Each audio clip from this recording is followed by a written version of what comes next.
Test, test.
Good morning, folks.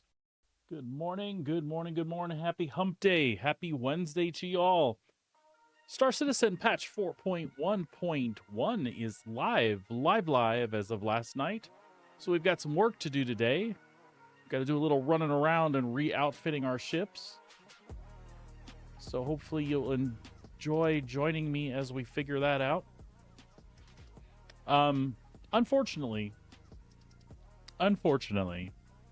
when the patch released, although I did take some precautions, I do not have the custom loadouts that I left the game with. This was supposed to be fixed.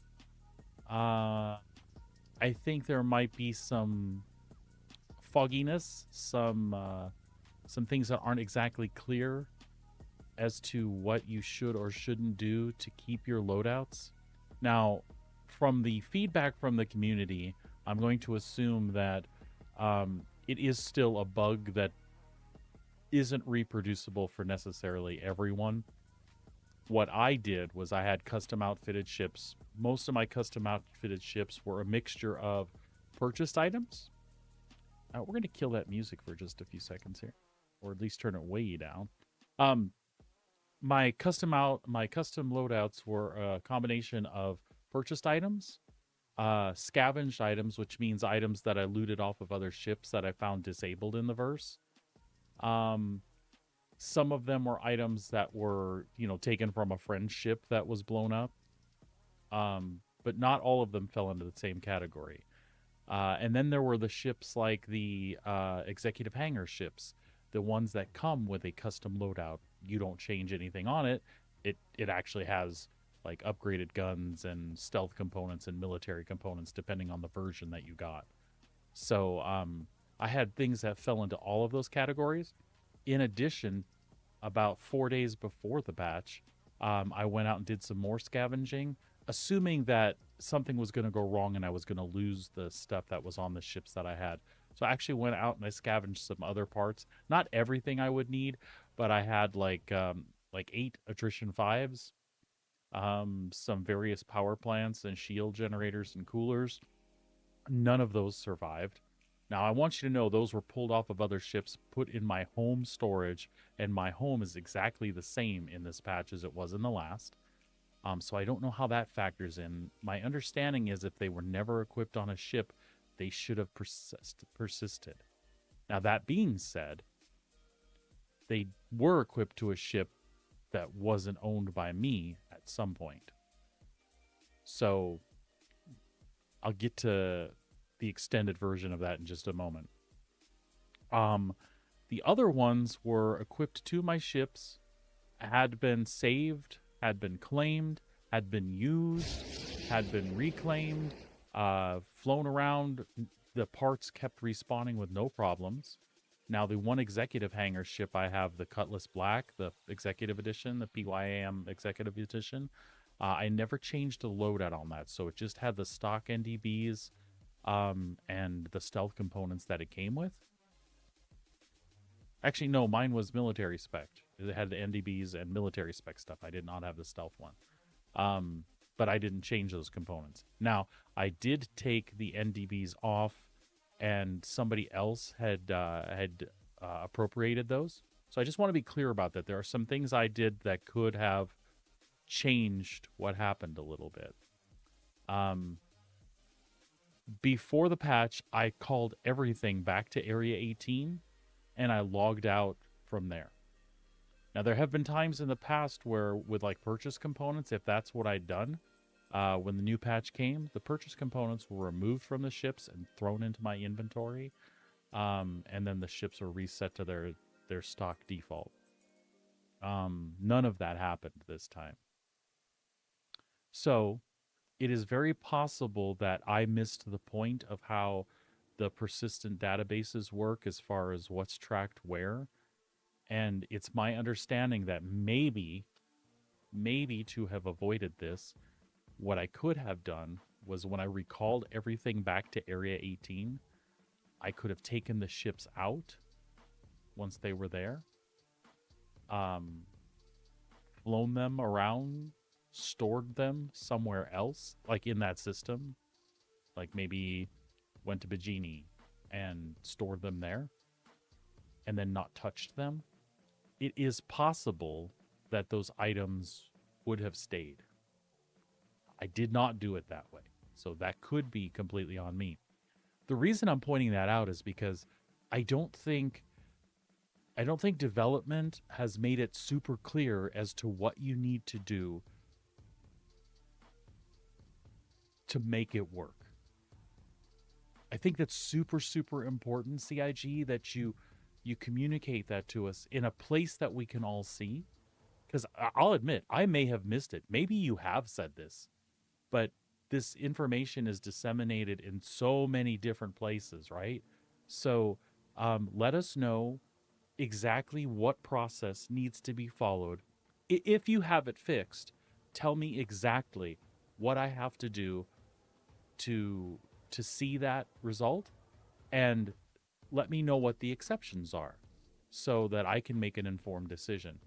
I found this information out in the community after the fact. Some of it I had found before it happened, and that's why I made the choices the way I did. And it didn't work out for me. Something that and I'll circle back here again in a second. Something that has me really curious, though, is the executive hangar ship. Though that was reset to a stock loadout. Now, in essence, the PYAM Executive Edition Cutlass Black, it's named. It even has a different naming convention. And when you spawn it in game for the first time, and when I say you, I mean Star Citizen, CIG, however you want to take that, it comes with a specific loadout to that named ship. I don't do anything to it, right?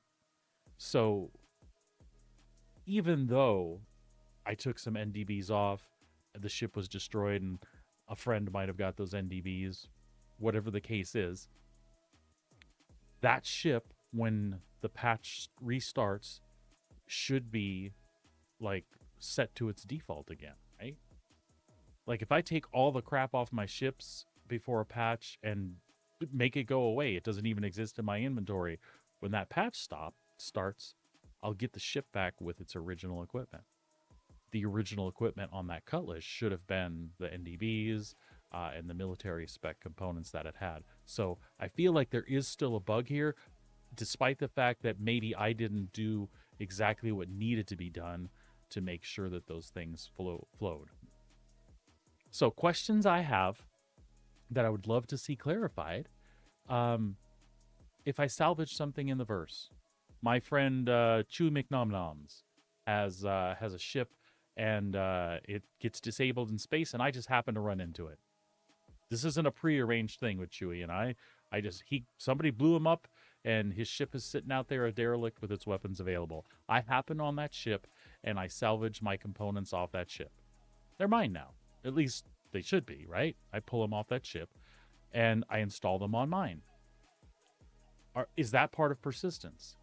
And if it is, what do I have to do to make sure that those remain mine? Or could you just plainly tell me someplace that I did do what was necessary and there's a bug? So that's my confusion. After all these years of playing Star Citizen and watching how this has evolved, at least the last 5 point patches or so, am I doing something wrong? Is it the wrong kind of components? Is it because they're salvage components? What can I expect to see saved? And I'm not upset. I want to know. I just want to have that information available somehow so that I can make informed decisions later. Also, I'm somebody who likes to make issue council reports. I like to help out with the development of the game. I need to know for certainty, this is a bug here. This is what I did, so you can reproduce it and, try to help things along, right? So anyway.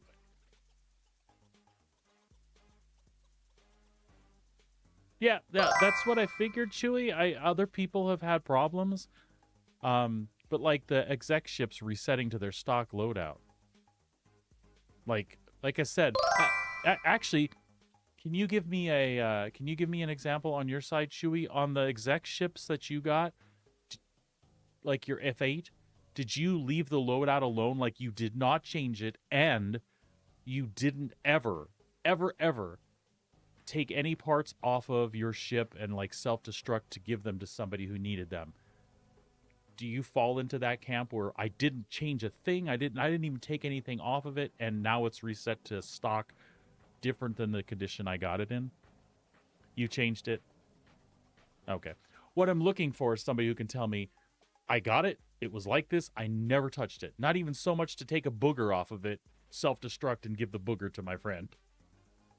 I want to know. I'm trying to put all the processes together in my head, because I can't say that for myself. I took components off, self-destructed, somebody else got those components. But still, I don't understand why it wouldn't go to stock loadout. So, whoever sees this, I hope you see I hope you understand it's not a rant, and I'm not mad at CIG. I just have some suggestions. I want to see that information placed in a place where anyone can find it easily. It's bad enough that it's a system where we have to go looking for how it works and it's not explained in game in some way, or just works. But if it was a real visible place, maybe in the actual patch notes themselves, that says what you have to do to make those things persist. Again, I just want to know, is it a bug? Do I need to report to you what happened? Or did I not follow a process? And right now, I feel like with the information I have, I feel like I didn't follow a process. One more time to recap what I didn't do that I think was supposed to happen. And my friend Chewy just confirmed that it really didn't matter. He did the same thing he's done in the past where it has persisted and it did not this time. But I'm thinking when I reclaimed everything to Area 18, I didn't take them back out of storage. And it sounds like that's the one thing that I could have done differently or maybe should have done.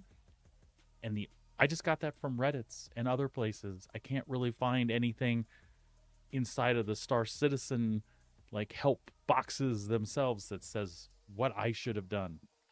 And if it is a bug, oh my God, please come out, tell us it's a bug, say there's nothing you can do about it, and let us get on with our business. Which, regardless of what you say, is what I'm about to do. I'm not going to hop in the PU right this second.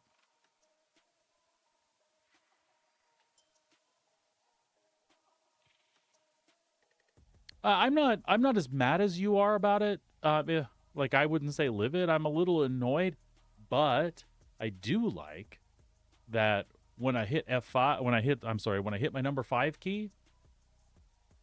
And for those of you that are listening and can't read, my buddy Chewy was saying he's upset about the med gun change.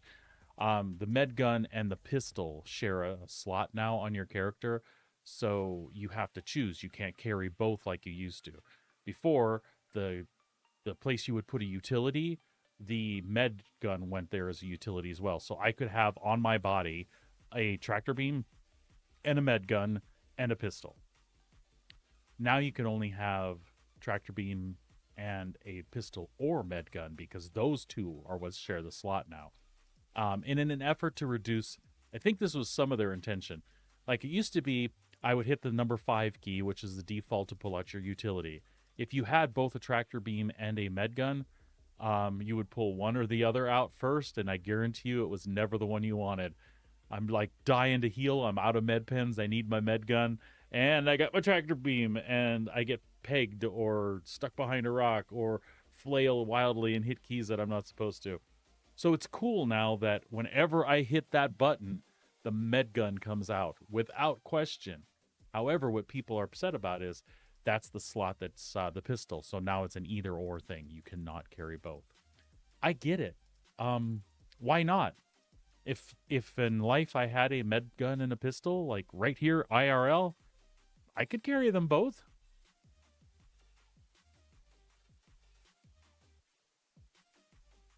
I see why people are a little miffed about it. I'm not sure why you did it. I don't mind it because of how it works, and it keeps me from making the flub that I usually make. And this is coming from a perspective of, to be honest with you, I like pistols. I like to collect them. I'll carry them because they look cool sitting on my side as a sidearm. But I very, very, very rarely use them in the verse. That's not a good thing, there's great pistols like the Koda and the Uberov that does the explodey thing. They're great pistols. I should use them more, but for some reason my brain is wired between those two weapon slots and switching those out, and I just don't grab the pistol. As a matter of fact, I'm probably going to have a hard time adjusting to the med gun being on number 3, where that pistol that I never use has always been, right? But anyway, for the people that are out there that are upset about it, I get it. I get it. It doesn't make sense. If I can carry it on my person someplace, and by the way, you still can. You can put one in your backpack, but you can't conveniently switch between them. So that buggers it up for some people. Like I said, for me personally, I didn't use the pistol a lot to begin with, so I'm okay. And even Chewy is saying it doesn't make sense to make you choose. I mean, where does it matter where I have it stored? You know, it's on my belt. But which, by the way, I've got ammo all over and grenades, and I don't really see. I don't know what the purpose was, but I get why people don't like it. I'll live with it, and it doesn't bother me too bad. But man, I can see what the issue is. Yeah. Without getting on a negative rant, and you folks know I try my best to keep it positive. But just to touch a little bit on this, there are lots of quality of life things that need to happen in the game. There are lots of things that still need fixed. Some things that need to be made clearer, things that need to be tightened up.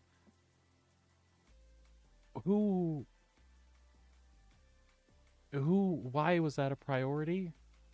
What was going on? And maybe, you know what? This is another thing. It's about communication. They did talk about it and mention why they were doing it or what they were thinking, but why it didn't seem to attach to any other systems. So why was that important now? Maybe it's because it was low-hanging fruit. See, again, I don't know anything about the programming aspect. Maybe it was low-hanging fruit and it was a real easy change to make. But seriously, somebody was spending resources and brain power on that, and I'm not sure why, with the swath of other things that would be way more impactful to see work done on. But again, I'll concede to scheduling and things like that. Maybe it's an idea that's always been there for you, and you're like, oh, you know what? We're in here tweaking this. This will be really easy to do. Like, seriously, it'll take me 15 minutes to go in and make this change. So why don't we just do that now if we're going to do that? I don't know. All right. So what we're going to do is we're going to pull up Urkel.games. You can also use SP Viewer to do the same very thing. I'm familiar with Urkel because I've used it longer. SP Viewer I tend to use when we have information on ships that are coming out officially. They sometimes have a jump on that a day or two over Urkel. It could just be, in Urkel's defense, that I don't click the PTU button. So Urkel, if you have that information first, because I know you guys use the same like API stuff, I'm not trying to say one's better than the other. Just what I tend to use because I've used for years, guys. All right. We're gonna build our Super Hornet, our F8, probably our Valkyrie and our Constellation right now. And we're gonna make a shopping list, which is one of the things that's really cool about Urkel. You can go in and put together the equipment you want on your ship, and if it's not stock equipment, you can generate a shopping list, and it'll tell you where to go to get what you need. So I'm going to try to do that and go. What I'll probably do is if any of these things are shared, I'll go there in one ship, do the purchase of everything, equip the stuff on that ship, and then I'll probably claim the other ships at that location and update them and then move around the verse that way. I don't know. There's probably easier ways to do it. I'll be honest, I don't want to F with putting things on cargo grids. I don't want to F with putting things in freight elevators. I just want to outfit my ships and get going. If nothing else, this will be a good lesson for other people to see how to use this to help you decide what you want to put on your ship. And if anybody in development watches, this might be a great reminder those of us that love the the customizable, I can't talk. Those of us that love to do custom loadouts for our ships because it makes our ship feel like our own, that we've decided what power plants, shields, coolers, and all that stuff go into. And for those of you watching, whether that cooler matters or not is irrelevant. We like doing this, right? What I don't like, and you'll see today, is the amount of time that's involved. And now, some of the items that I had, I do not have access to as of today. They're locked behind doing contested zones or salvaging ships like I did, which, by the way, salvaging ships on day one, like I can't just go out and scavenge near an asteroid like I was because nobody else has this equipment either. So the only way is to go back into the CZs.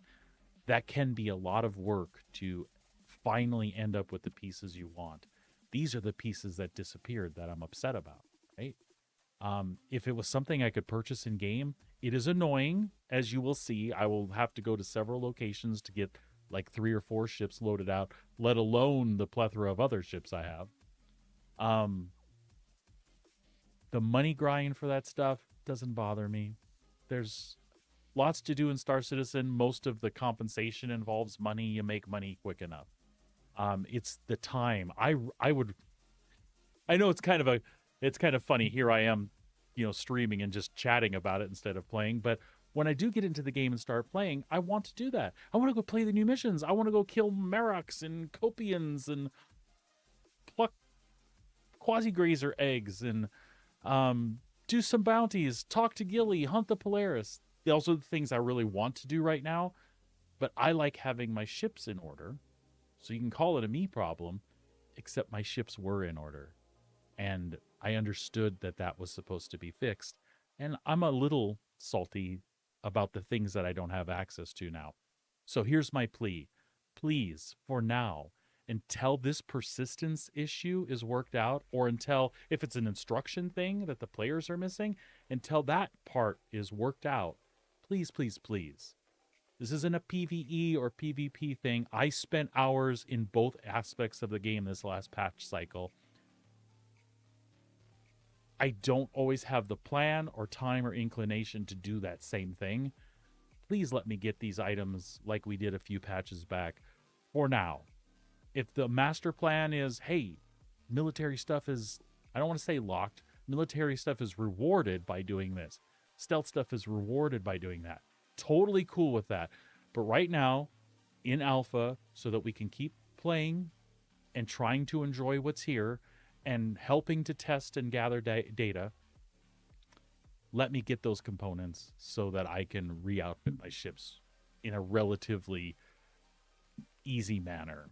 Don't make me spend 2 weeks of a 6-week patch cycle getting my stuff back just to have it happen again in 4 weeks. Please make that stuff accessible earlier to us. By the way, you just did a component pass. You just went through this stuff and realigned the components to be more like they're supposed to be: stealth, civilian, industrial, military. There was like a whole pass that you just did to this. I know you'd like to see data and how we use that. You could have that in the next 2 days. There's a lot of data you're not going to get because people have to go through a lot to reacquire the stuff they had. So, sorry it's been such a long talk about that, folks, but I think it's stuff that needed to be said, and that's my take on it. Not mad at you, CIG, nothing but love, but help back a little bit with the friction it's causing for us as players. I don't care alpha, beta, gamma, full release, first release. I don't care. It's here. It's a live service. We're playing it. You want data. We want to give it to you. Don't make it hard for me to do that right now. I love the first iteration. Put the stuff in the CZs, whether that was the full intent or whether that was just a move so people would go test CZs. Doesn't matter which. They've been out. People have fully tested them. There's been a lot of work in them. You've identified bugs. You've seen the patterns. You've got that data. Now you've made a component pass. Let me get those components easily for now. Later on, if you want to lock it reward it, whatever. Totally cool. But right now, let me enjoy what I have. Right? All right, let's get moving. Yeah, that's another thing. Sorry, I thought I was done, but I've got folks in my chat that are saying the obvious. Um, it's true. What do I don't get anything back. The money I spent on those components where they're gone is gone. Which is something I touched on, and I really mean that. I don't care about that part. I can make money to buy those components back. It sucks that I have to, but I kind of assume that's going to be the thing. That is far easier for me to collect 4 or 5 million to purchase components for 3 or 4 ships. Okay? But those components that I don't have access to, I have to go back and put the time into CZs. That means getting together with friends who have already done this content with me and may feel completely different about how than I do. They may literally say, "F it, I do not want to do that again." So I have less friends to do that with if that's my only avenue. And plus, I did do it. I spent the time. I gathered the cards. I did the thing. I got slaughtered. I slaughtered people. I got slaughtered again. I slaughtered some people. I got slaughtered again and again and again and again. And I got the cards and I did the exec hangers and I got the ship and I picked up extra components. I went out salvaging, ripped components off of ships. I did that for days. It was fun. It's not fun to do over and over and over. All right. Yeah, God forbid you have any in-game bought ships you didn't claim. Because I actually hear that those fall prey as well. I've never seen that happen on my side. But I think I've always claimed them, though, too. All right, we're going to start with the Super Hornet. What I normally would have done is I put a good mixture of stealth components on here. It keeps the signatures way down, which means you can sneak up on somebody a lot more effectively. Also, the power cost on a lot of stealth components isn't as high, so you don't have to have such a big power plant. If you're a person that likes to max out all the pips, it's easier to do that with stealth components. But what you got to keep in mind is I'm maxing out all the pips. I got full power to shields. You have full power to shields that provide half of the shield health of other ones. The trade-off is signature, right? So it's a balancing act. You can do things a lot of different ways if you want. I'm going to take a medium approach today. I'm going to go more power than my stealth build. But I'm going to try to keep things reasonable because it's my understanding that the missile types in the game do play heavily with your signature. So if you have a real high IR signature, you have a real high electromagnetic signature, those types of missiles will have an easier time locking onto you the higher that signature is. Now, you still have countermeasures and all that stuff, and they should work as effectively as they've always worked. If it locks onto me, it doesn't matter. If I throw a big cloud of chaff in front of it, it's going to explode on that instead. So it's not like the signature thing is going to put you out of the running at being good. You just have to make sure you're good with your countermeasures, and depending on the style and type of fight you're having, that you always have, chaff and flak and noise and all that stuff available to you. All right, so what I'll do with each one of these is I'll kind of start with the weapons that I know I like. Since I don't have access to NDBs, I'm going to go for my ships that I like to PvP in. I also do PvE stuff, by the way. So the ships I like to PvP in, I'm going to go for CF repeaters in most cases. The reason for that is the weapon velocity on CFs is higher than all of the other choices. If a ship is heading this way and I'm pulling my nose onto them and I'm staring at the pips and I'm looking at whether it's a lag pip or other, it doesn't matter. When I'm looking at the distance between the pip and that ship, because of weapon velocity, it's much smaller, right? So the weapon's getting to the ship faster, which means where I see that pip and where that ship is, space is closer. The slower, the wider that gap gets. So as you can imagine, as you're flying around, especially if you're not as skilled a pilot as some in the verse, when you're flying at fast velocities, when you're tracking somebody that's squirrely, not an NPC, and another player who knows what they're doing, the closer that pip is to them, the more shots I'm going to have on target. It just makes sense. Now, if you're really good and just you have this Zen force mind where you can anticipate what people are doing while they're this far off to the bottom of your screen because your pip's way up here and they're down here, and there are people like this, you can use attritions and do like top damage. But if you're fighting a fighter pilot that's worth their salt, good luck. Good luck compensating for this when they're already an ace pilot. The closer you bring that gap, the better off you are. Now, how does that translate into PvE?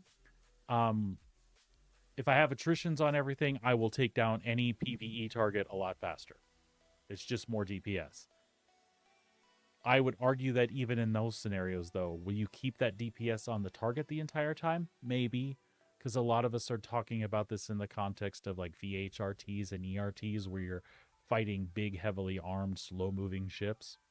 Those attritions are really better for those scenarios because they chew them up quicker. You have to sit there and avoid their return fire a lot less. So it's kind of a good choice. But you can still get the job done in the CFs. If you can keep yourself from getting hit by these things, it's going to take you a minute longer.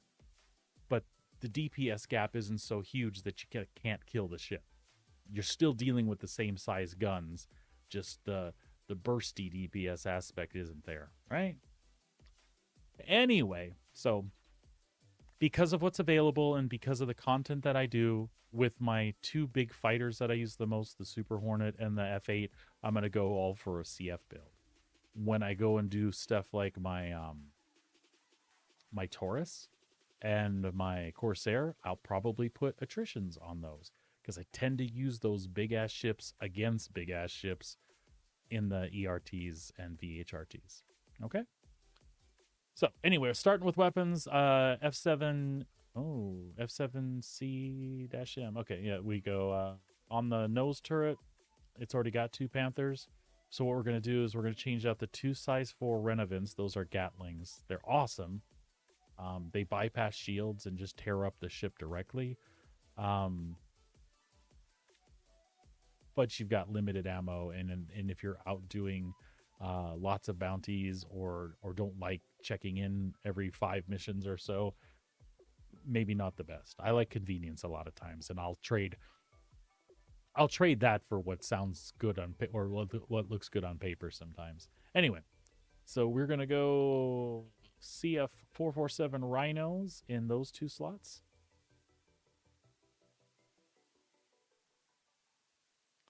It's already got Panthers on the other ball turret. So Panther, that's 2 guns, 3, 4, 5, 6. That's all we need there. So really, we just needed to trade that out. Trade those out. All right. So we're set on guns. As you can see, here's the power output we have. The power output doesn't really get much better. This is weird. Maelstrom says 19 here. It shows 20 here. I don't... Oh, no, that's cooling. I'm sorry. It does say max power generated. So we might just leave that alone. I don't know that there's a reason to change it. Let's take a look at health. So the Maelstrom is military. It sits at 1,300. We could absolutely... And look at temp to IR, 77. We could absolutely switch this to an industrial just to gain 100 hit points. But if you don't want to spend the money, I would say there's no need to do that. Oh, I lied. Maelstrom. We're going to pick up an extra pip of power, which which could be very useful. So let's do that. Let's pick up an industrial A here. I'm going to knock these coolers down. Coolers still aren't working the way they should be in game. So a lot of times you can just turn one of them off. That being said, I found that in this case, these vapor block stealth coolers because of their low power requirements, tend to do the trick. And also, I know their health is a little low, but we're down below 1,000 health anyway. It's not night or day. If you're taking enough damage that you're going to lose a cooler, you're going to lose a cooler with 500 health as quickly as you're going to lose the one with 300 health. My opinion, right? Especially until somebody can like look at my ship and go, I'm targeting his coolers. Currently now you can target that weapon, that engine, that wing, but there's nothing that you have that's like Elite Dangerous does, where I'm like, I'm shooting at the coolers. So we'll go with the vapor blocks here. Shields.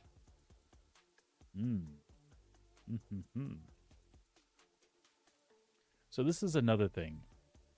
This is all it takes to get the max amount of shielding from my shields.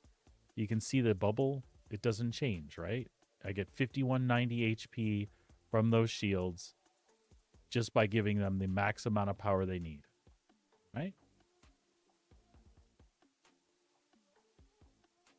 Which is 3. That's all it requires. Now, for every one of those I go above that, you'll see it'll change the HP regeneration. So if I can put full power to shields, these guys are getting a whopping 332 HP per second back. And you can see each pip that you take out of that reduces that. So obviously, if you're one who likes to stay in the fight and you don't like to take off in different directions all the time, HP regen on a shield is a big effing deal, right?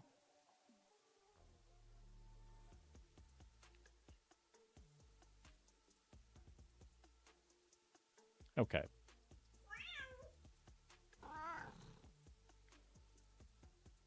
But also, to get the max out of this, it's a little weird. So what I'm thinking of doing here, and these are 1730 HP apiece. So I want to stay at least at that and above if possible.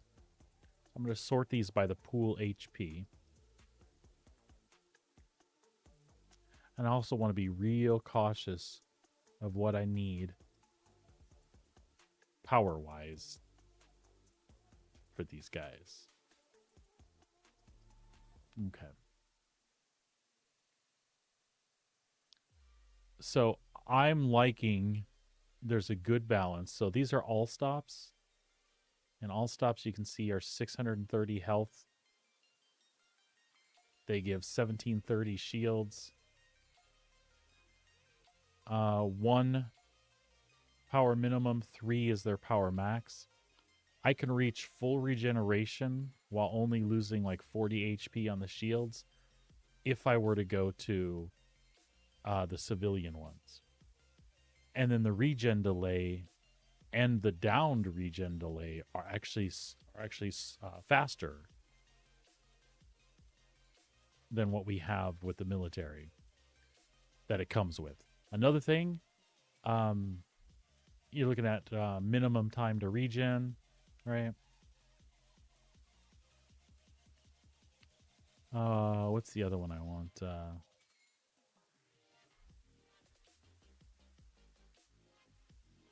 So I'm really thinking of going with these Concords. But if we want to upgrade a little bit,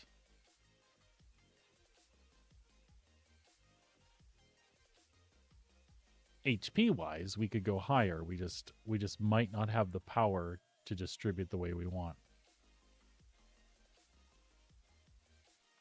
All stops are 1 and 3. These are 2 and 3. Let's just see what happens if we put in the big industrial one here. I don't think much. Well, what happens if we do that? So 300. We gain a lot more. We gain like about 1,000 or so, which is cool. That's HP, right? And by the way, folks, we're still in a situation where you're wearing a flight suit. If you need an extra power pip, you can always turn off your cooler. So here I am, full shields. and 209 HP per second. 244, 279, 314. You could almost live down here and it would be okay. Which gives you power to put into your engines. So you've got max regen time on your afterburner. You're able to fully max out your weapons. Look at that. 47 shots per. Nice. And you have 2 points to throw in here. Like, I could live with that. And if you look at the way the coolers are designed, if I really, really, really want max, I can turn that cooler off along with life support and kick that extra pip in there. We're good to go. Now, if I'm wrong about the coolers and I haven't tested the changes properly, then we might have to do some reconfiguring here. Also, I like to change these to drift because the power requirement is less as well. So watch what that does.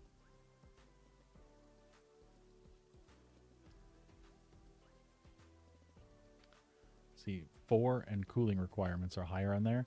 This is, you're going to be careful with this because this is how fast you get around the verse and also how far you can go in the verse when you start changing that. So pay close attention to the max speed. If you don't care how fast you get there, a minute on this side, a minute on that side, it doesn't bother you. Don't worry about the max speed, just worry about the max distance. How far can I go before I have to refuel? I found that 130 for smaller ships, that tends to be a pretty good sweet spot. If you can get that far, you can jump all the way across system, either Stanton or Pyro, before you have to stop and fuel. You will have to stop and fuel more than likely going back the other way. I've been doing drift because it's fast enough and it carries that 130. And the big thing is it's a little less power. They have a little less HP than some of the other ones out there. See these ones that are like 5 and 5. We don't even have the power to run that. Power starts to become an issue. And in a fighter, I feel like I want it to be tuned. I want it to be able to go max power all the time. So that's why I make this decision. By the way, I forgot to tell you folks, I'm no expert on this. This is just my opinion and how I like to set them up. And I tell you what, I noticed the difference between stock setup and what I do. And I find it, I find them to be, fine, right? See that cooler kick back on?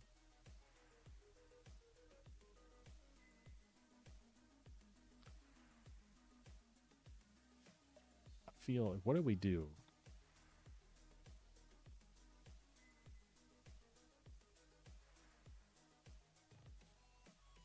Look at that.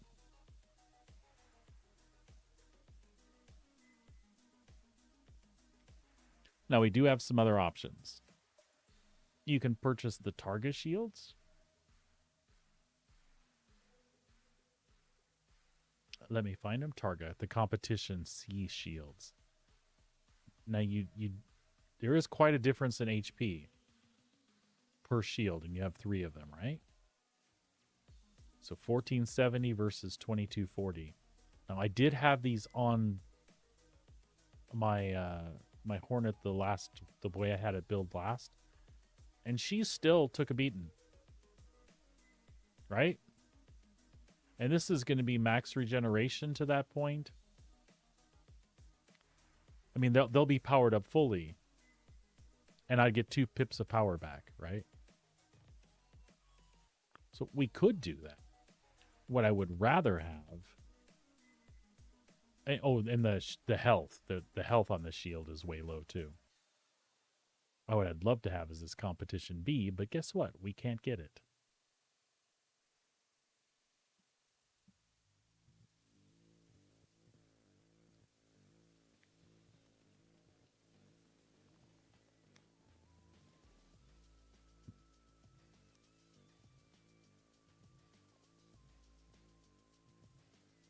I'm just going to stare at the HP pools again for a little bit. 2240. We don't have to take the top of the top because we did well with what we had before.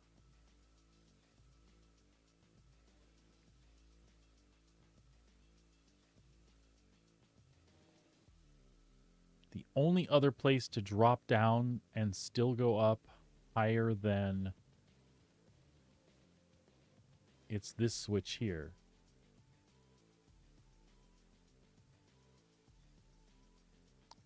This would be lovely, but we can't get anything in this range. I would love to just put FR66s on here. I would be super happy about that. What we can do is we can try these.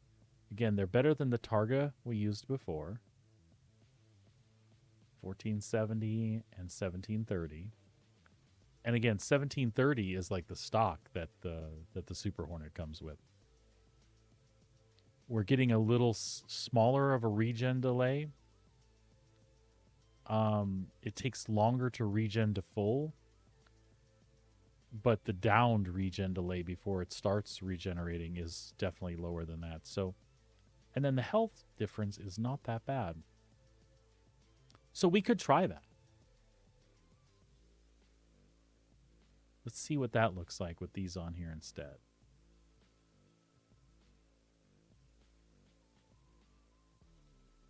Let's see what that looks like with the civilian shields. Now look at that. Now we got extra power even.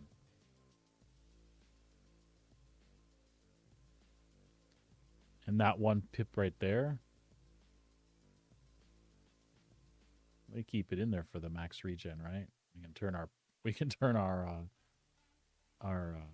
we can leave our coolers on, we can turn our life support back on, and we're still in pretty good shape.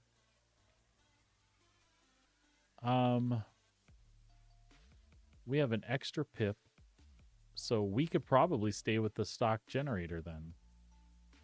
We could stay with that Maelstrom.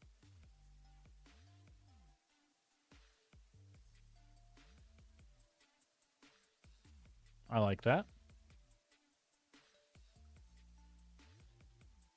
What were the stock on these? Oh, yeah.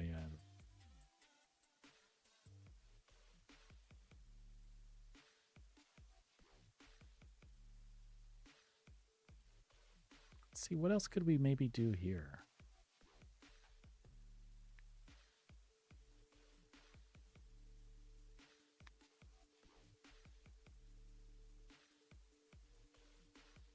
Nothing that we need to do. These vapor blocks are fine. Their health's a little low is all. All right. I think that's what we're going to try out. I think we're going to sit there. We're going to do this instead of Targas this time. We'll leave the stock Maelstrom in there. We've got plenty of power. Keep the support on. All the pips are up.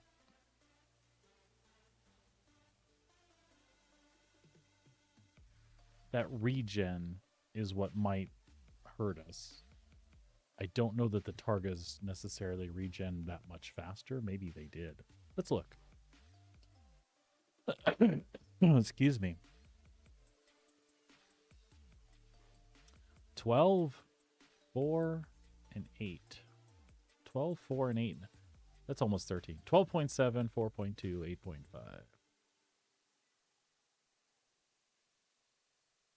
Actually, they're really close, aren't they?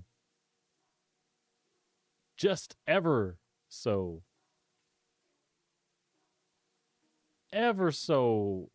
little bit faster. And then the EM max is a little higher, of course, and then we're good.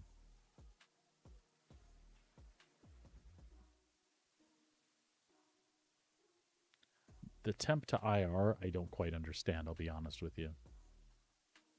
So let's try this. I think this is good. Damn it, turn the damn life support back.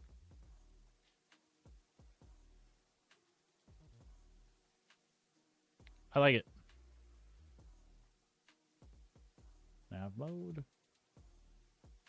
CM mode.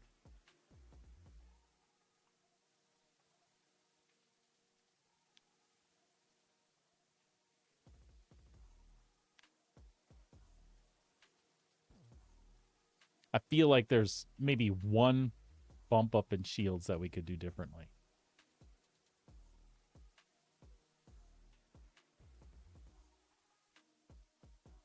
We could, but we don't have them available. Again, ideally, this is where we would go.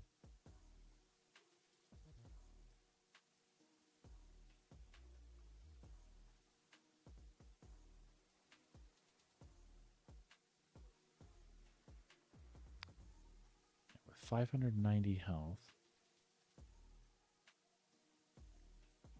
we could go with these.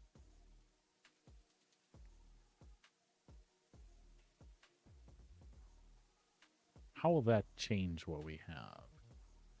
So we're still 1, 2, 3, 4, 5. 1, 2, 5. The sixth pip is there.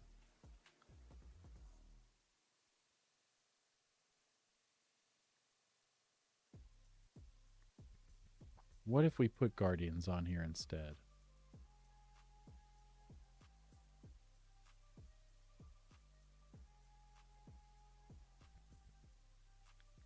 How does that look?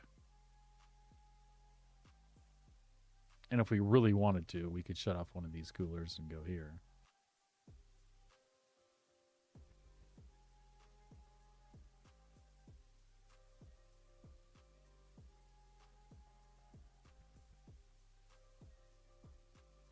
Okay, the regen. That is considerably higher. But so is all of this.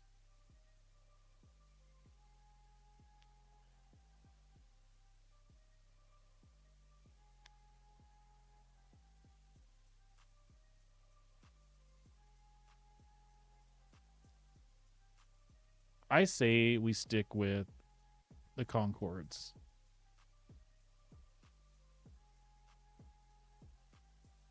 That's my instinct for now. Keep everything on the way it's intended. Have great cooling.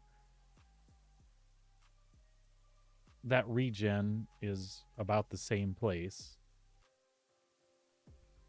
I think that's the loadout we'll stick with for the Super Hornet.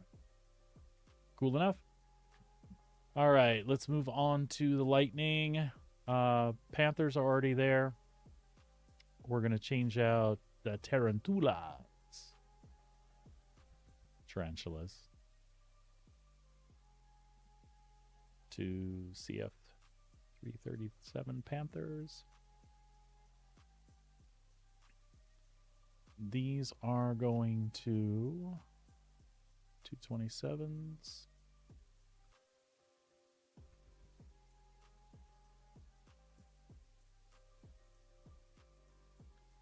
That's going to be our Lightning loadout for now. I might do all attritions on the Lightning. I tend to use it for PvE.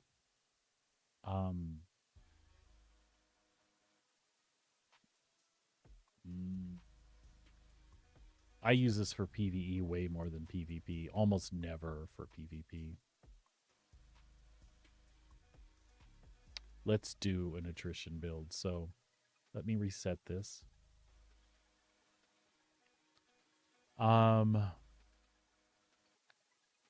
So we have some Ardors. We'll use the Ardors on this.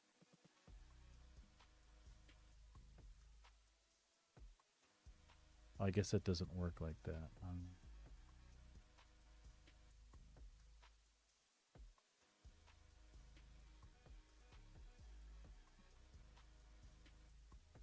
Okay. So we'll do attrition 3. Attrition 3. Oh, we can use those. Okay, sorry, I'm an idiot. We have 2 Ardor 3s and 2 Ardor 2s.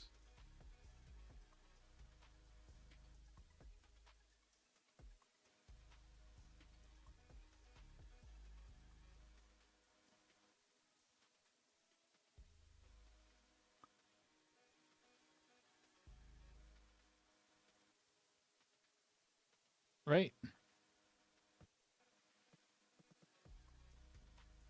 So we have those, those are there. We just need to get attrition 3s for that. Okay, that's not bad. All right, stealth grade B shields on this baby.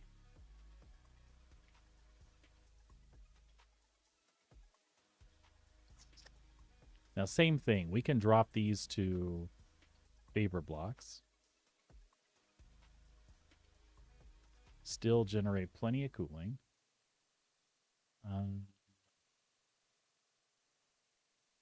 We're at 5780, 224 regen with these two shields.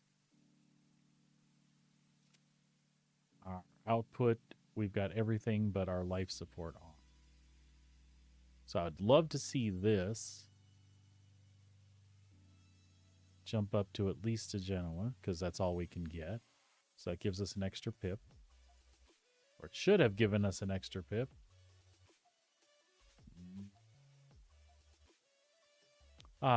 Expedition. Again, we can throw this down to like a drift or a zephyr. Drift is my instinct. We're not getting that power back though, are we?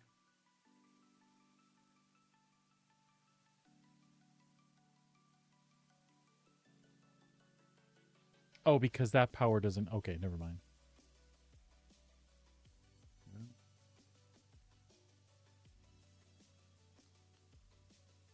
Okay. Let's look at shields.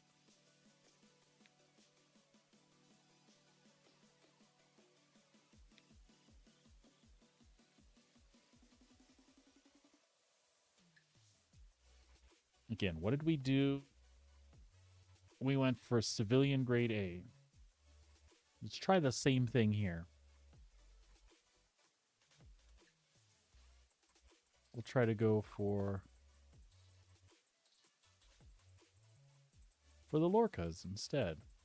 It's going to be 3 and 3. This is where it could hurt us, all right? So that's what we've done there.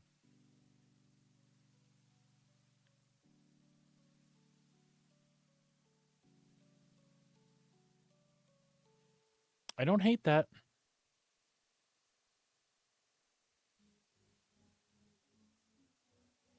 Oops, we forgot to change those badgers to attritions, didn't we? All right, good deal.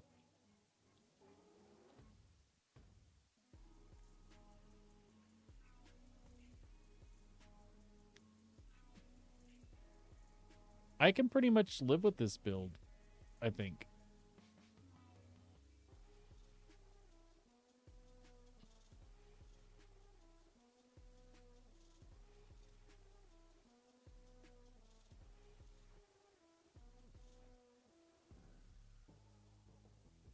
I think I can live with that.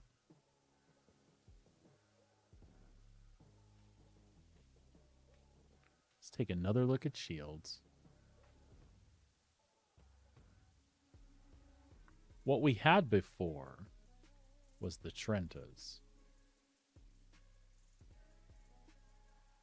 Let's see how that would look.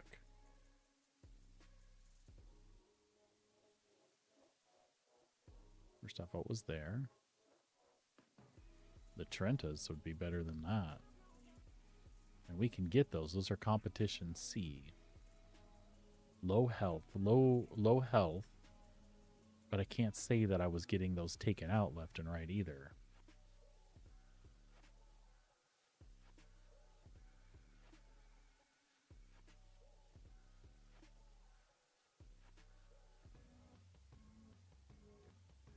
We had a Lux core in there before.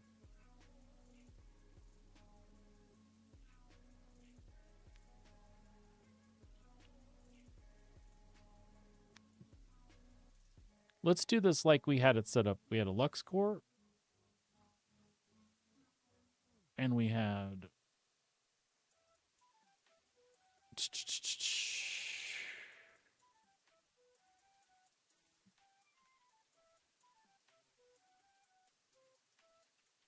I feel like we had 2 snow blinds. Or something weird like that.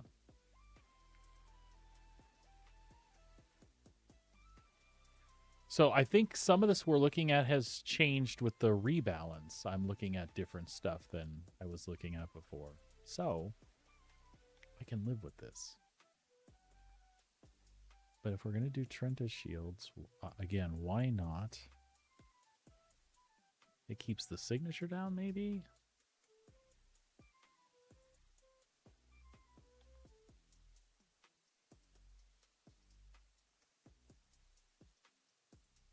Yeah, 2 and 3. I like this better.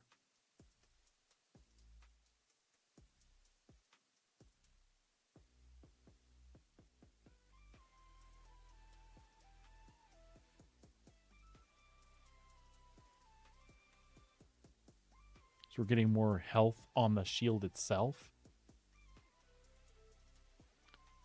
And if we knock down the regen on these per second, we can spend that in getting our full after. But the way I use it, this will probably be fine against my PvE targets.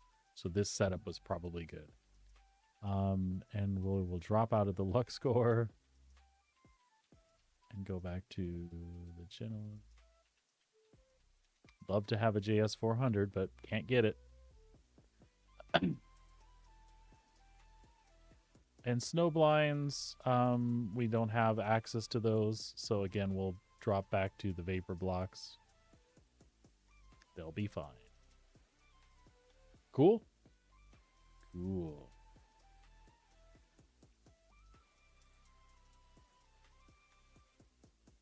All right.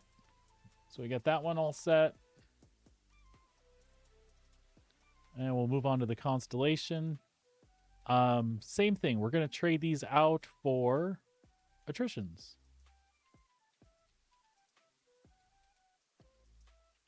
Attrition 5s. Mostly we use this for PvE, so it'll be fine. I won't mess with the turrets for now, but we can always slap attritions on there as well.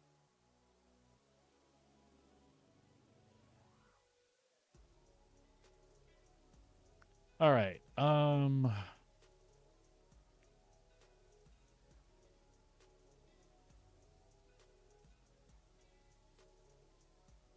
Really, you could do that as like your only change.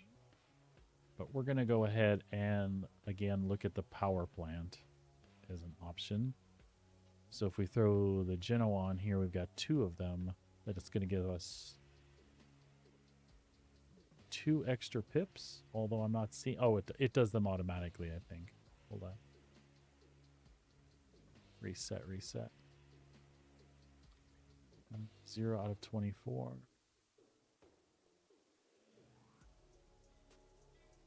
I don't know. I feel like something's wrong there.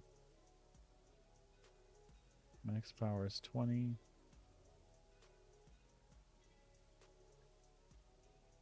Oh, the diligence are giving 20, aren't they?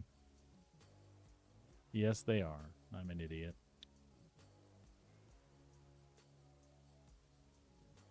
Oh, they're giving 9. It shows they're giving 19. But this doesn't seem right.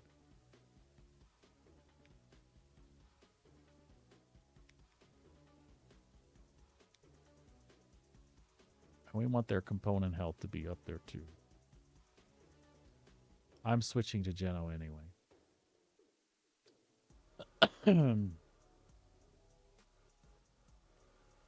No, we do not need that kind of rounds, that amount of rounds there. Life support always seems to be defaulted to off these days.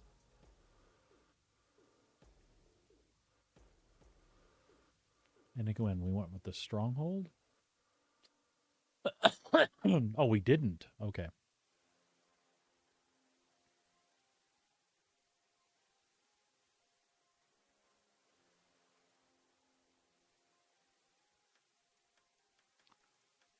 Stronghold is 4 and 5.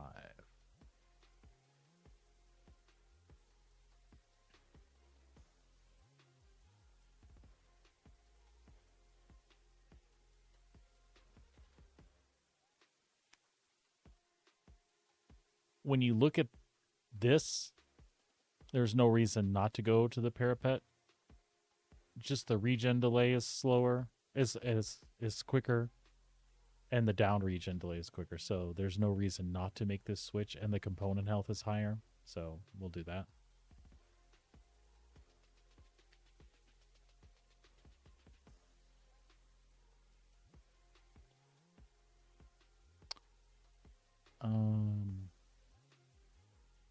We could turn off a cooler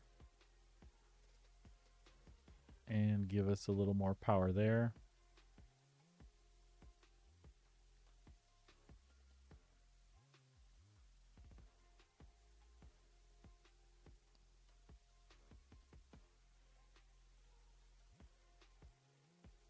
So there's some power management things you can do here. I think this gives us enough to deal with.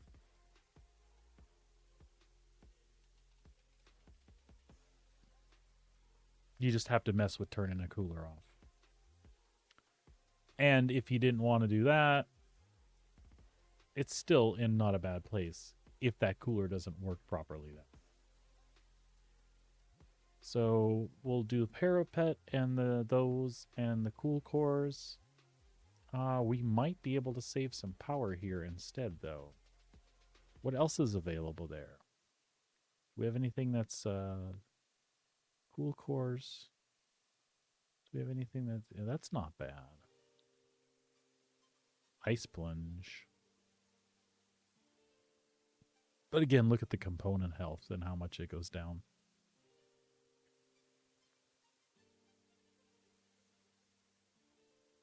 It's where I'm confused because I don't know how the cooler actually takes damage during a fight.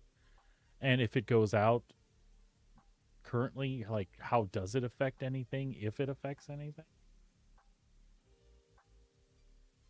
This is a tractor beam? What is that one right there? Yeah, that is the tractor beam. Oh, so you could turn off the tractor beam and get power back. Okay, so what if we reduce these to something that requires a 3 as a minimum? So that is 3 as a minimum. It's the cool cores. And cool cores is 710. What if we changed it to competition C, the ice... Oh, the health is terrible. What if we went here instead? Or here, the snowpacks even. 3 and 4. Okay, because it's the same. 2 and 3.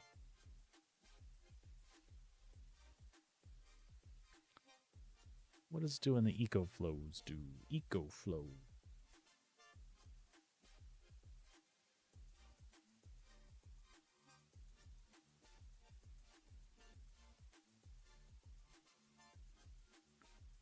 Eco flow versus cool core.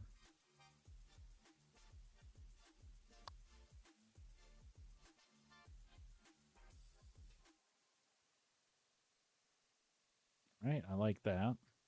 I think.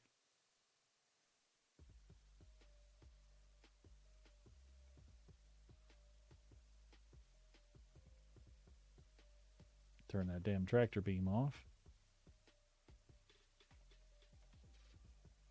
Look at that. I think that's I think that's good. Yeah.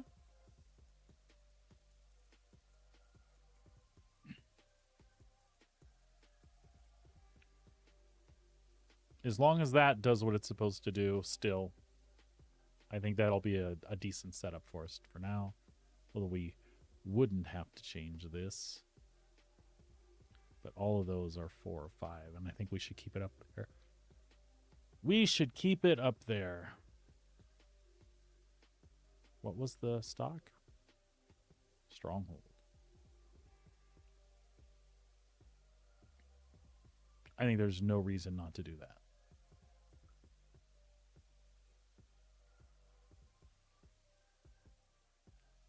It's 122 shots. It's 92 shots. We'll see how that feels later. Oh yeah. I think something like that. Oops. Get that out of there.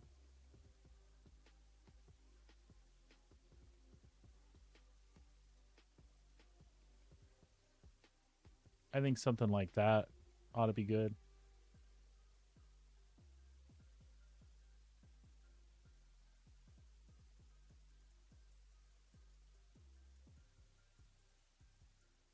Something like that, running something like that.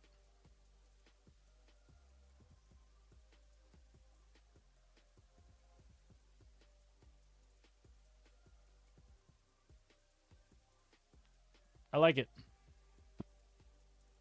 Alrighty. So from here, let's take a look at Valkyrie. Don't have to change anything out here.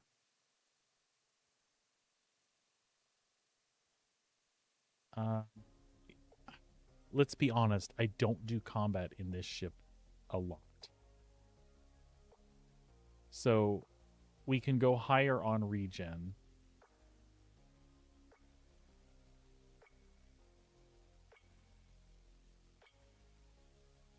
So what would gain us more anything here?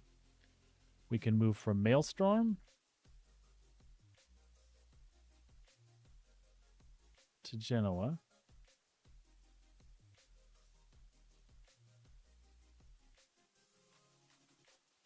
It doesn't seem like it's changing here, like it should be, but it's not.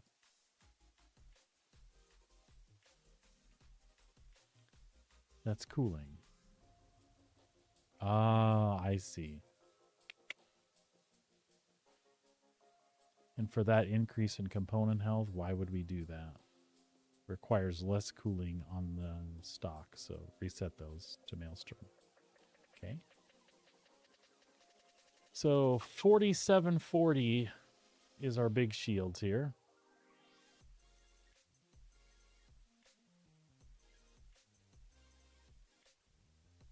But if we went to these instead of military,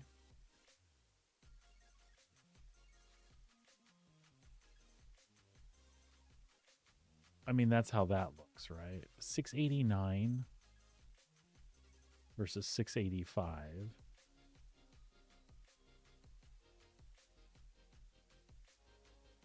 And these are full stop, yeah? Only requires one, and then the rest of it's regen.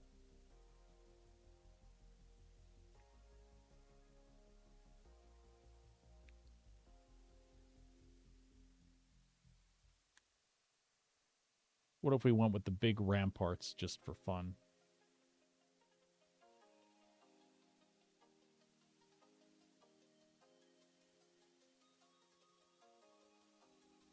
That's how that looks.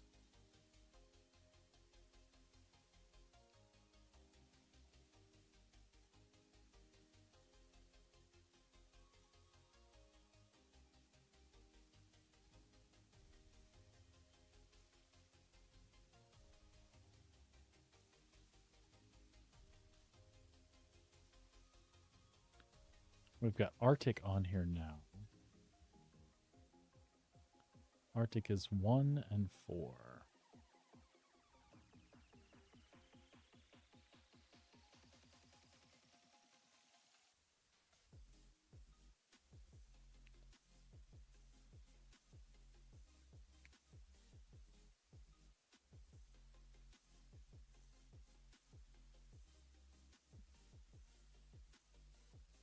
The cooling generation on those is redonkulous.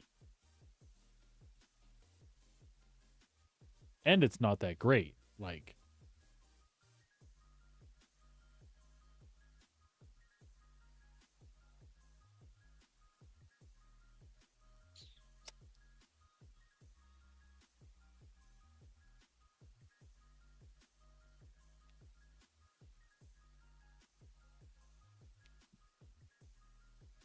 I don't know.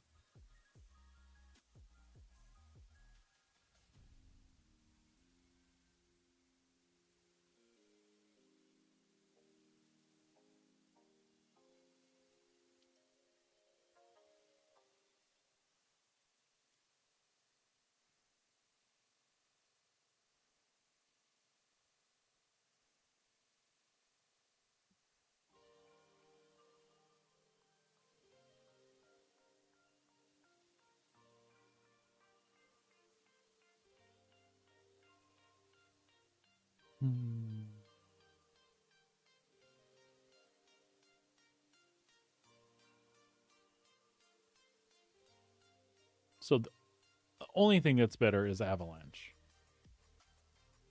So the cooling gen in this is poo. regardless. Okay.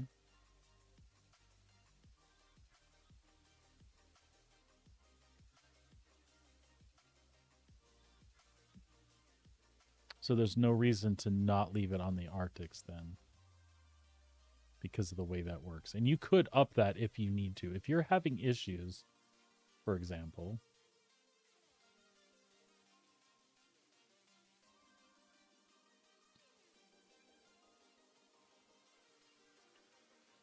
but you are losing shield when you do that.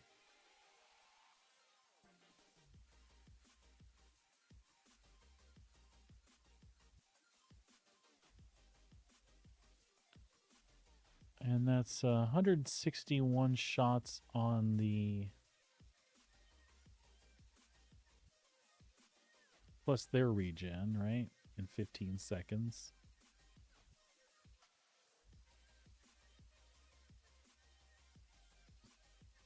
So like something like that doesn't look terrible. Again, we're running no life support too.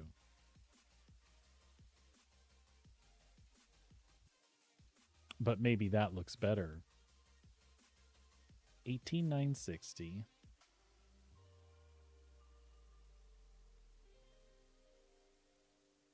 What if we could get them up in this range instead, like industrial, not rampart.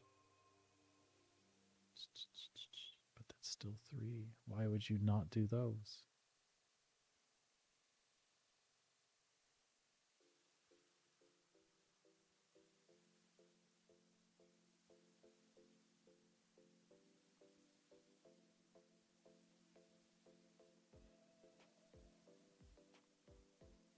And then that's 4740.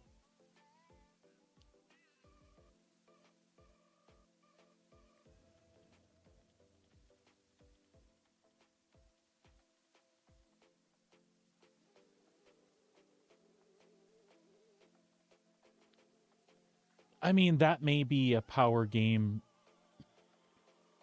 worth playing like this.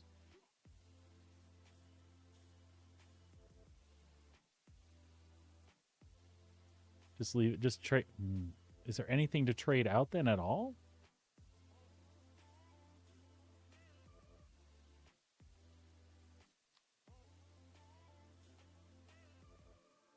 I mean, maybe we don't trade anything out on that one. Except the... well, not even the guns.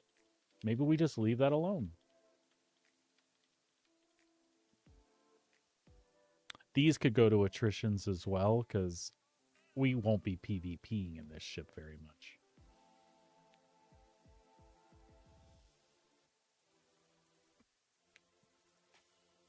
So I could see doing that.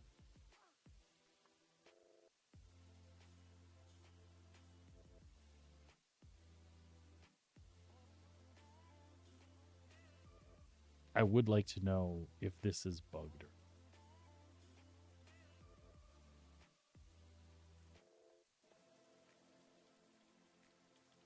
Maelstrom is given 20.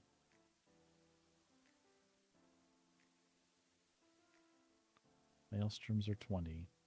Genoa is 20.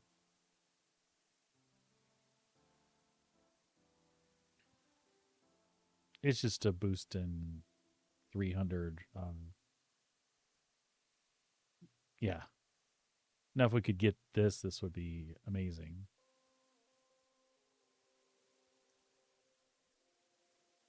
But that's not doing anything. Except for the component health itself. So maybe don't switch those then.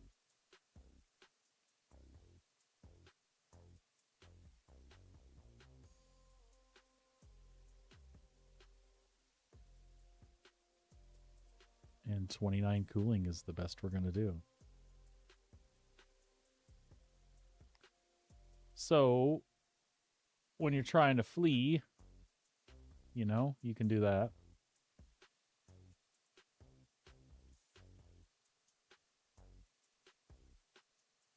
Shields up when you're running, you know?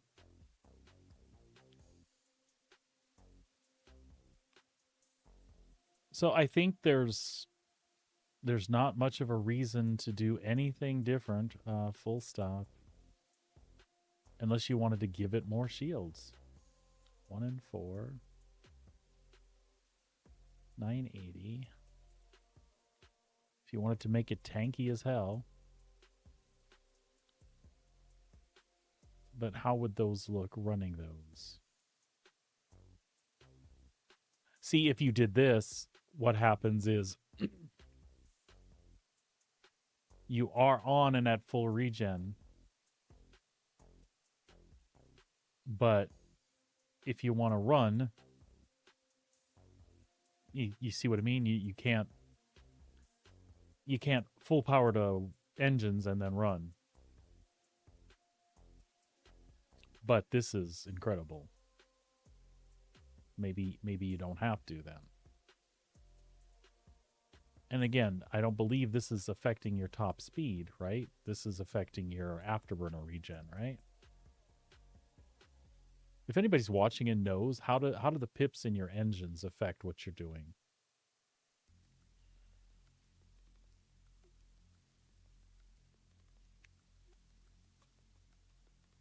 And let's not go all the way to ramparts either. Let's go to...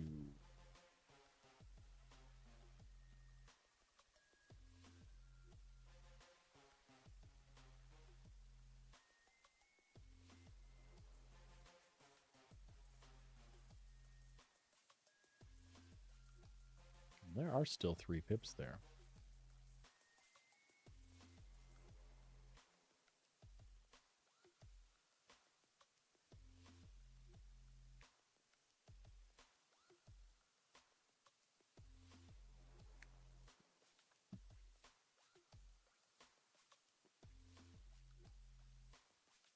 Full stop is 1 and 4.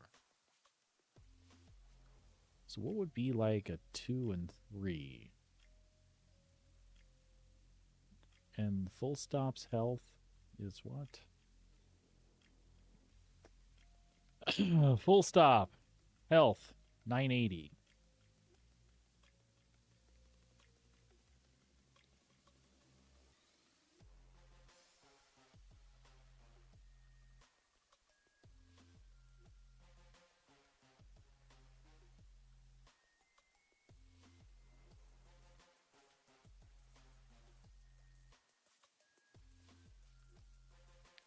Do we gain anything by doing this?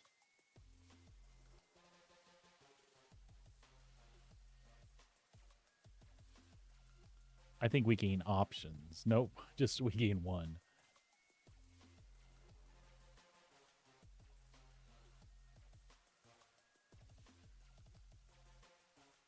Let's reset that and that.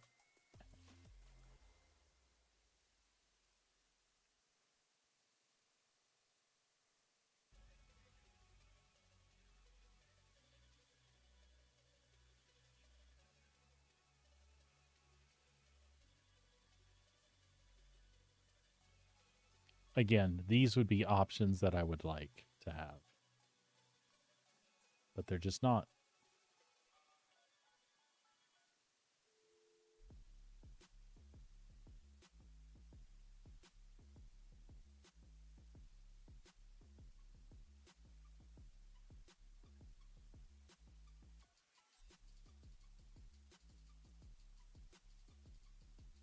The only other thing that's worth looking at is going all the way up here. But again, I don't think this is the kind of thing I'm doing with this ship.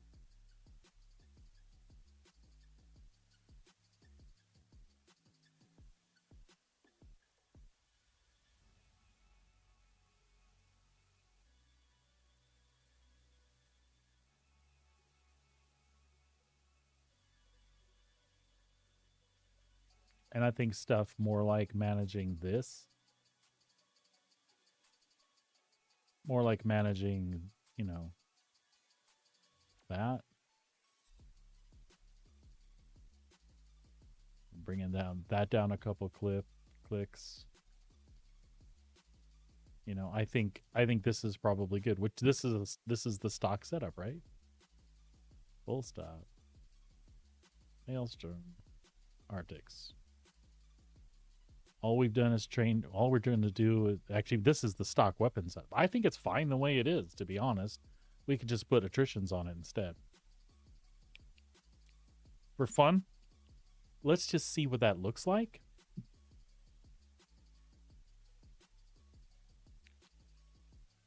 Okay, so attrition 3s, attrition 4s, attrition 4. And again, these are the turrets. We could leave them alone. This is just pilot controlled.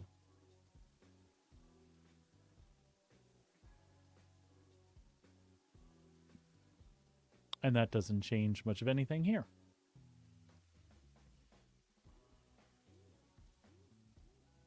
All right.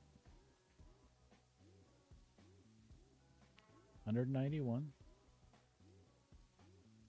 Well, you can get more shots out of that. I see. Attrition 3. Attrition 4. Attrition 4. Not bad. And on the Asgard, it would be 6 attrition 3s, which I think would be pretty sweet. And again, we can keep our full shield, drop 6 pips, and have full to engines. We could even bring our life support back online. And then, you know, we're engaged. We've got a ton of regen. If you wanted to fully regen, you would switch weapons off as you're running, and that pool would go up super quick. And again, we don't need 191 shots.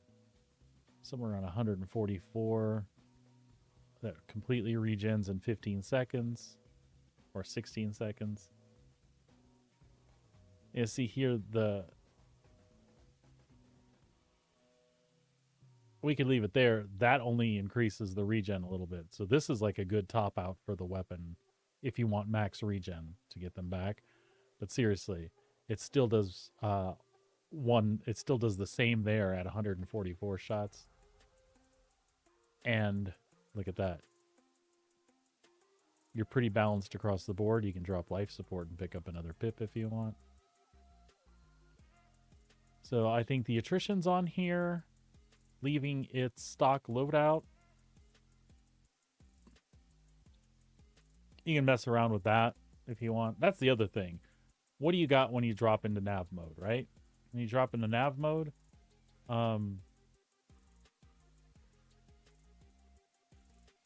you drop your shields anyway. It's like full power to coolers. It's good. I think it's fine. Okay. So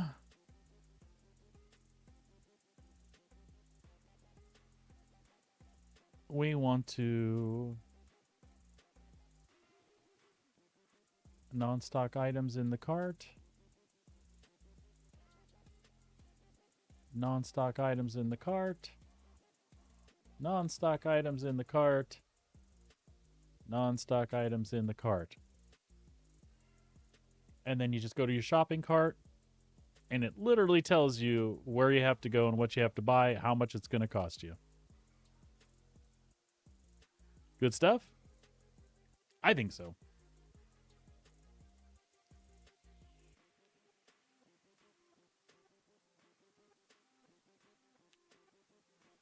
I think so.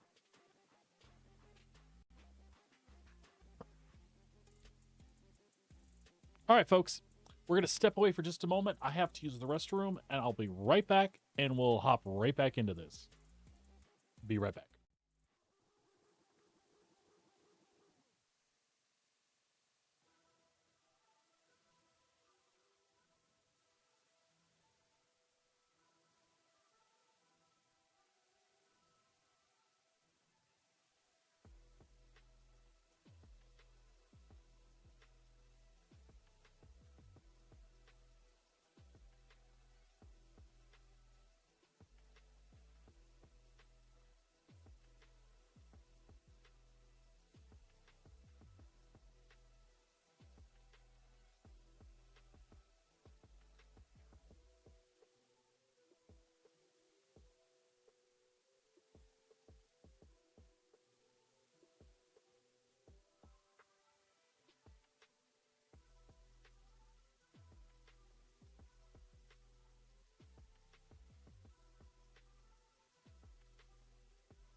All right, I told you that wouldn't take a second. We are back. We've got our shopping list for 4 of our ships. We're going to go out, we're going to outfit these.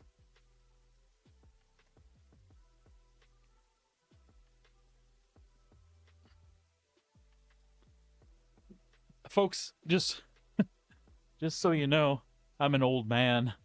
I've got to cover my legs with a blanket when I'm sitting in the office. When the blood's not flowing, they get cold. So sometimes you'll see me roll over my my blanket wheels. And well, yeah, that's where we're at right now.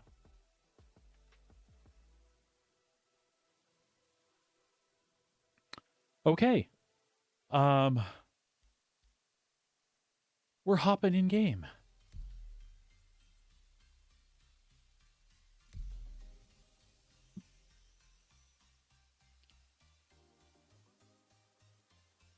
Stopping off in the Valiant Biosphere.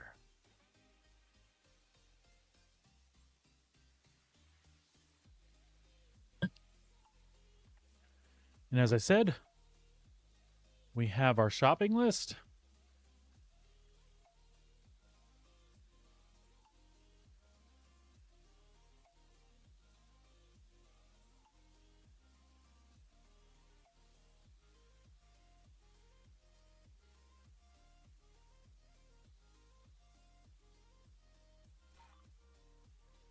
We'll be going to Loreville for those, by the way.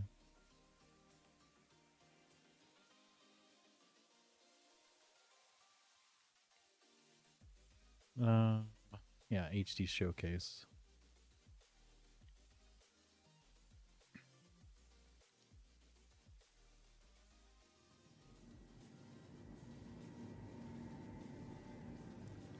HD Showcase.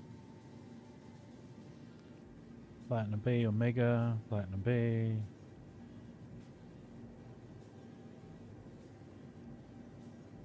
I'm trying to see if we can... Yeah, Omega Pro and New Babbage. Omega Pro and New Babbage. I'm just trying to consolidate this.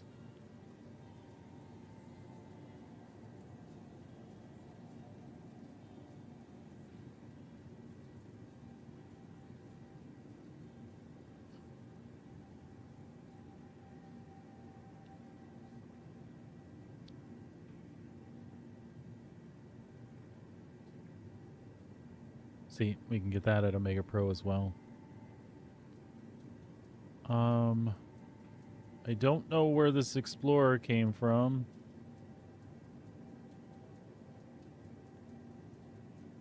We shouldn't need to buy that.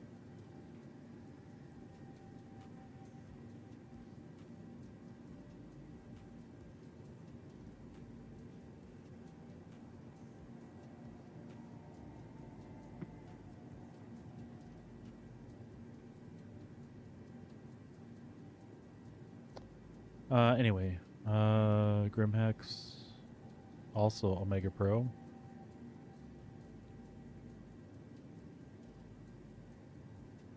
So far,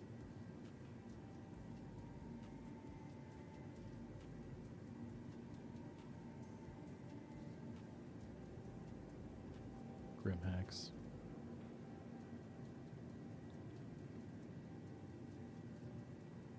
Grimhex. Omega Pro. So far, we got 3 stops. Look at that. Omega Pro. HD Showcase. Rhino Repeaters. Center Mass New Babbage. Yeah.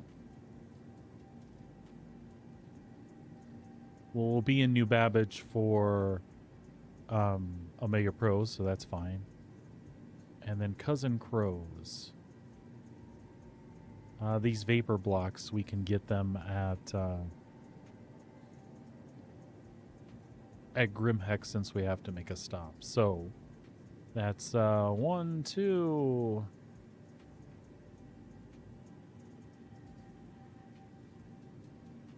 Four Omega Pro and HD Showcase. Grimhex. 3. We have 3 stops to make. That's not bad. Not bad.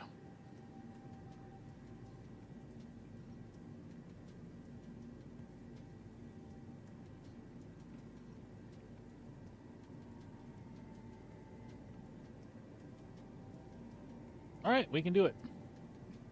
We are in game.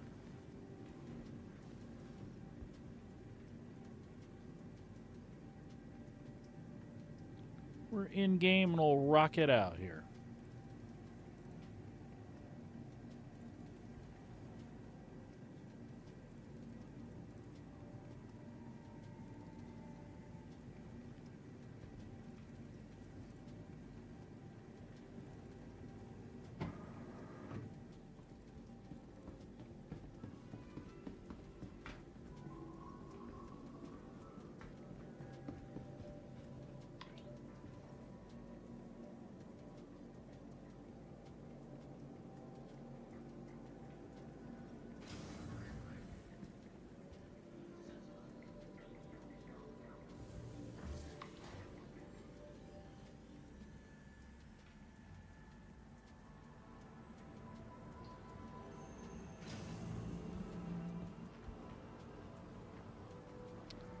I hope nobody found the stuff at the beginning of the show today too much of a rant. It was all in good, all with good intentions. Just trying to make folks aware. I mean, I wish somebody on the side at CIG would stumble on that, and I hope they would take it as constructive feedback. I really don't mean any disrespect. I think there's a way better way for us to experience this. I think some of the things that we're left without are really, really hurtful. It sucked putting these ships together and not having that stuff stay. And I was left... I guess that's what I want the takeaway to be. I was left feeling like I'm the one who's at fault here. And I don't think you want your players to feel like they did something wrong, right? And that's how I felt. I'm like, I obviously stored something wrong or did something wrong that I lost all of this.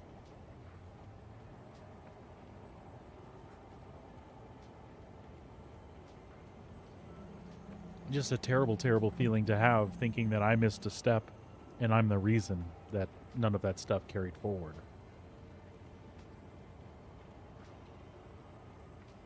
Well, that's where I'm at today. Now, I'm gonna get over it. I'm heading out to re-outfit my ships. Whether it's permanent or temporary, I don't know. I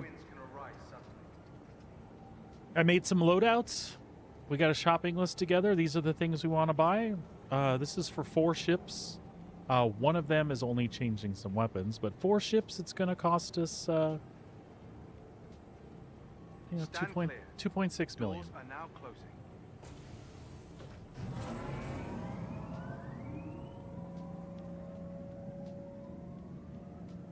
It's not the worst of the worst, right? I have the money.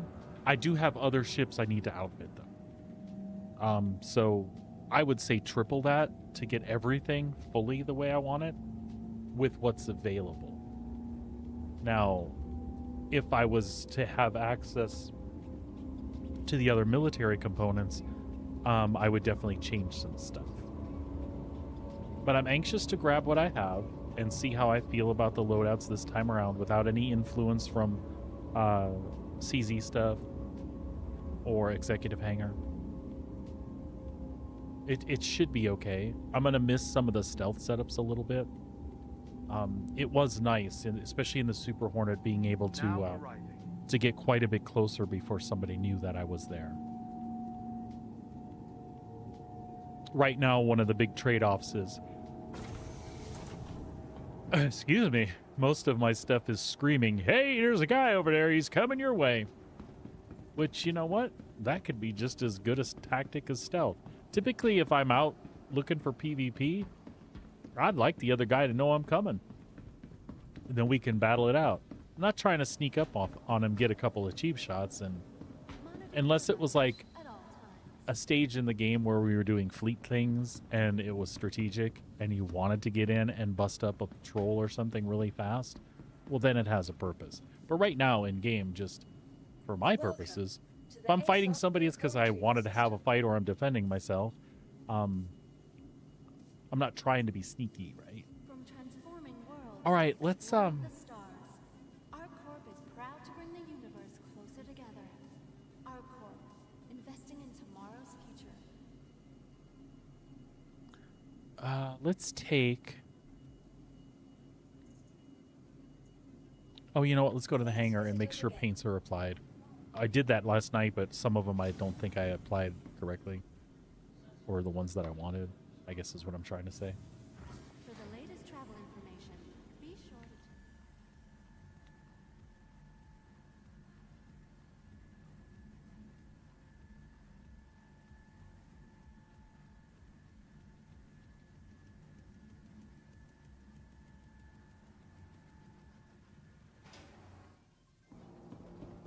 All right, very good. Welcome to the ASOP Vehicle Retrieval System. Yeah, I think Please visit us again.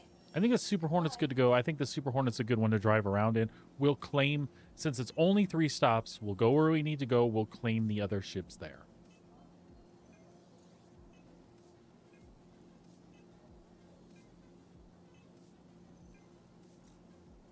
Just want to make sure our paint is ironed out.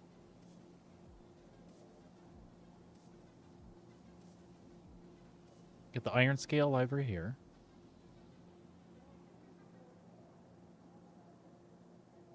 Actually, you know what? I would actually like to drive it around as the Heartseeker for a while.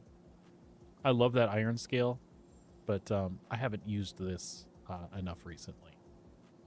And I really like it too. The Lightning, we're going to leave stock. The Valkyrie has got her skin. Good deal. The Geos. I would like to change one of the Geos out.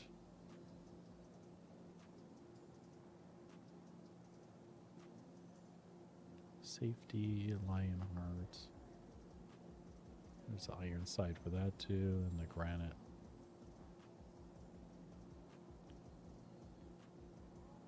It's carbon black. Actually, the Keystone one is cool as hell. We'll just leave that. Mola's Keystone. Beautiful. SRV. Some of these are the only ones I have. It's just before I go throwing them around the... if the Invictus one comes available this year, I want to get an Invictus one for this as well.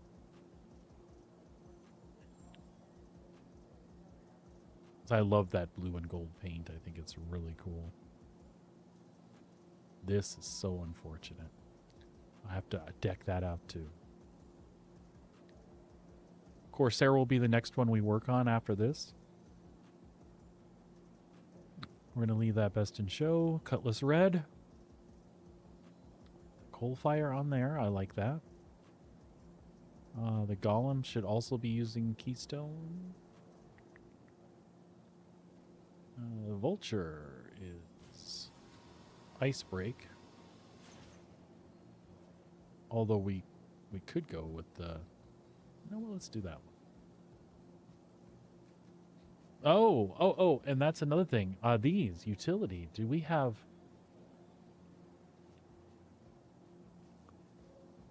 Look at that. The Abrades stayed.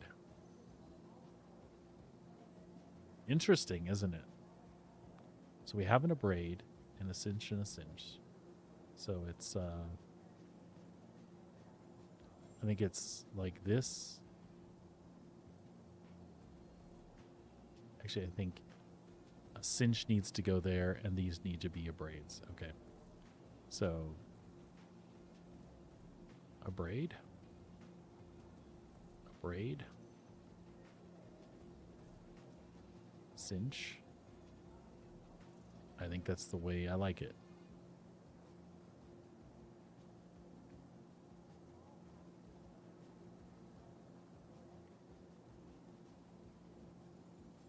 Gray Cat, it's got its library too. So let's find the Fortune. Misk Fortune?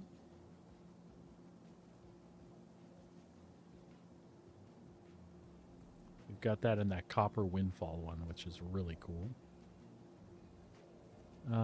Utility here. We do have another abrade. So I want to switch that abrade out. Sweet.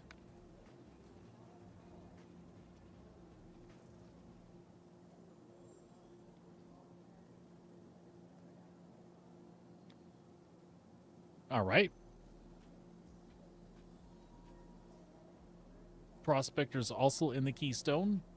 Utility.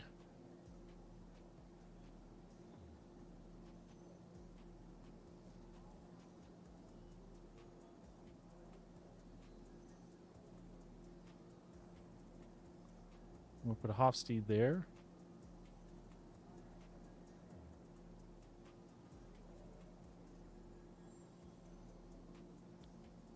And a Riger C3.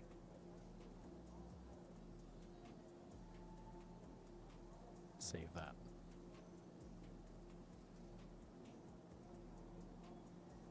Okay. Now, I don't think we have stuff for the mole. We'll find out in a moment.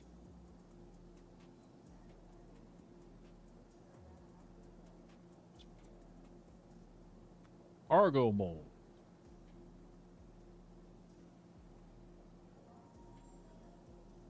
Utility.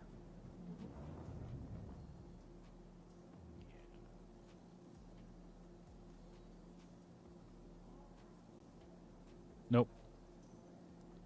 So we'll have to outfit the mole. No, there's one. Those were purchase components and on the mole. Which means I lost them because I claimed it and didn't take it out and store it? Or do I need to take it out and go someplace else and store it?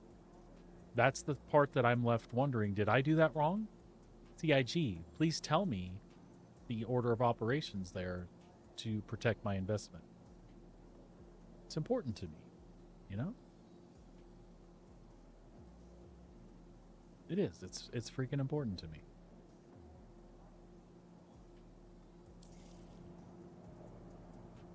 Now, this is all my choice. This is what there's a subsect of players out there that would, if I'm complaining that I have to do this, they're like, well, you don't have to. You could just go out and do this. Yeah, but I like making my ships feel like my own. So you're saying it's about priorities. I'm just saying it's something that shouldn't exist. I should be able to log back in and have the stuff I purchased or the custom loadouts intact. All right. We're going to bring up the Super Hornet and get moving.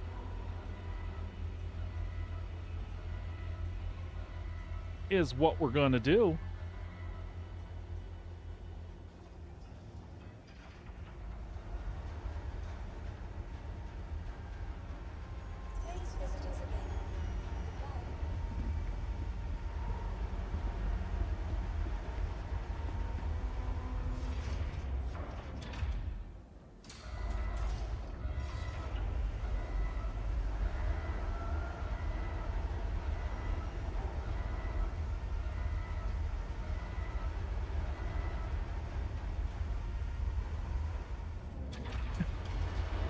Actually, it just occurred to me, I should be flying the ship with the biggest claim time on it.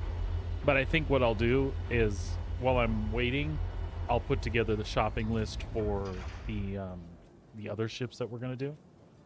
And that I'll do much quicker than the ones I did this morning. I just kind of wanted to do it with you all and let you see the tool I use and how I use it.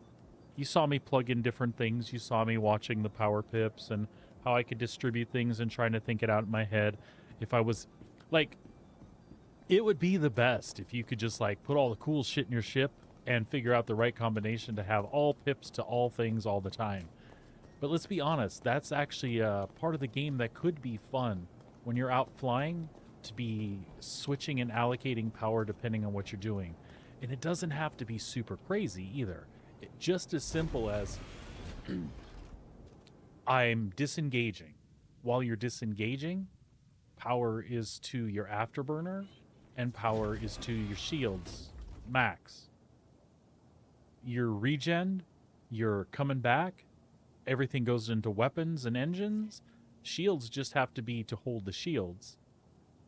And then you can make small adjustments if you're like taking a little bit of fire and you just want to keep those shields up. You can pop a couple into the regen. You get what I'm saying. These are all choices you can make in combat, which is cool. That makes combat feel awesome and more fleshed out. But at the same time, trying to hit a point where you do have all your pips in your major systems filled out if you can. Who doesn't want to try to do that, right? Takeoff complete. And it depends on what the trade-offs are, right?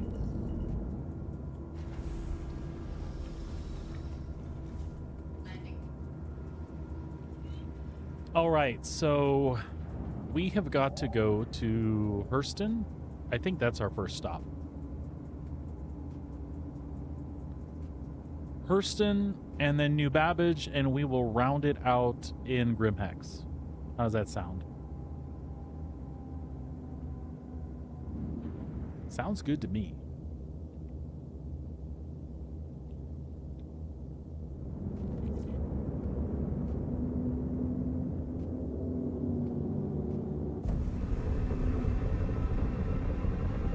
Nav mode? Shields offline. Transferring power to engines. On.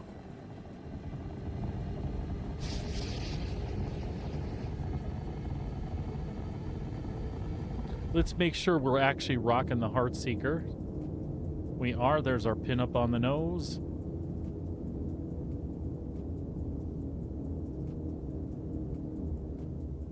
I don't know what's going on there. It felt weird.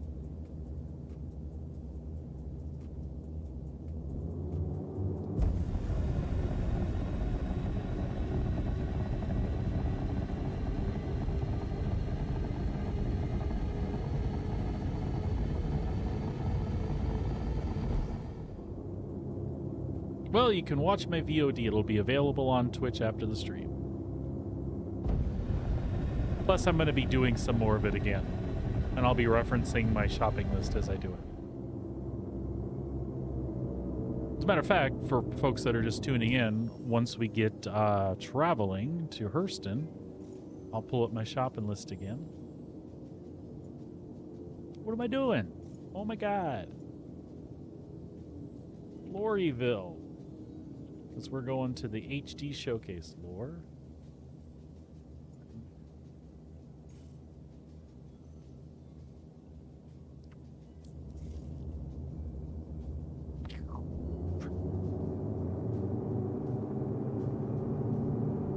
I don't know what to say, folks. Sometimes the game doesn't have enough sound effects for me, so gotta add my own. There we go. So, while we're traveling, we went through all the lists and determined these are the things we need, which is really cool. I don't know what causes the default shop to pop up, but if it's available multiple places, you can do the little pull down. That way you can select where you're going to get it and have everything neatly on the list.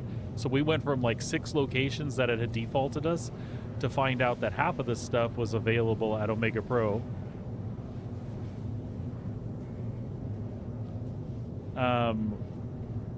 And then we're going to Dumper's Depot for a couple select things in Grimhex. And there is a 4th location, but it is also on New Babbage. So we're going to go to Centermass. But I have to say, oh, this was in Area 18 where this was not available. We're going to go to Centermass and Omega Pro in New Babbage. Everything else we're getting at the HD Showcase in Lorville or Dumper's Depot. And this is to outfit the Constellation Taurus, the Anvil Valkyrie, the Anvil Super Hornet, and the Anvil F8. After that, we're going to go pick up and take care of the Starlancer, which I have never changed a component out on, ever.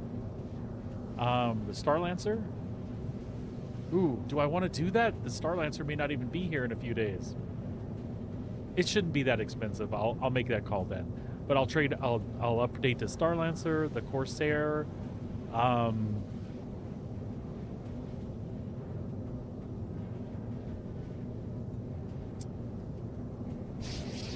maybe something in the Zeus.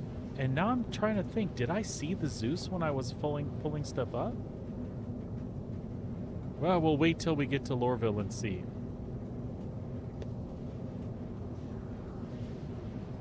We might also stop in Lorville and look at how much a raft is.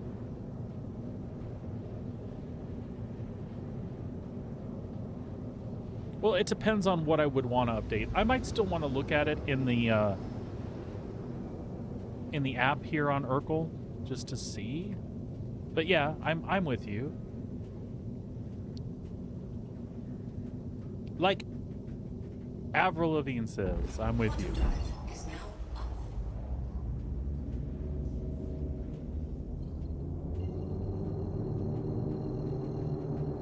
All right, Lorville. Crank that button.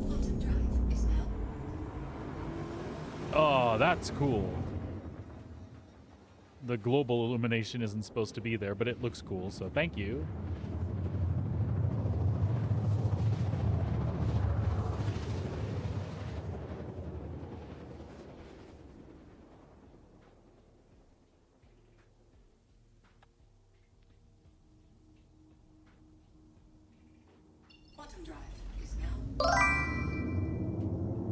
Sweet. Spearhead, it's good. I'm having a good experience so far. With a caveat. The caveat is either it's because of a bug that's not fixed, or because I managed my ships incorrectly. I lost all my components. That's no different than the last few times I've been through a patch, though. But even my executive hangar ship,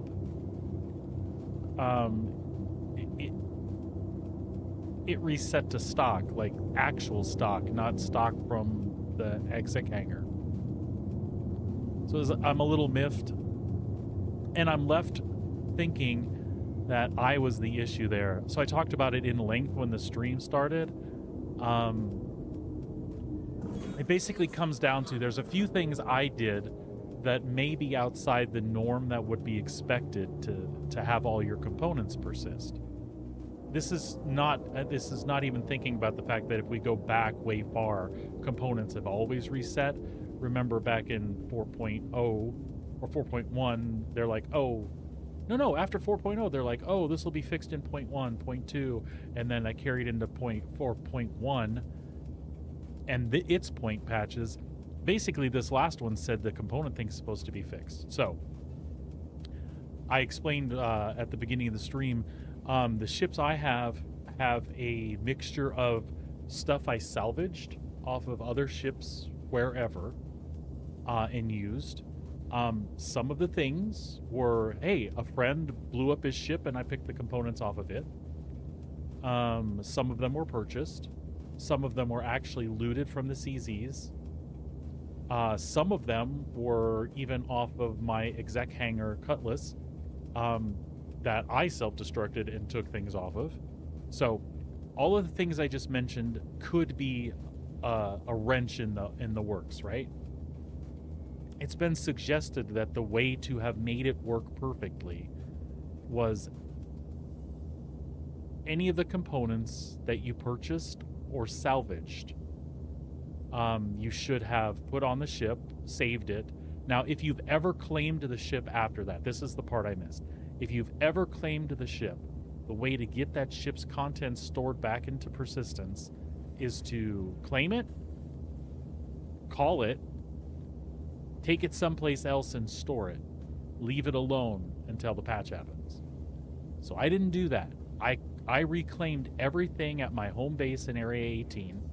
And like I said, all of those ships had different circumstances and things and ways that the equipment got on them.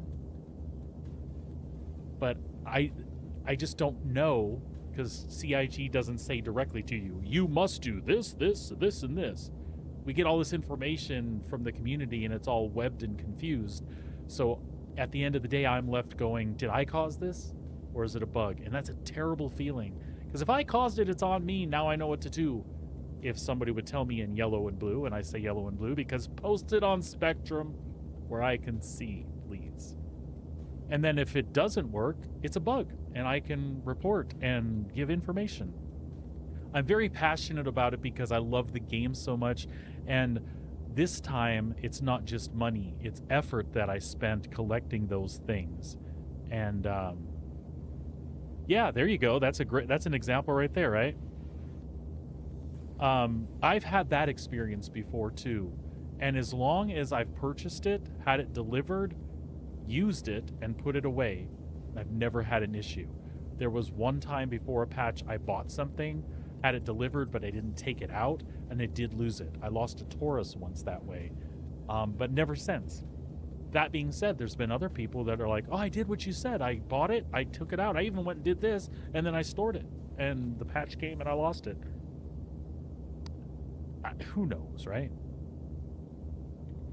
It'd just be nice if there was a more concise, like, verified CIG saying, this is absolutely the steps you must take to ensure that your stuff remains intact.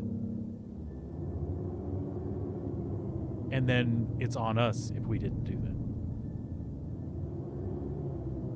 But I think there's nothing that fits that description. Lights on. Lights. So like I said, I feel like, did I do something? And regardless, and you know, there's a lot of people in the community like myself that have been around forever, but they'll tell you, well then don't upgrade your ship. I've gotten where I don't upgrade my ship anymore. And I'm sorry to talk shit about you in the voice I'm using, whoever applies to that, but here's the thing. It's my ship. They gave me the ability to customize it. I like doing that. It's different. It flies different. It performs different when you change the components out. But who wants to do what I'm doing today when it shouldn't have? Like I said before, it was something we expected, but you're telling us that this should be fixed now and we shouldn't have to do that. Well, I want that. I want that bad.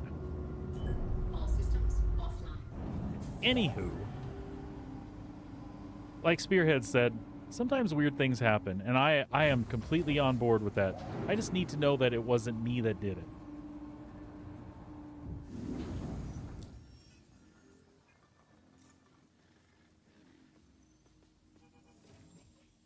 But as my lovely wife pointed out, today also made a good opportunity to show people how to use Urkel and how to sit there and think about the things you want, which I also mentioned. I am not a pro or an expert at that stuff, folks. I just do the best I can with the information I have available. And I know the way I like my ships to perform. And I also know the sacrifices I'm willing to make to get those stats and things, so that's how I make the decisions I make in Urkel. Plus, I just like saying Urkel Welcome to the ASOP vehicle because I'm an retrieval 80s, system. 90s child, and, you know, in my head I'm like, did I do that? If you don't know what I'm talking about, I'm really sorry. I think it was Family Matters. Is that the name of the sitcom? Yeah.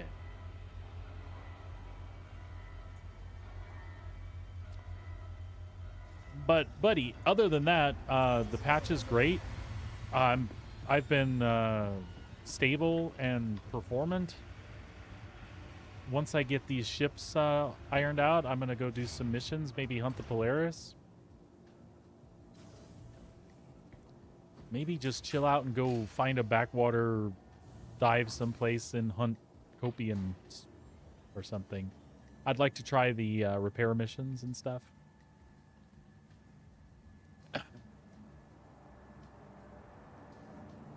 Whatever we can get around to today, but the ship thing's important because otherwise every time I go to use something, it won't have its stuff and I'll be irritated. We did say that we thought about a raft. We were going to see how much a raft is in here and then make that decision.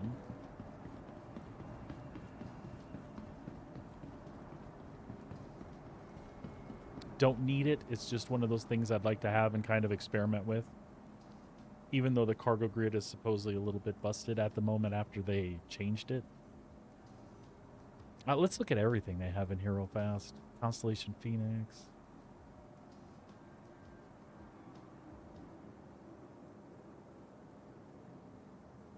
I heard that too, but then I also heard that some people are not getting paid.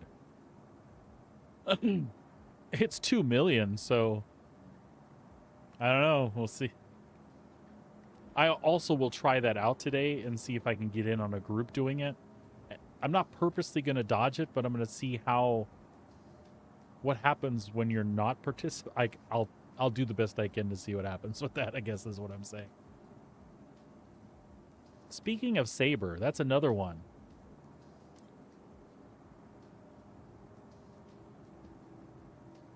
Which is like the best general all-purpose Saber to get. I don't want the fire whatever, because that's all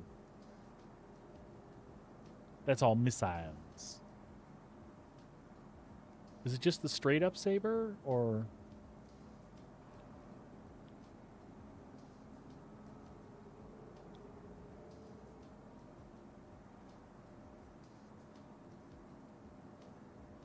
pick the base? Yeah.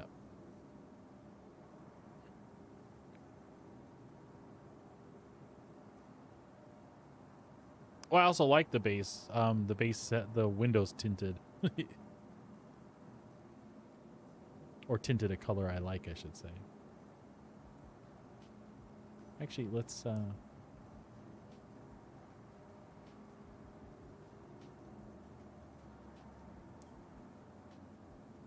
I thought the other ones were available. Maybe at Astro Armada? Or maybe at the end of the list and I'm just not being patient. So this is racing. Yeah, we don't care. I like the look, but... And I like the closed back of the... Okay. Yeah, the base. Oh, that's pretty inexpensive, actually. Anvil... Argo. How much be a raft? 3.5.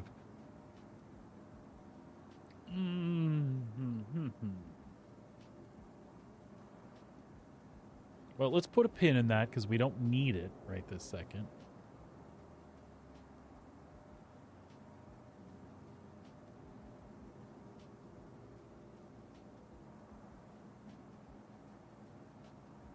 Sit, Ubu, sit. Good dog. Also, we need a Fury or two. Oh, we can rent those. You know, that's oh, I was going to say, that's probably what I'll do is rent the raft, but I was just talking with the wife about that. That's not going to be for rent during Argo's stint in Invictus, so. Okay. Let's go ahead and get on over to the HD showcase and buy the attritions we need. While we're there, we might think about the other ships and if we want to go ahead and pick up additional attritions while we're there. We probably will. We'll probably pick up 4 more size 4s and 2 size 5s to slap on the Corsair. Or do we like having our big laser cannons on the Corsair? Now arriving. Stand by and let passengers disembark before boarding. What am I trying to do with all the ships? Is that what you're asking? Be considerate to your fellow travelers. Do not lock doors. I mean, outfit them to my specifications. There's a big hiccup here. Okay, just recovered. Central Station.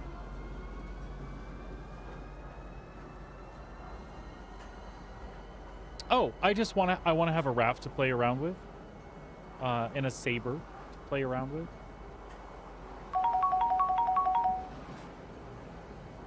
Some of those I can rent. I can rent a saber.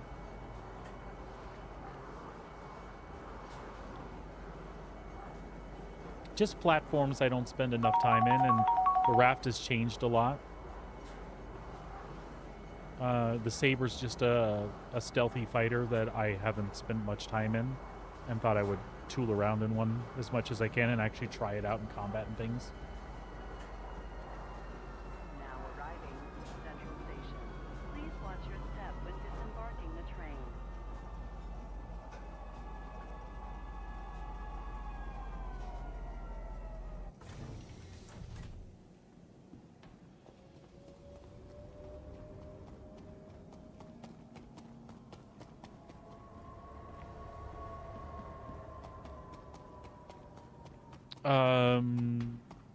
Since it's been changed, I forget.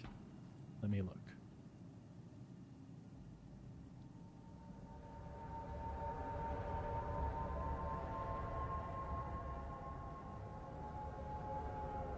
Come on, keep it moving.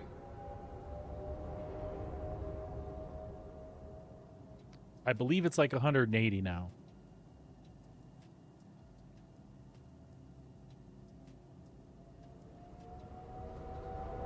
No, it's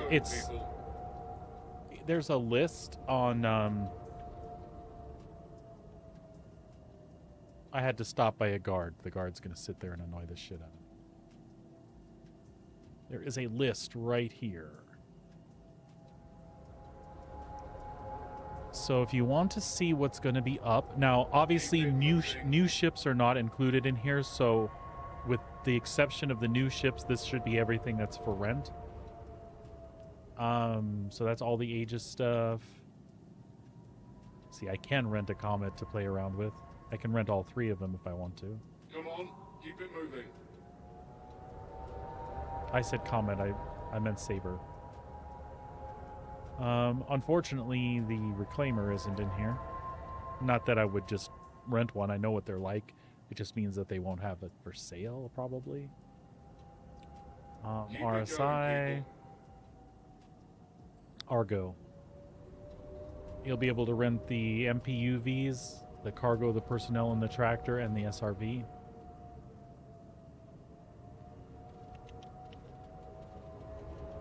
But no raft.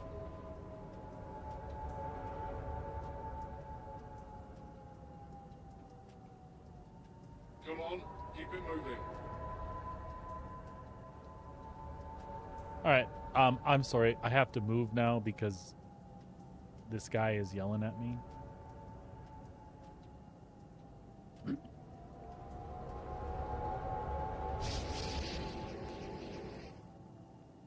Keep it going, people. Oh my god, dude.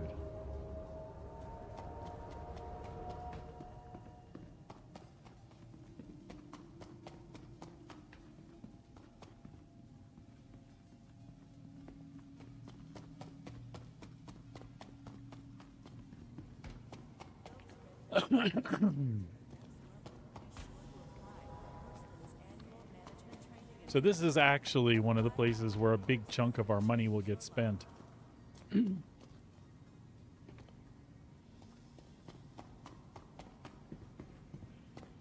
On the stupid attritions.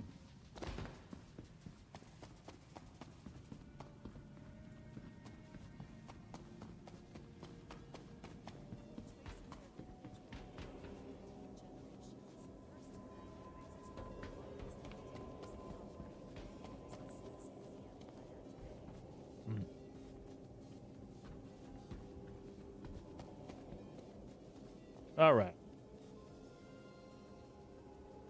Shopping list. And like I said, I think we're going to be smart. We know we're going to do this probably on the Corsair as well. So we'll just get them while we're here. But we will potentially be back here anyway. So we need 4 attrition 3s, 2 attrition 4s, and 4 attrition 5s. So for the Corsair, we need 2 more. 2 more of those. And 4 more of these.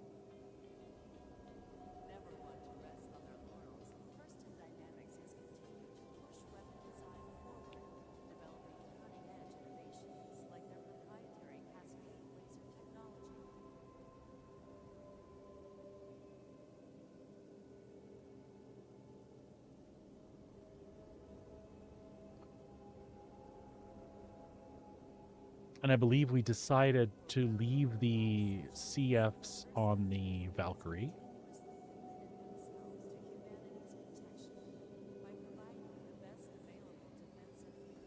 Or did we? Yeah, we did. All right, so that's all we need at the HD showcase is those attritions. We can always come back here on other ships and get more if we need, but the Taurus, the Corsair, the F8, that should take care of business.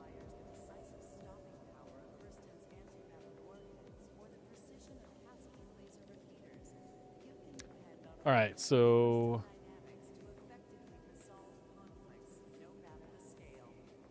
2, 4, 6, and 6. 2, 4, 6, and 6 by size. So 2.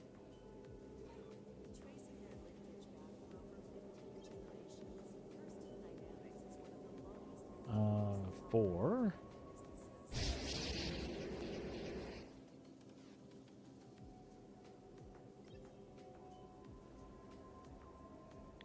6.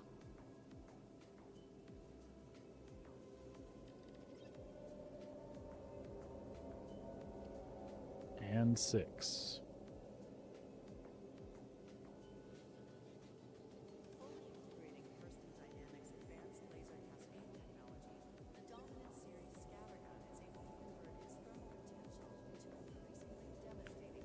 All right.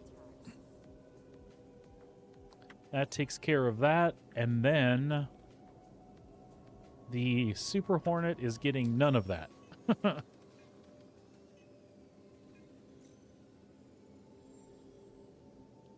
Yeah, the Super Hornet is getting none of that love.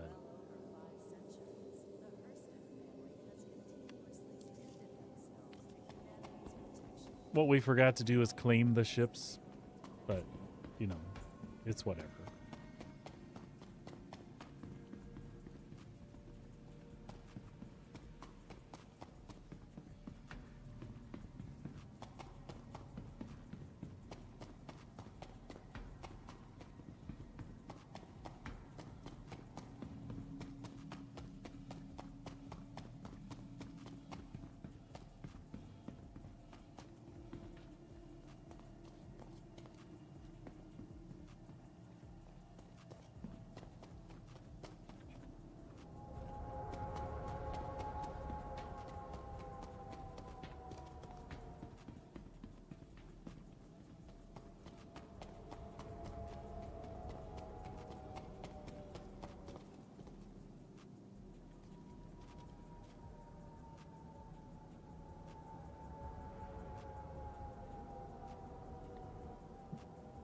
Now arriving from Tisa Spaceport. Stand by and let passengers disembark before boarding.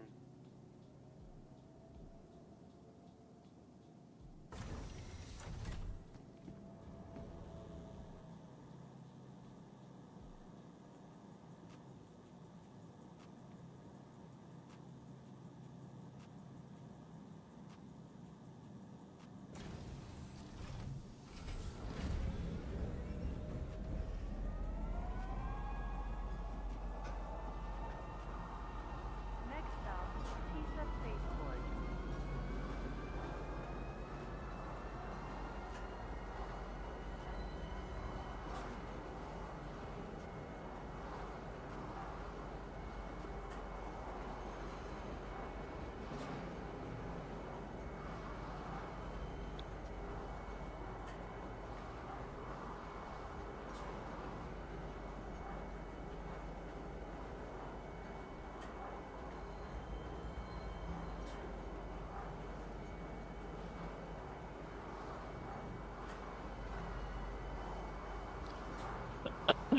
Excuse me. Now arriving, Tisa Spaceport. Please watch your step when disembarking the train. Trespassing or attempting to trespass on train tracks is a serious and dangerous offense. There's still a tickle in the back of my brain about the Guardian MX versus the... What the hell did you just do? Versus the F8C for my uses.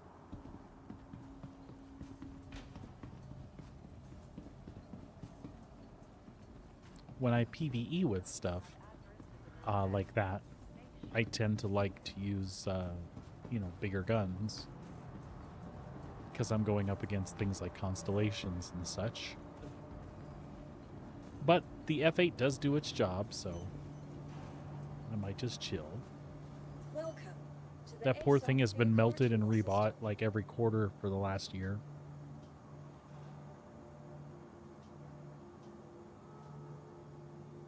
That's a little bit of an exaggeration. Not a big... Alright, so we want the F8 here.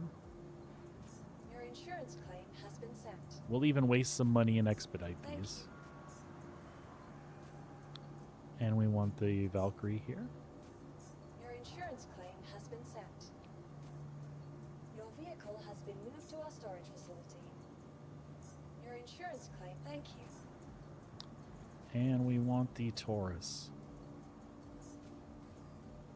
Your insurance claim has been sent. Thank you. You know, knowing what we know, I guess we could just, we could claim the Corsair as well. Your insurance claim has been sent. And we have other things to outfit like the Mole, which we're not going to be using in these first few opening days. And if I change my mind, I'll go outfit the Mole when I'm ready. And that's an easy one. I just take the Mole to New Babbage and all the stuff I need for it's there. Minus... Nope, all the stuff I need for my Mole loadout is there. Minus Your nothing. insurance claim has been, thank you.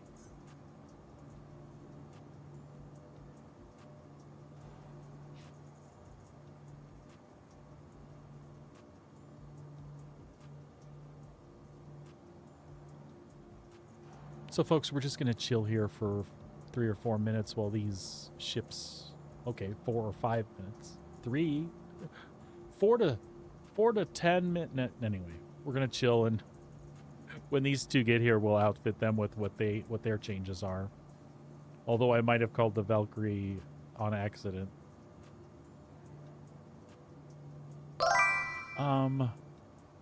Hey, Blade, what's going on? How you doing today?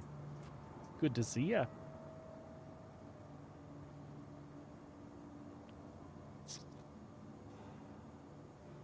It wasn't that bad. It was chuggy anywhere around the like the business district.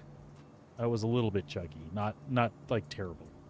I was still getting like, you know, 28 to 35 FPS. It wasn't crazy. And that's standing in the center where the Idris is above. Of course, we don't have the actual halls open yet, so it could get worse. Hopefully it'll hold there. Once I got out in the hangar and the doors open and I got up above the city, like in the general vicinity, things were still going good. So it's just a little bit inside Area 18. I could totally live with it.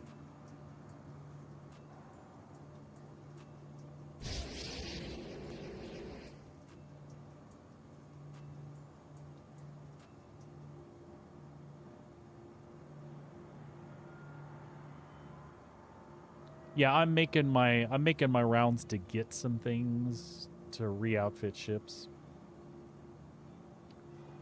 See, we did put attritions on here. That's where the extra 4s went, maybe? Goodbye. Yes. Okay. What did I do then? All CFs on the Hornet. Oh, it's because it's Ardor stuff on the F8. Okay. I'm only picking up a few attritions. I got it. I got it.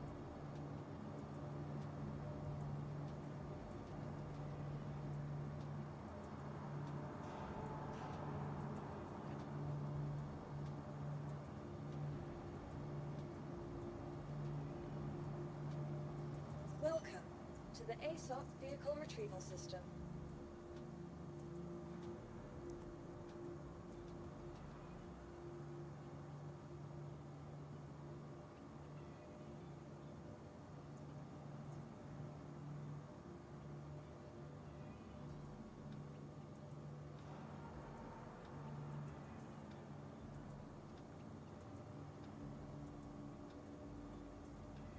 I went ahead and got attritions for the parts of the Valkyrie that I wanted to. If something happens and I end up getting an Asgard, and then I probably won't use the Valkyrie much, I can just take the size 3 attritions off here and put them towards what I would change out on the Asgard.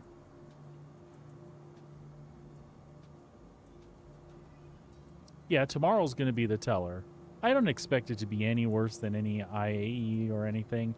And to be honest, the last 2 IAEs weren't that bad. The last one in particular was even an improvement on 2 years ago. So I don't expect we're gonna have too awful a time. The thing you can't plan on is it seems like free flies have generated way more attention in the last couple of years than they have previously. And they always did generate attention, but it seems like we really get a big influx around these times now. All right. So we've got the Valkyrie and the F8 here. Let's do some switcheroos. So.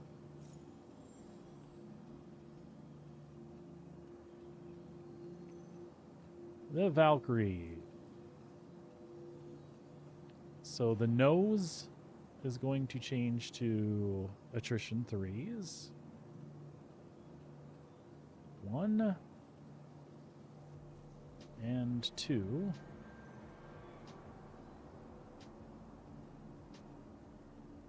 And then the wings are changing to attrition 4. 1 and 2. And the rest of it I'm leaving alone.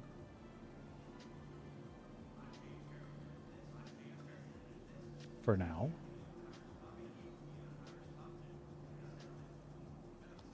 And then the lightning is going to receive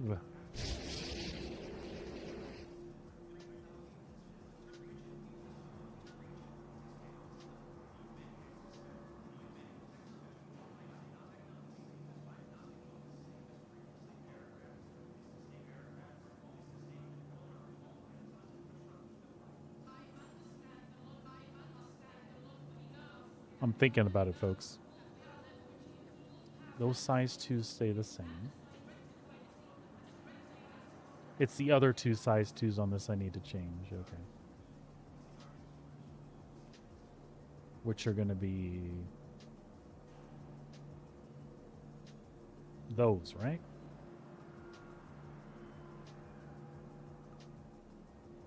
Because these size 2s will change into the Ardors that I have. Well, actually, we'll just do these right now. We'll make these the attritions. That one. And that one. The other 2 CF, the other 2 cannons will be the Ardors.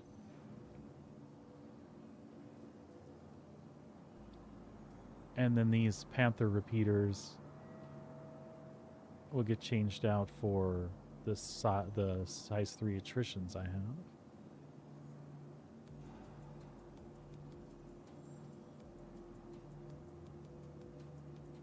Where is the other one?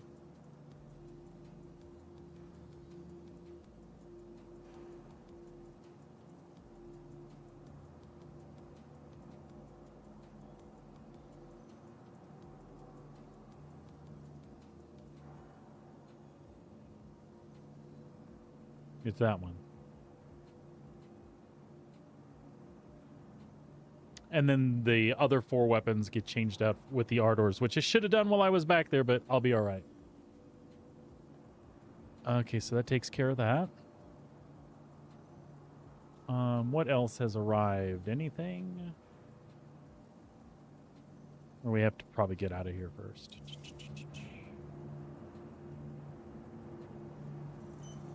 Welcome to the ASOP vehicle retrieval system.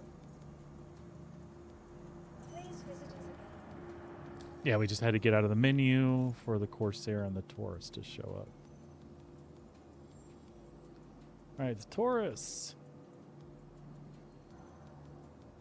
Vehicle weapons. After all those missiles, and we're going to do size 5, size 5, size 5, size 5. And again, the turrets I leave alone. The CFs are good enough if I have somebody riding with me for now. If that happens a lot, I'll change them.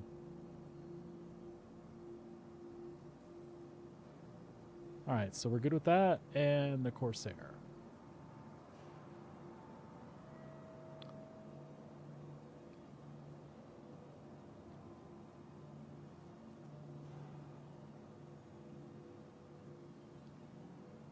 Again, we're leaving the little guys alone.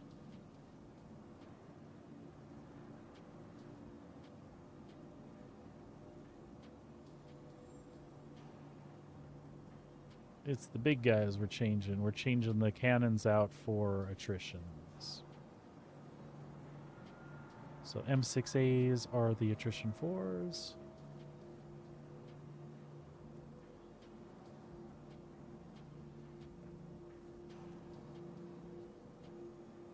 And the M7s are the other two 5s.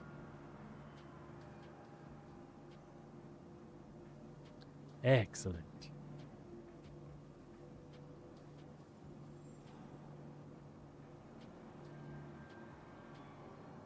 Beautiful. And we'll switch what we fly to New Babbage. That's where we're heading next. The ASOP vehicle retrieval system. We'll take the pretty Vehicle Corsair. selected. Your vehicle has been delivered to the following place.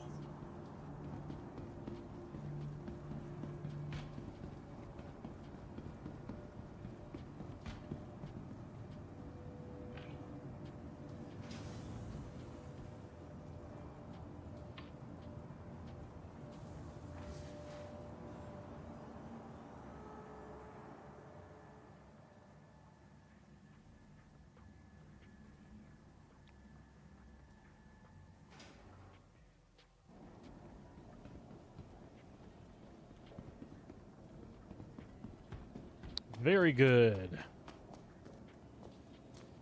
She looks to be all attritioned out.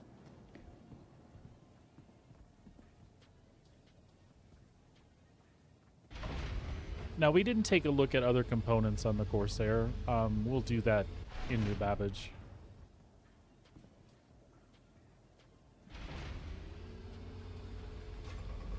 Because Urkel only had 4 slots for us to configure.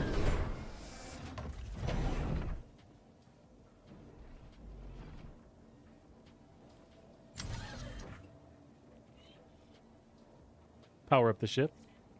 Stand by. 1 moment, please. All onboard components have passed system checks.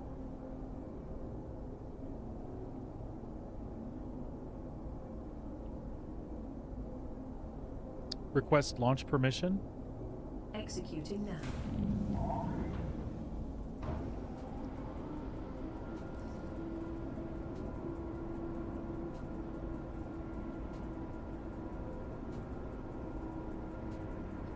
Launch.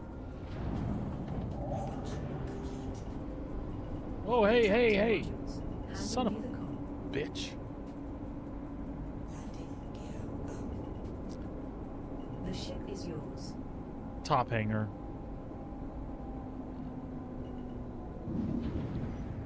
Let's hope I didn't break anything. It was a light touch. It really doesn't matter. Just me being annoyed with myself.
All right.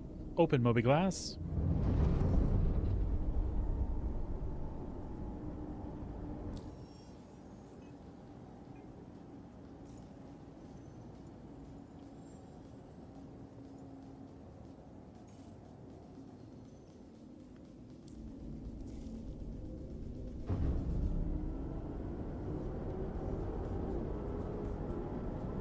Engage jump drive on my mark.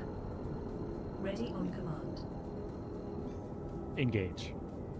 Think for space.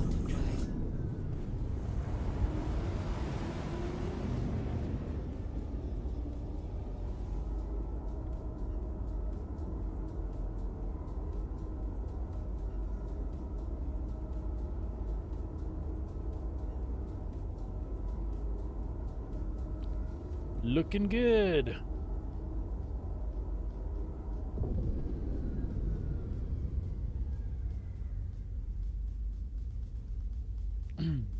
If Fireclaw was on, he would be making jokes about my Corsair, but say what you will, I think she's an awesome ship.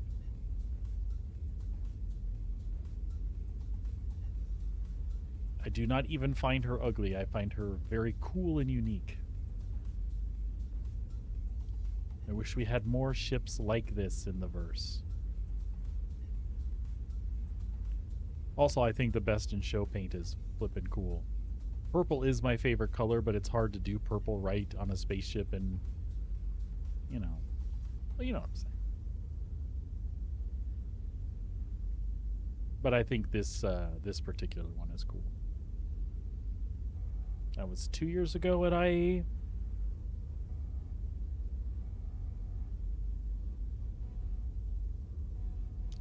And I used to own a Corsair on my account, but that one had got melted to make way for something else. But that paint was awarded separate, so I still got to keep the paint.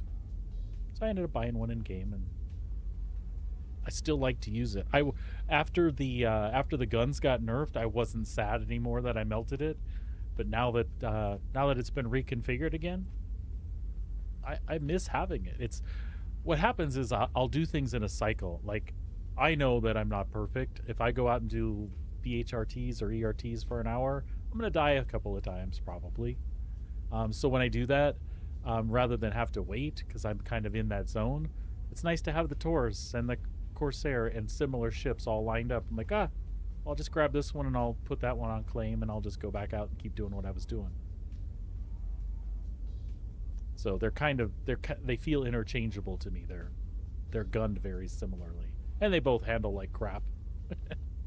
Which is to be expected from a bigger ship with huge ass guns on it, right?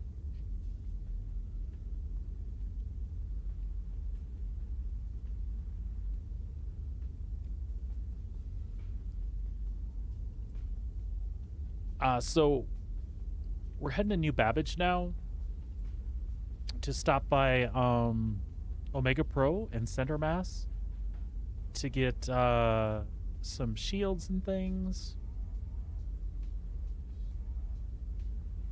that we decided we were going to trade out.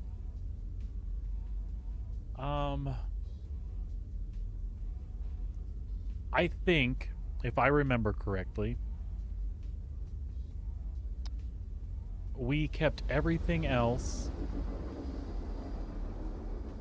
stock in the Valkyrie. So that's all we did was the guns here. So I'm going to go ahead and kill this one, and we'll pull the Corsair up and see if there's anything else I want to do here.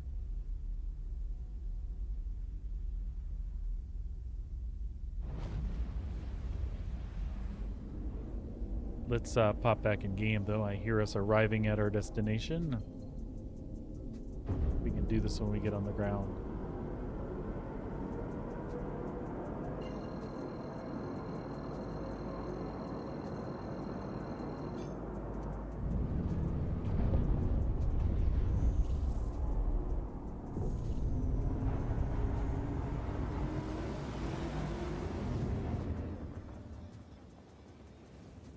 That's why I like this purple, because it's very reflective, so when the light sort of just changes to something light like that, it's like super shiny.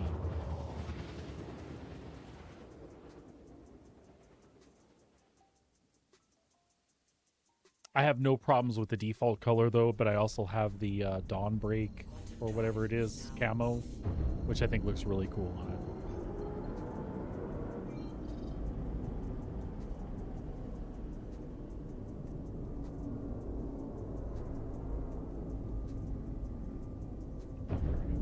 Literally had to go a little bit to the left, but no, I made a circle instead.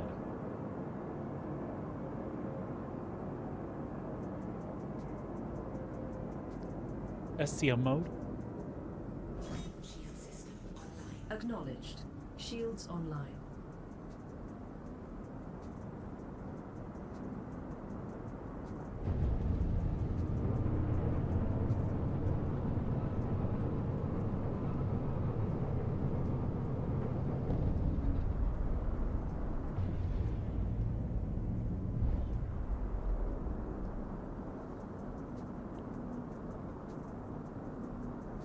Request landing permission. Request complete.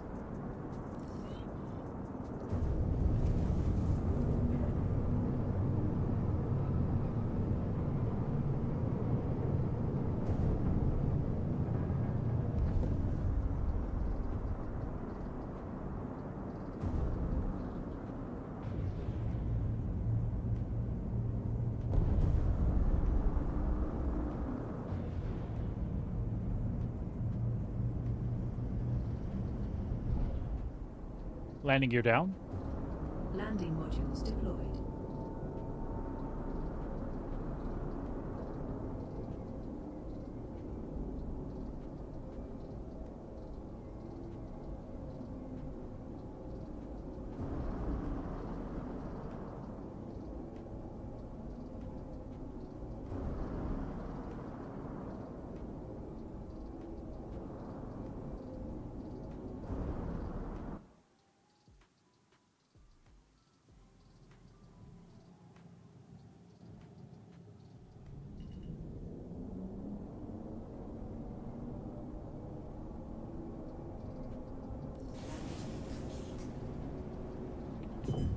There we go.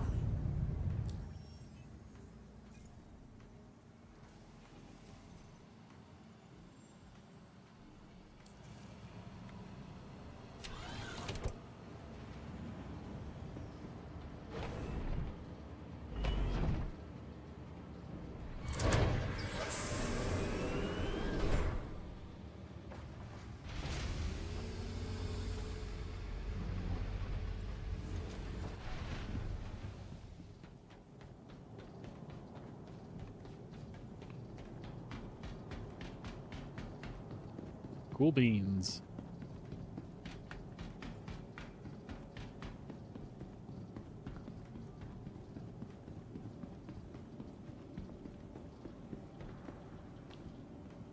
Welcome to the ASOP vehicle I retrieval will get her system. stored away.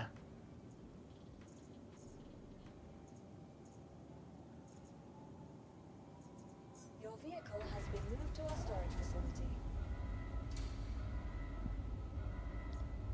And we'll call over the lightning. Your insurance claim has been set. Thank you. And the Super Hornet. Your insurance claim has been set. Your vehicle has been moved to our storage facility. Your insurance claim. Thank you. And the Taurus. The Valkyrie's done. Your insurance claim has been set. Thank you.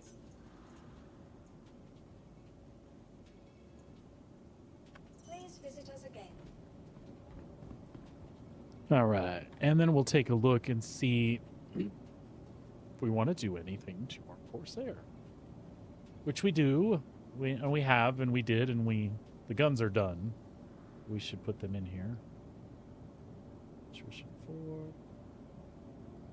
Attrition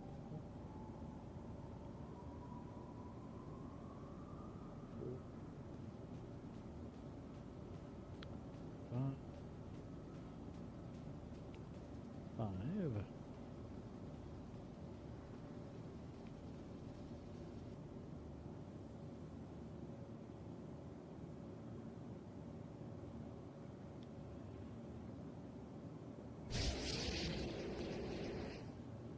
So that's a civilian C.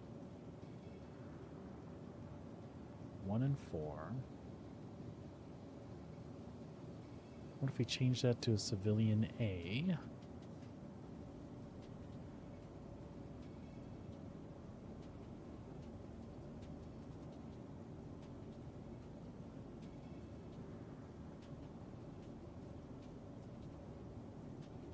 So now when we're looking at regen, that gives us points to play with. Shields at full strength with just the 1 pip. The rest is regen.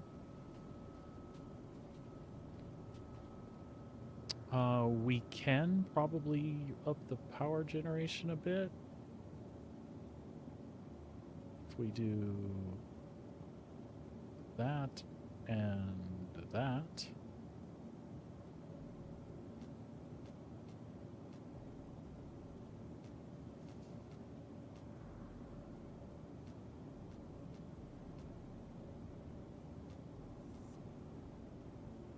And that would probably be adequate for us to do the things we're going to do in it.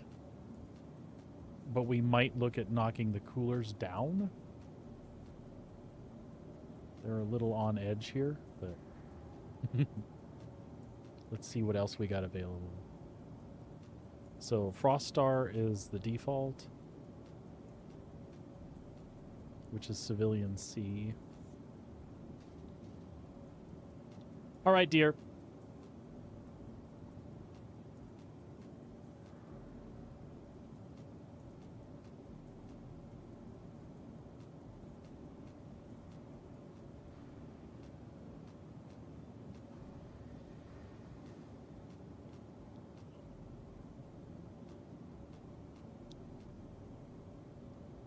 So where do the Frost Stars sit in here?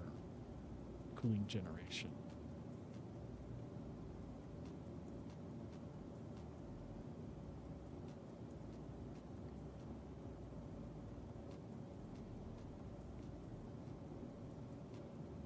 Frost Star at 22.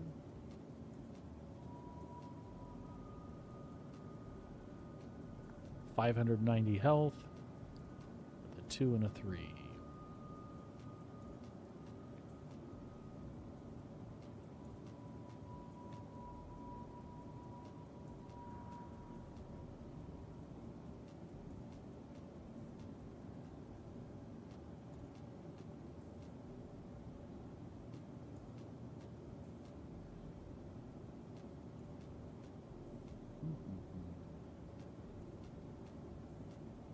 I would love to do those. But we don't have access to them.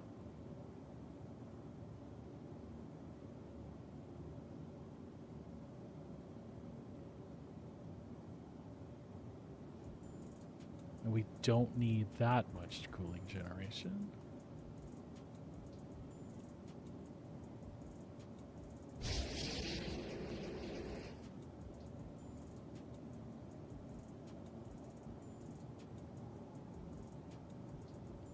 $22 is on the Frost Storm. Where could we go?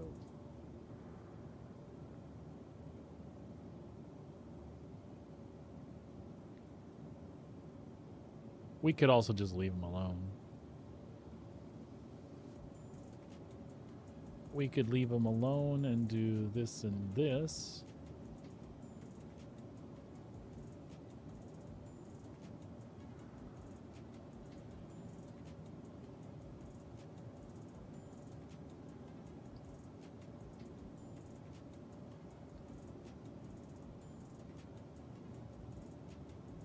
So if we change out the shield and the 2 power plants, maybe that's all we do additionally to the Corsair for now.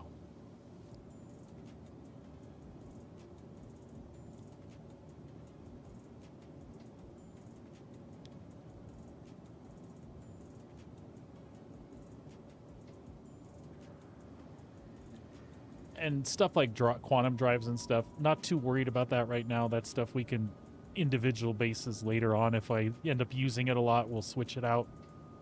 I'm not trying to spend the most amount of money right now. I'm just trying to make them functional the way I like them.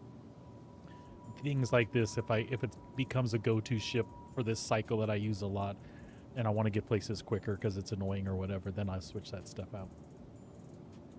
Because when we're in SCM mode for fighting, this isn't going to make any difference. Unless we're constantly popping into nav to move away faster, but you typically have enough power to do what you need to do.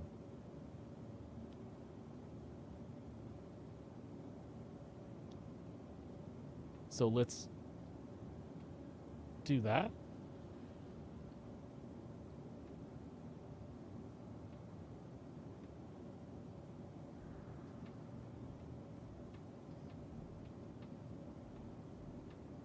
Which we can also get here at Omega Pro.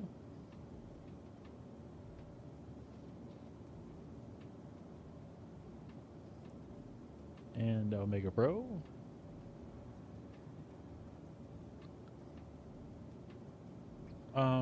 We already bought our attritions, all of them. We can get those off of here just so our list isn't cluttered and all that stuff. So Grimhex. And everything else is here at Omega Pro and Center Mass.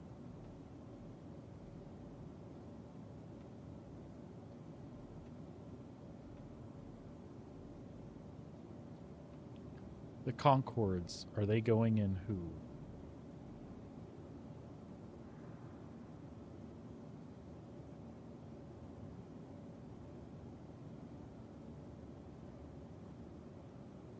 The Super Hornet.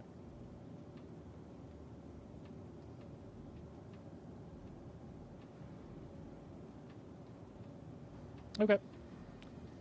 I think we got our list together. We should probably take us a quick break and grab a little lunch, and then we'll buy this stuff and get on off to Grimhex.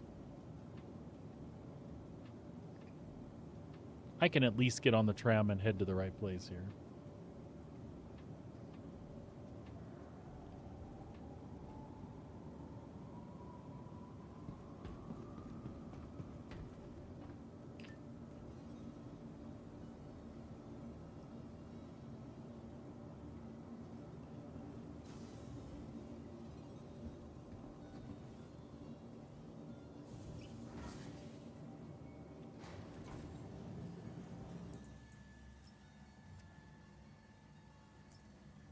Ready to upgrade. Located in the plaza, the factory line has all of Microtech's latest offerings.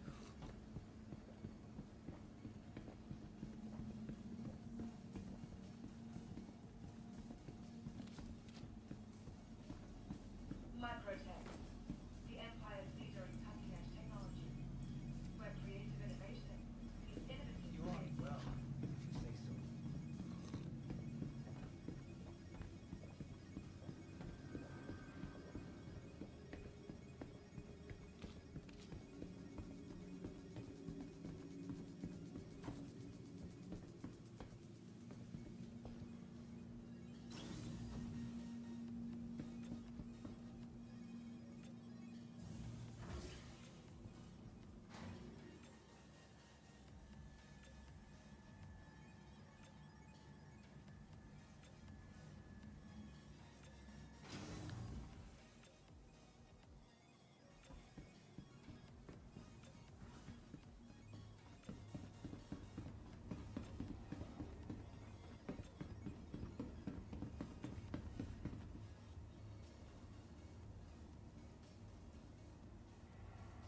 Capsule now approaching station. Stand clear of disembarking passengers.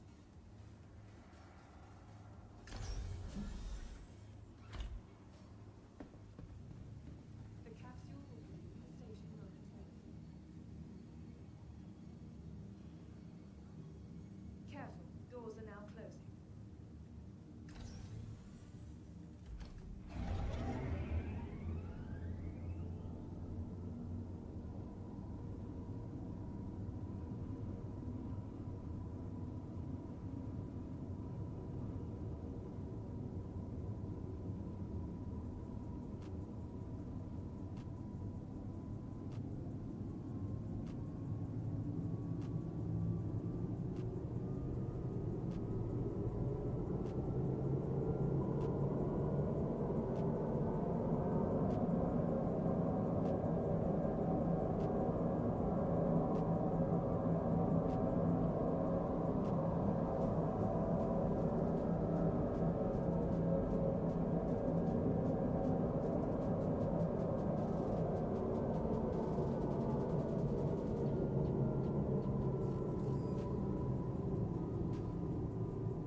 I got lost. It's been a while since I've been in New Babbage.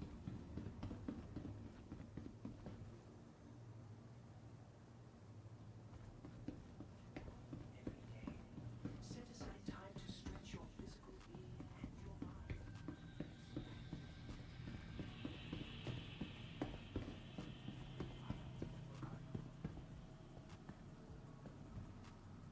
Should we stop and do some yoga, folks?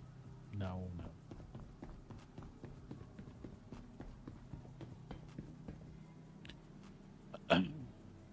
I get lost here too. This way. Center Mass and Omega Pro. That is correct.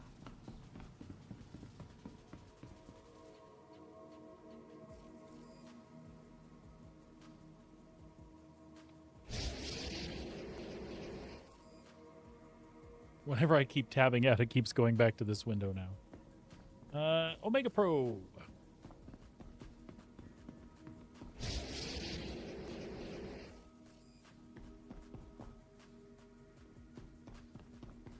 I swear I know where I'm going.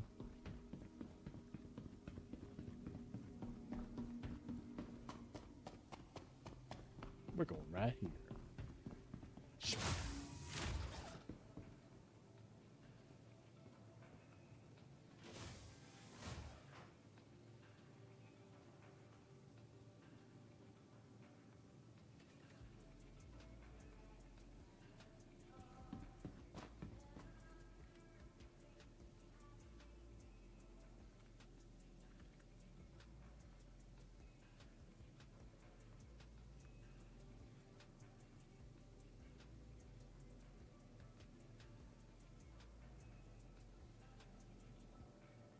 All right. Shopping list. Shopping list. Let's get in here. Omega Pro. Sorry, folks. I've got my shopping list on the side here because, well.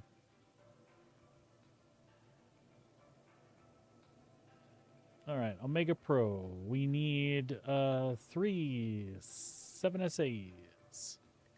They're shields.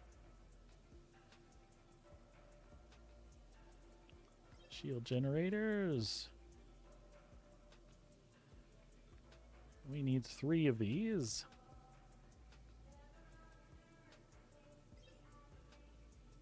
Okay. And we should just do them and take them off the list, shouldn't we? Yeah. Okay. And then we need 2 7MAs.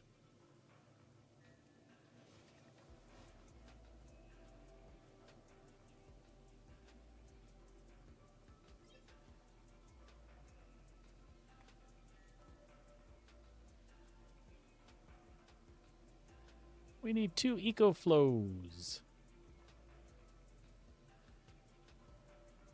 Those are coolers. 2 of them.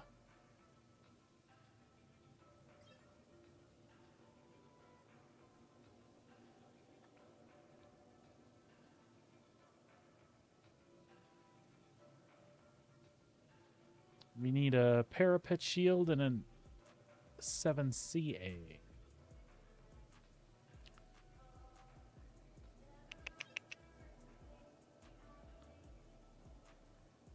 There we go.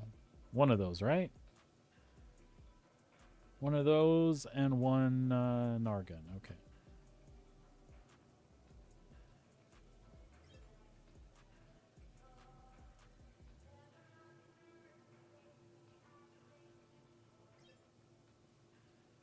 Okay.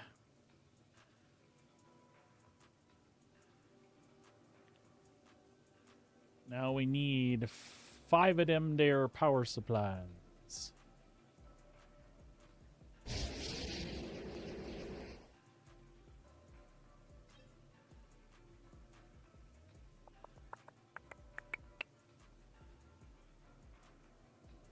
Five minus 1.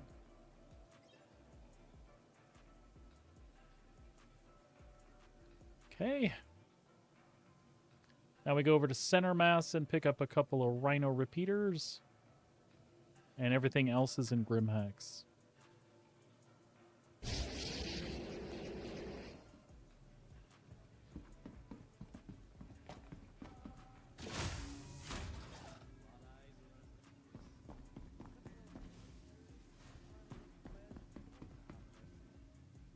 No, we'll just skip.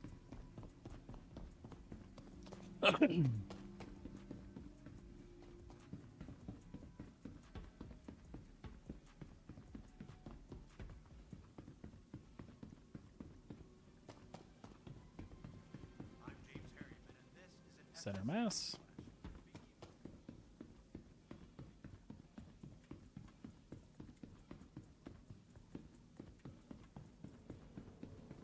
Well, now I'm starting to actually look like I know where I'm going.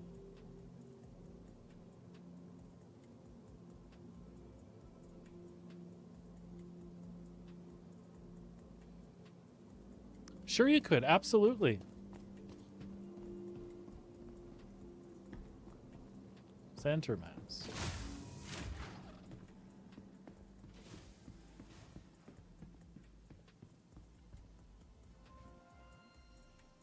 All right, here is where we're getting our 447s.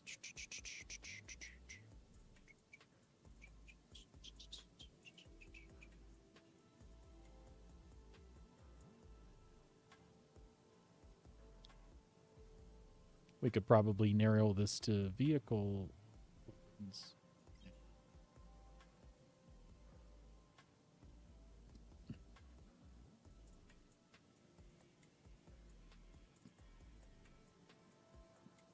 Plus, while you're doing that, then I can know what kind of sale was going on right now.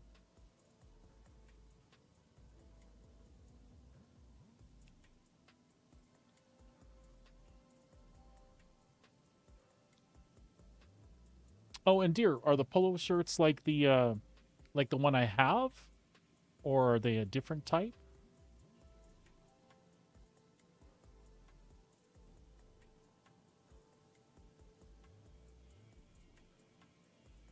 They didn't have those available in tall last time. So cool that they did now.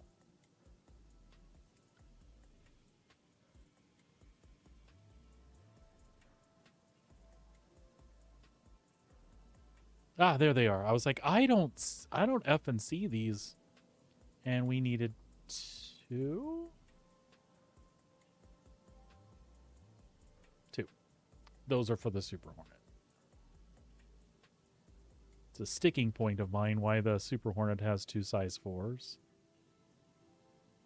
Which puts its gun power on par with the F8. But when we talk bigger ship scale, the medium fighter has more impact to get through the shields and potentially armor of a larger ship. I feel like that should be the F8's role. Because the F8 sure ain't designed right now to take out medium fighters. Because medium fighters will outturn it and win. Then again, I think what people fail to see sometimes when they talk about that stuff is we're talking about like singular ops, right? Like just you and the universe. What if you're doing shit with your buddies and you guys fly up in like 4 F8s and you're just encountering low amounts of fighters? The 4 F8s can converge on anybody just like a medium fighter can. And that's fine that you can outturn the F8, but you can't outturn 4 F8s.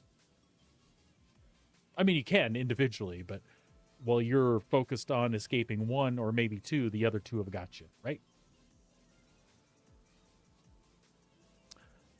We didn't buy these yet, did we? Okay. 2, make sure I got 447s. Buy them. Okay. And then we'll equip them. Then we'll take a break before we go to Grimhex. How about that?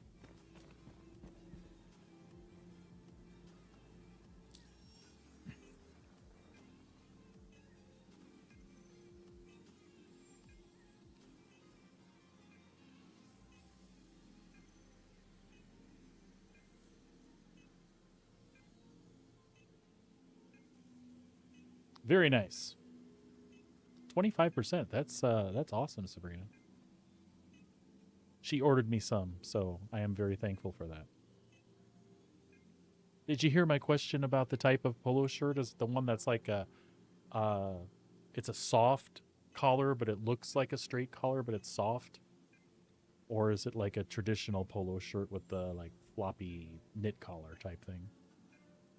Oh, free shipping. That's huge too. And for our friends in the US, I think that same company operates in the US. I could be wrong. That might be the Canadian version of... I forget what the other ones are in the US. Son of a bitch. They might be the same thing. I might be literally thinking of the same thing. Let's see here.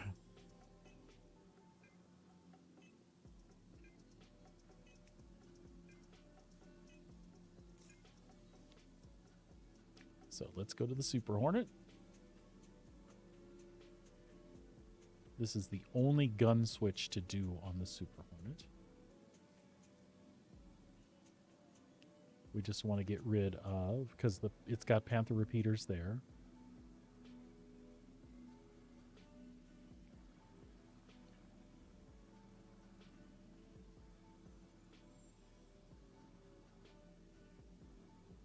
There we go. The Renovate Gantlings.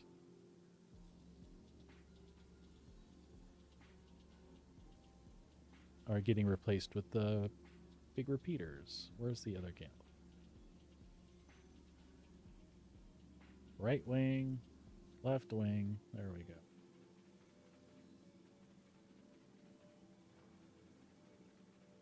Save changes.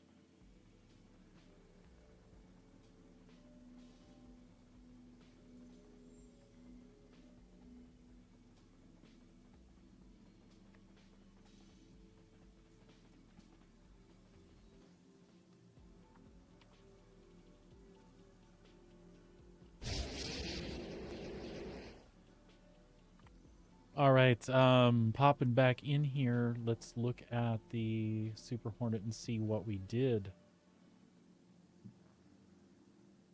So the shields and a Maelstrom are going in there. Gotcha.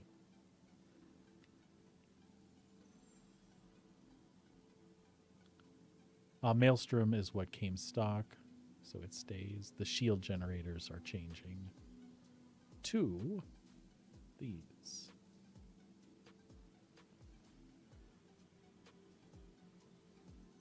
Awesome. The rest of its parts, the vapor blocks, come from Grimhex. The quantum drive I was switching out to a drift, it comes from Grimhex.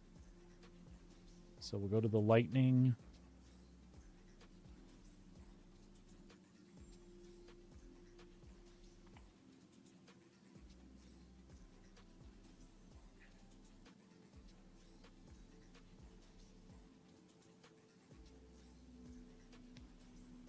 Same thing on the lightning. It's getting vapor blocks and a drift from Grimhex, but it's getting a Genoa and the 2.7 MA is okay.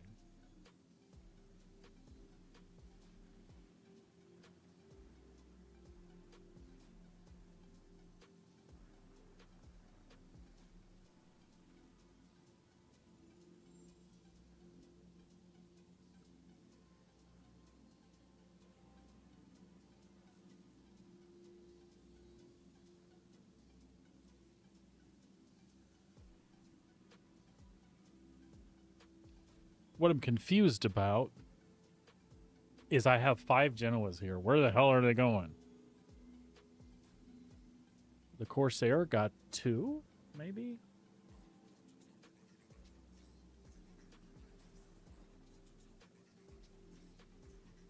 So I have 4 available. The Corsair got 2 of them, yeah?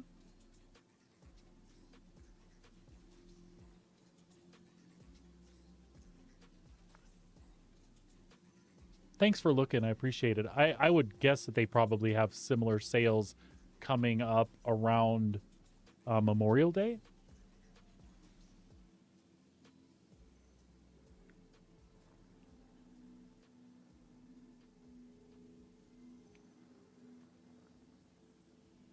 That's the Corsair, and I think those power plants are moving to Genoa as well.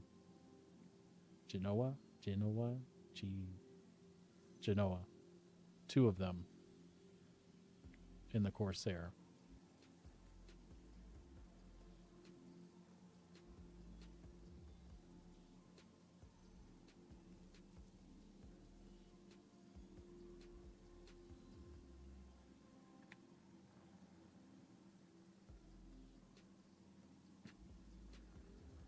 The Super Hornet kept its Maelstrom. The F8 Lightning I switched over. Looks like the Constellation Taurus is getting them as well. That should be the last 2.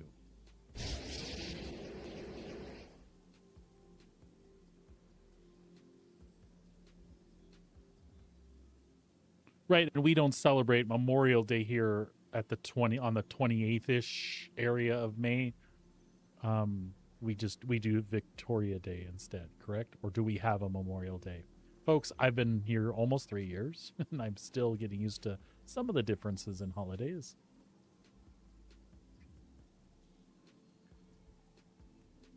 So, right, we did change the power plants here.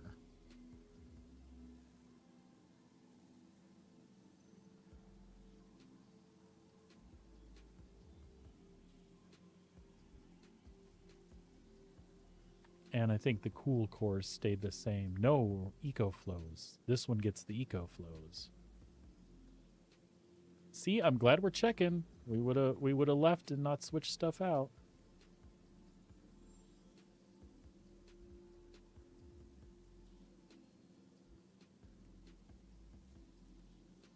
Gotcha, love.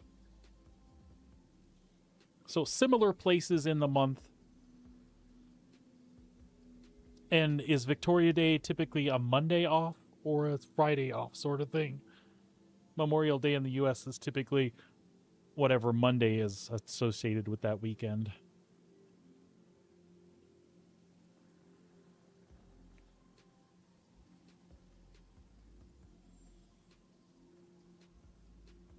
All right, I think we did good.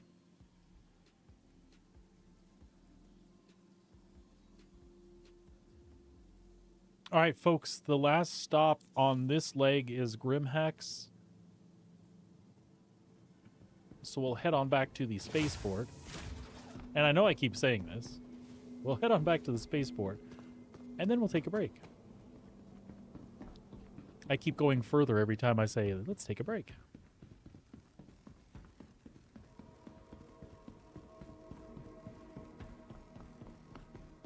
It's just that we're getting things done, and I hate to interrupt that when we're getting things done.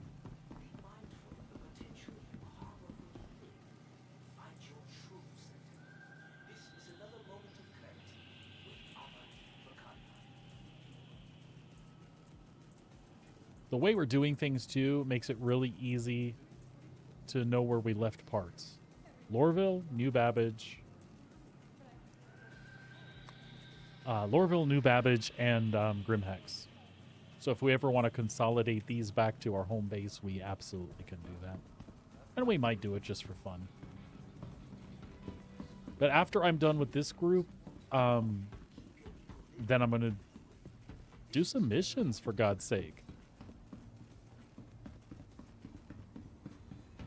For the rest of the afternoon.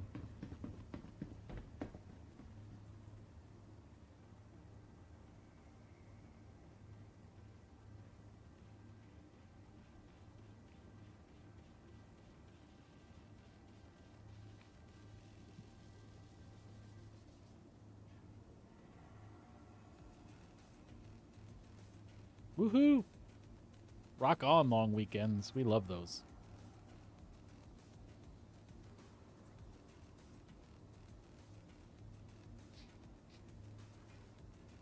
Streaming is something I'm still getting used to. It's a funny thing to me. If you really put your heart into it and try to make a go of it, you need to spend the equivalent of normal work days streaming. And then it seems like when I'm not streaming, I'm thinking about streaming things. Capsule now approaching station. So I Stand clear love of 3-day disembarking weekends, and of passengers. course we do things with the family and stuff, but I hate Capsule leaving now you all. approaching The station. the Stand funny clear thing of about disembarking Twitch is passengers. I feel like you get, or at least I get, in this mindset where, like, if I'm not here, y'all might find somebody else to watch and then never come back. I know that's sad. And it's probably not true, because usually you hang out with people, you're like, oh, I like that guy's personality, he's chill or whatever. He plays the game the same way I do. We have similar likes, whatever the case is. And honestly, that's why you come back. But at the same time, even those new folks that come in and they just hang around for a month or two and they move on, that's helpful to the channel, right? So it's those that I feel like if I take a little vacation or take a couple day break, I feel like I'm gonna lose the opportunity on those. And quite honestly, even that support for a couple months, as those types of people rotate in and out, they like replace their numbers. You're like, oh, this guy might pop in and sub and hang out for a couple months, and then he never comes back, but somebody else does, you know? I feel like I miss those.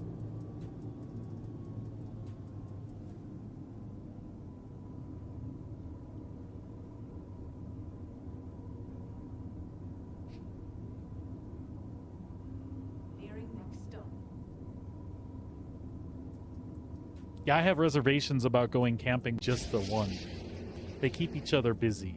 Stand clear of disembarking passengers. Oh, Spearhead, I know absolutely. You're one of my regulars, buddy. The capsule will be leaving the station. I absolutely consider you that. And you seem, you get busy or I get busy or whatever, but then, eventually after a few days pass or whatever, you make it back around.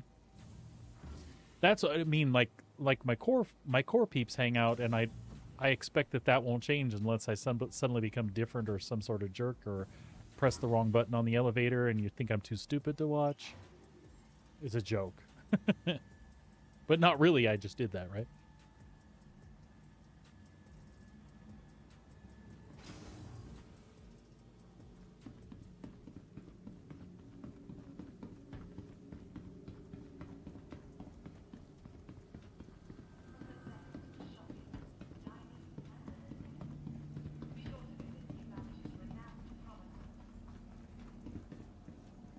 Well, that's the way it goes, right?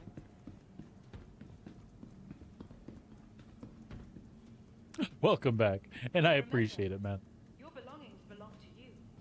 All right, Keep a careful if watch I on don't, personal items.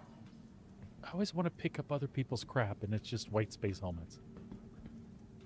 All right, folks, we are going to step away about 10-15 minutes tops. I'll be right back. Feel free to hang out. I'll leave the intermission up with some music, or check back with me in like 15 minutes. But I'll be right back. I got to eat something or the wife will get cranky at me. And honestly, it's been better for me. I don't eat everything at night when I stop and have lunch. So, good thing. I'll be back in just a few.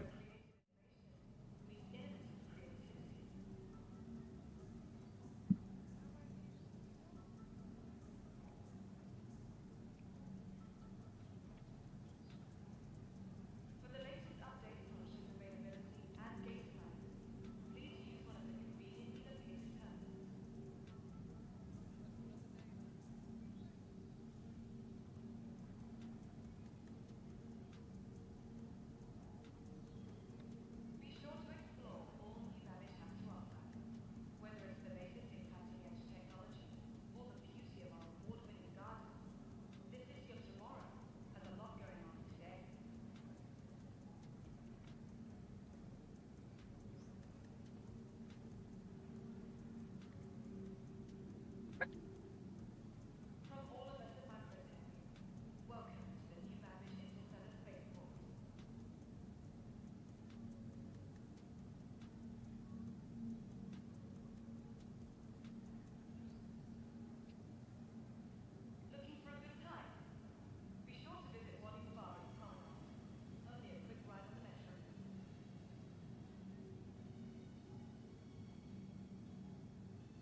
Hello, and welcome to New Babbage, capital city of microtech, where creative innovation meets innovative creativity. Only a quick ride on the metro.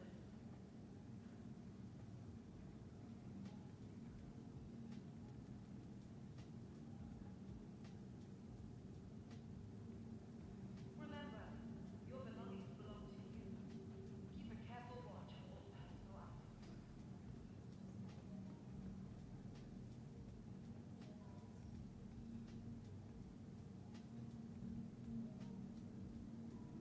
From all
Oh, thanks for waiting, folks. I'm back.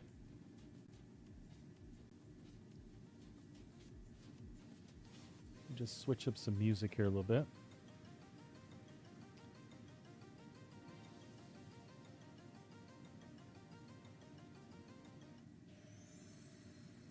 All right. That'll work for the time being.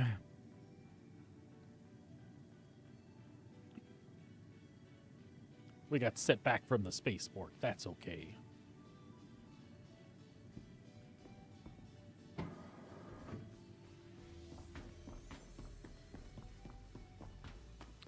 I hope everybody else had a good lunch today and is having a good day at work or at home, wherever you happen to be. Don't be gay. And I will take the advice of the person walking around New Babbage here. I won't be gay. I'll be sad.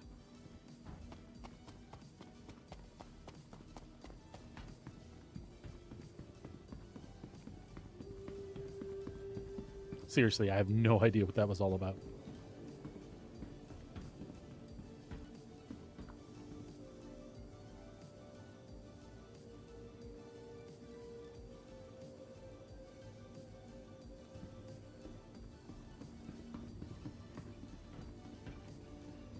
Oh, spaceport. Oh. Capsule now approaching station. Stand clear of disembarking passengers. What was that about barking passengers? No. The capsule will be leaving the station momentarily. Careful, doors are now closing.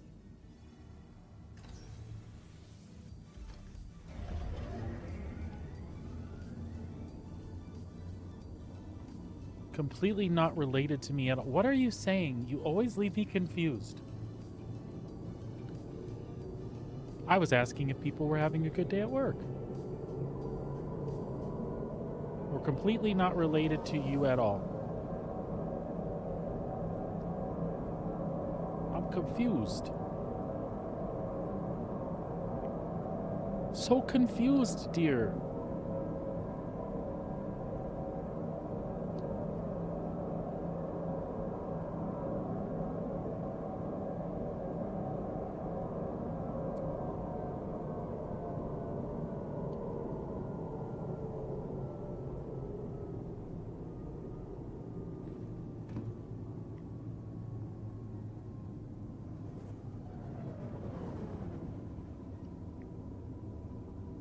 I feel like you're having a conversation and you're sharing one side of it with me. I don't know what's happening.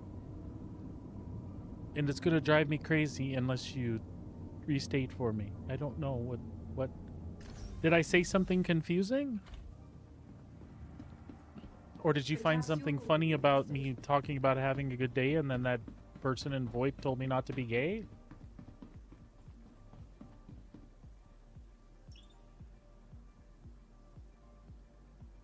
I don't know what's happening.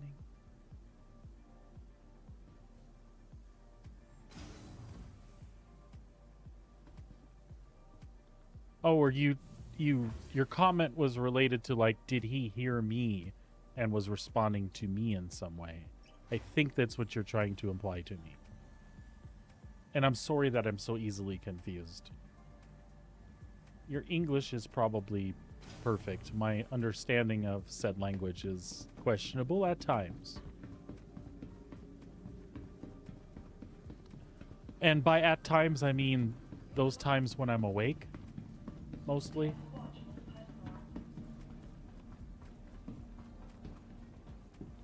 Although, being a streamer person, I spend so much time on the computer and in video games, I think I'm starting to dream in digital. Hi, Welcome. and welcome to New New Babbage. vehicle retrieval system. Innovative creativity. Wait, isn't that a song by Orgy?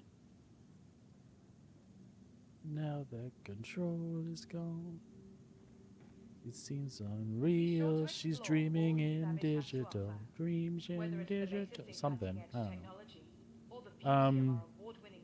We are going to lot going on. Grimhex. Let's take the little guy, and we'll call the others there. Vehicle selected. Stand by. Your vehicle has been delivered to the following location. Please visit. Tired of travel? That makes Why sense. not rest instead of investing? Newly renovated accommodation. Hello, and welcome to New Babbage, capital city of Microtech, where creative innovation meets innovative creativity.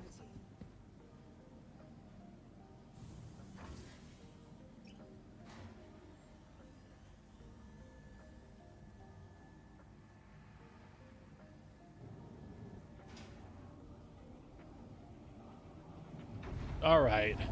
Look at that. Isn't she beautiful?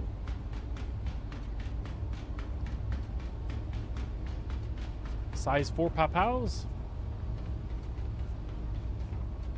Size 3 papaos. And up there should be another set of size 3 papaos.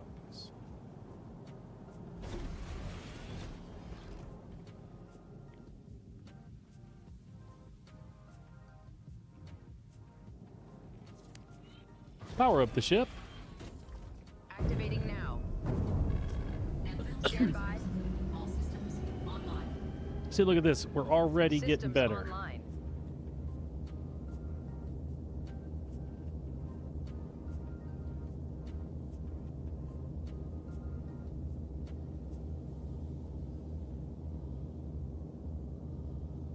Already getting better. What did I have for lunch? We had chili dogs last night with some french fries, and I had some leftover french fries with the leftover chili, and it was delicious.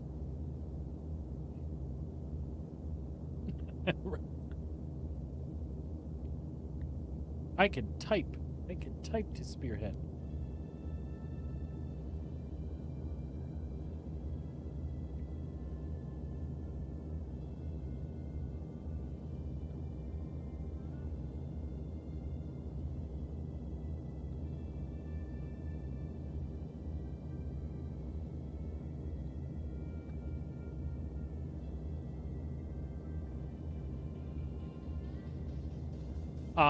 I'm usually really good at that too. I usually only talk during people's ads.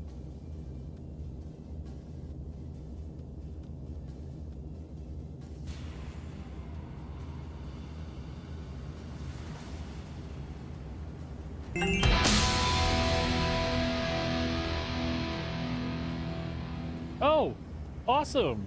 Well, thank you. Thank you for the gifted sub, dear.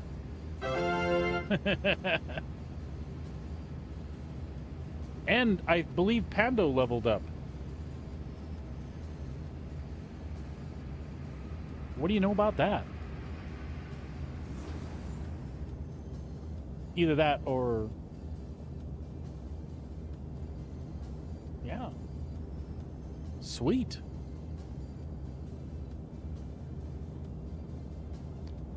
Well, we have a different fox color. I can't look into that now, though.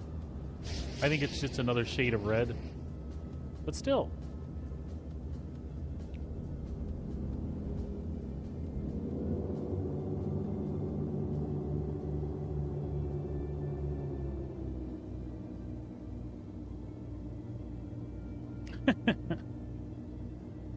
All right. What were we doing, Grimhex?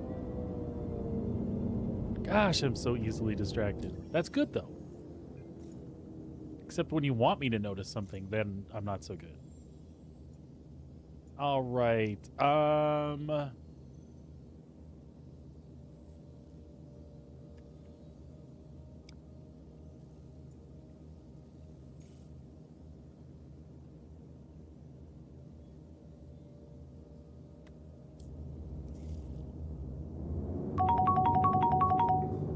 Yeah, so chili cheese fries is basically what I had for lunch. Leftover chili from last night and leftover fries from the chili cheese dogs we had last night. It was yummy. Shields offline.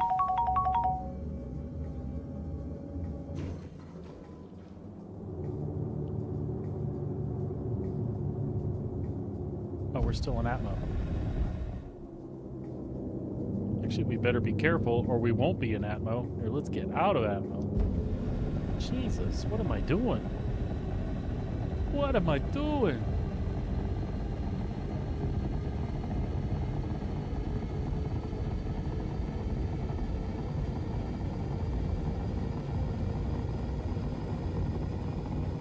It could be me, and I don't recall this on PTU, but the clarity, maybe it's just the ship, but the clarity of these numbers right here is so much better today for some reason. And unless it's just my brain playing tricks on me, even at this distance, they are super clear. I could not be more excited about that.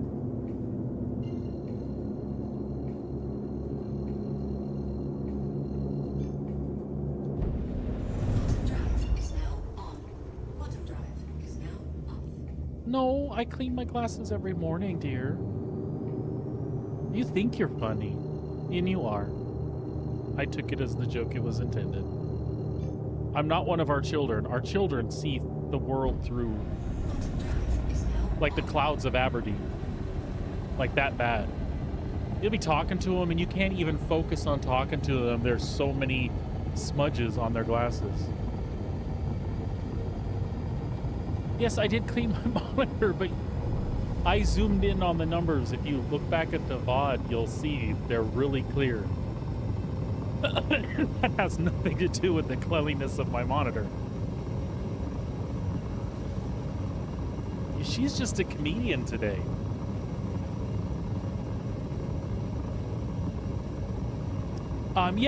We cheated on the chili, Spearhead. It was just some Tim Hortons canned chili. But yeah, we will usually make a pot of chili around here. I did that recently. I made some like Southwest chicken chili, and we had these kick-ass burritos that I made with them.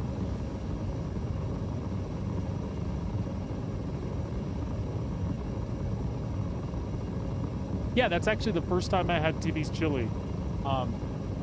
We got a can of spicy and a regular can. I am partial to the spicy stuff myself. Yeah, if I have to get chili out of a can, Stag's has this Southwest chicken chili that I like to get, and I'll add chicken to it as well, and chorizo. It's just a nice starter for a chili to like fill burritos with, and then I'll make some rice and things and make some chili cheese burritos for the fam. But like I was afraid of trying the Timmy's chili because like it reminds me of like the Hormel stuff or whatever brand is in Canada. Not good is what I'm saying, right? But the Timmy's was actually good. I was okay with it. It wasn't like ballpark concession stand chili is what I'm trying to say.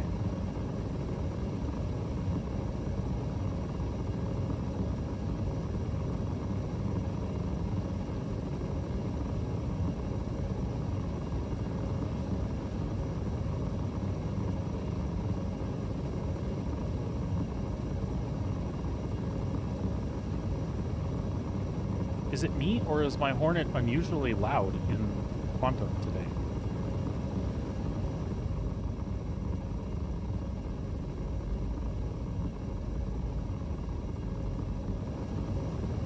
I wonder if individual components have different sounds. I've never tested that. And I can't recall from earlier in the stream before I changed out the power plant if it was this loud. I'm curious, though. We'll just make the ship go far away from us.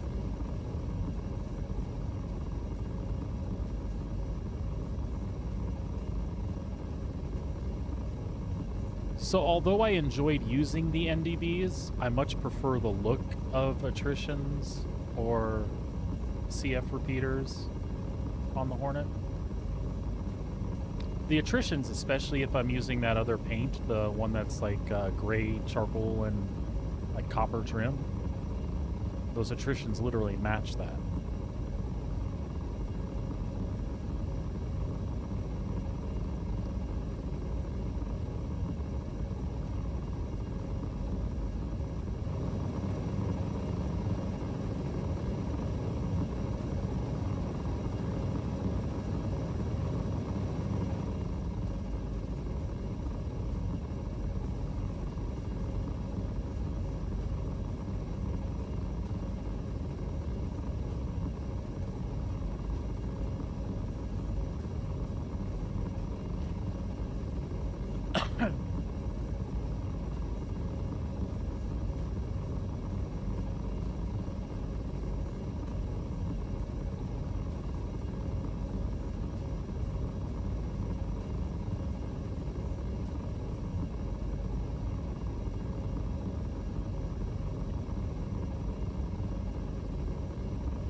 for its flight characteristics, guns,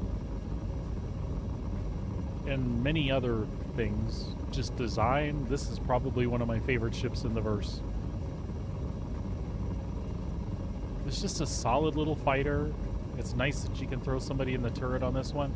People often talk about, like, if you're going to do things together, why put somebody in a turret when they can just bring a ship? I think there's a good answer for it, because they don't want to bring a ship. So it's nice when you have a fighter that you enjoy flying and somebody else can fly with you and have that fighter experience. I think it's cool. I get their point. Like, if you're going to tackle an objective specifically to kill something, 2 fighters would do the job better than 1. But it's like people don't want to multi-crew together. They don't even want to they don't even want to couch co-op.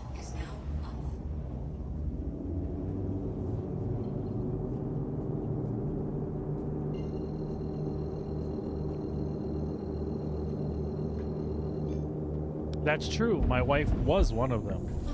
But I think she enjoys flying now. She does not do combat flying, but she actually likes flying her ships around now.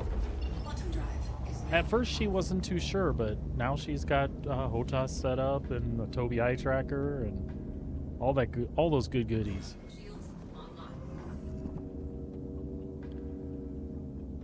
I'm jealous of her Tobii. For those of you that don't know and can't see my antenna, I don't have a Tobii. I use IR5, which, by the way, works really, really well. Super smooth. The only thing I'm missing is the eye tracking. I would really love to just glance at a target and click my button to target it.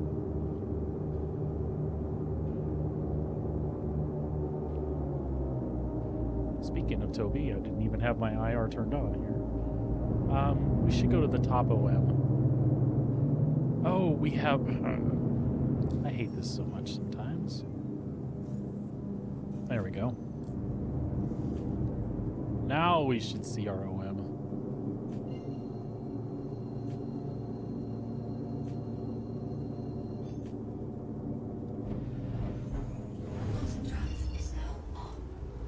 Yeah, you know what? The time I feel it the most, Spearhead, is when it's just me and the wife playing and I'm not streaming. Then I'm like, I don't want to put my headphones on. I'll have the speakers on. And since I wear these so much during the week, I like to give my head, my ears a break. And that's where the IR fails for me, is I could clip it to my ear, I suppose. It would be uncomfortable and not reliable.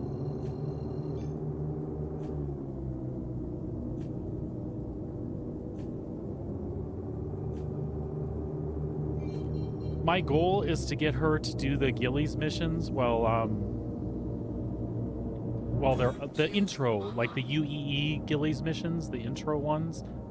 My goal is to get her to do those on her own while Invictus is going on, and then try some of the lower level combat missions, some like LRTs and things like that, and then I'll come along and share the mission with her for support. Just some like low level stuff where, you know, it's not like super stressful.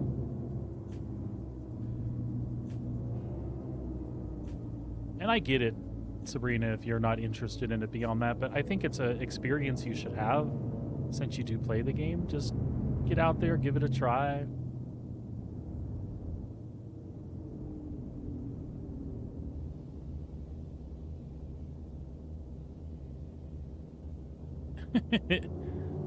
Just for these Gillies missions, because they're pretty simple. We could just hit the pad. No, we'll get it. We'll get a hangar. Request landing permission. Requesting landing pad.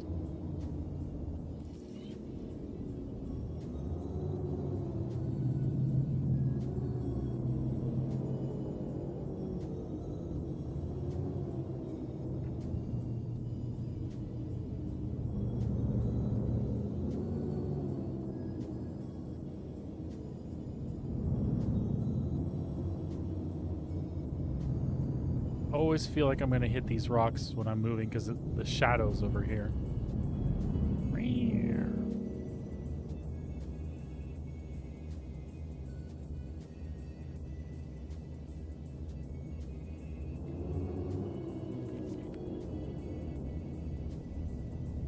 If you like to fly uncoupled, the joysticks definitely make it better, in my opinion. I flew with just the HOTAS for a long time. The sticks are a relatively new addition for me, and I love them. But I was getting more combat oriented all of a sudden. I like to do things that I didn't do before.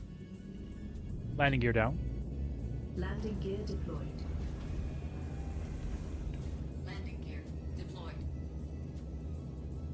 Landing complete. All systems offline.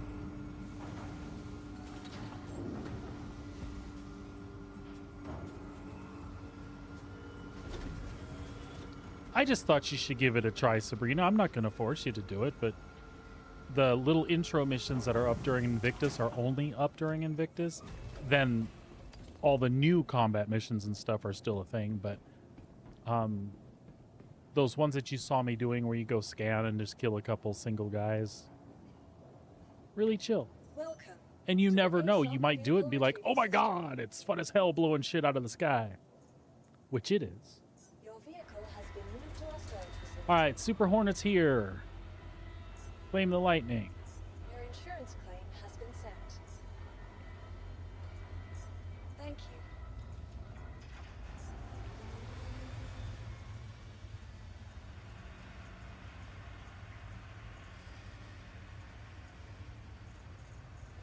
Oh, we can't claim the others there. We gotta go Please visit outside. us again.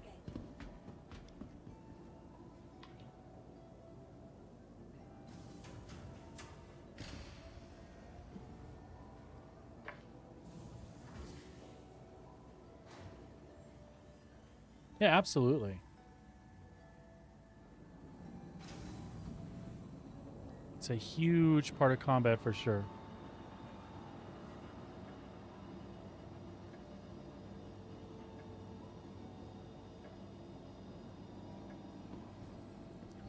Welcome to the ASOP Vehicle Retrieval System.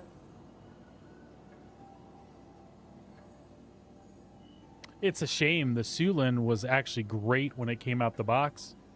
When it first released 2 years ago, IAE, it was actually a really good starter, and the guns were in a really super place. There was some health things on the joints that they could have shored up, and I would have recommended that thing to people left and right. But they fixed it.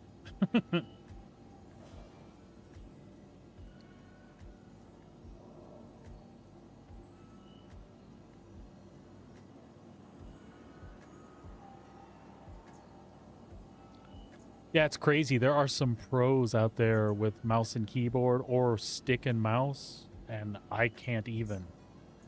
Your insurance claim has been sent.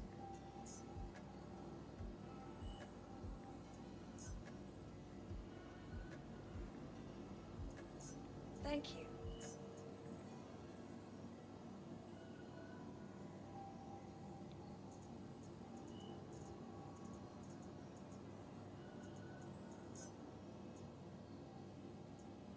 Your insurance claim has been sent. Thank you. All right, do we got everything we need? Taurus.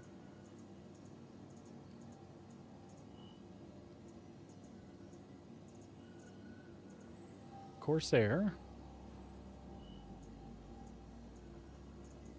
Lightning and Hornet. Okay. Please visit us again. Goodbye.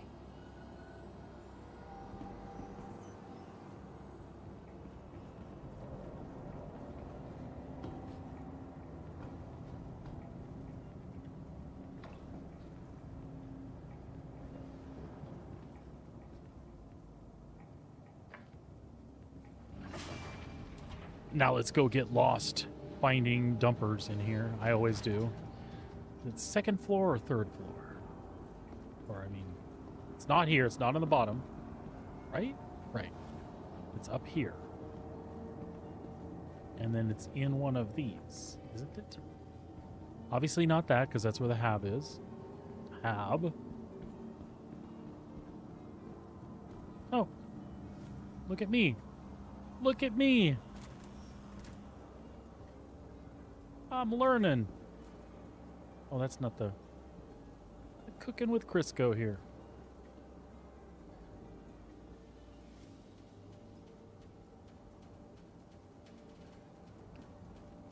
Are you in that terminal, buddy? You are. Could you get the F away from that terminal, please, buddy? I could probably find what I need on the shelves. What do I need? What do I need? Do do do do do do do. Oh, we got those. We need 4 vapor blocks, 2 drifts, and I don't know where that explorer is coming from. We don't need that. We do need to be careful switching out these 2 quantum drives, though. And actually, to be honest, we don't need to switch those out. They're not doing anything for us. They're not giving us any power.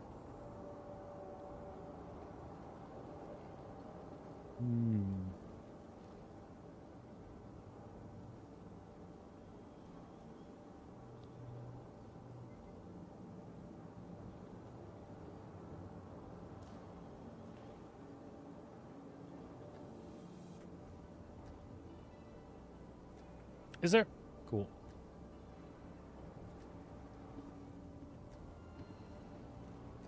There absolutely is. Danke. Now I'm wondering if I want to even change that stuff out.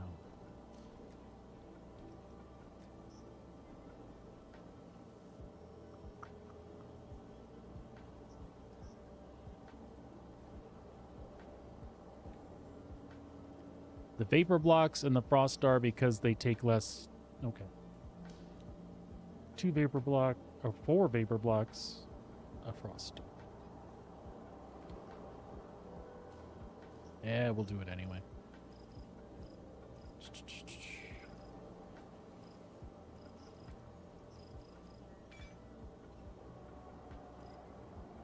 It was 1 frost star, right? Yeah. No, it was the frost star EX. Don't buy it. Don't do it. Right? It was the EX. Come on, Corey. Yes, frost star EX.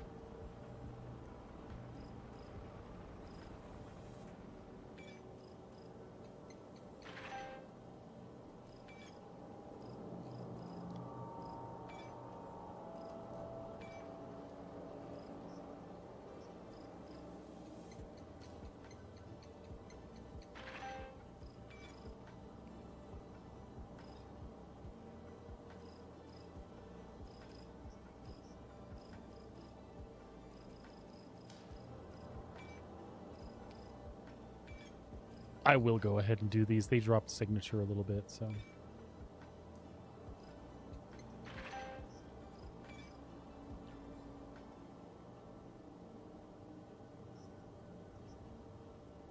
Oh, and the Explorer just shouldn't have popped in there. Okay. Hey, kitty kitty.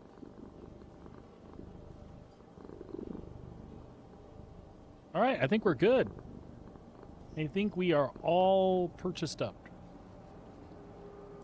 So,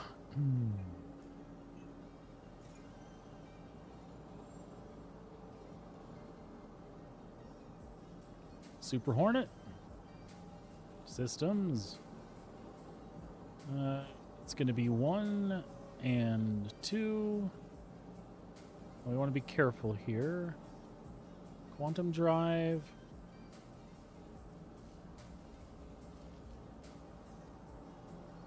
That goes to the drift, and we save it, and it's probably unequipped.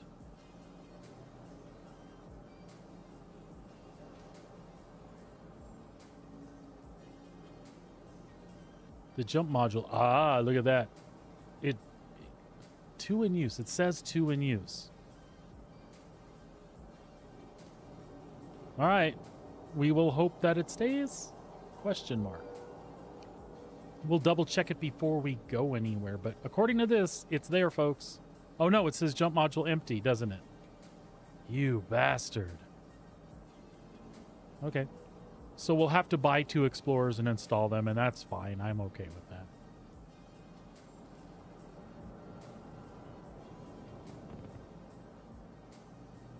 Yep, look at that. That's goofy as hell.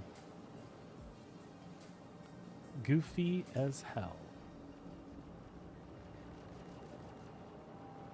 Paper block. Paper block. Drift. Oh, you know what? It's like, I bet you. Give me a second.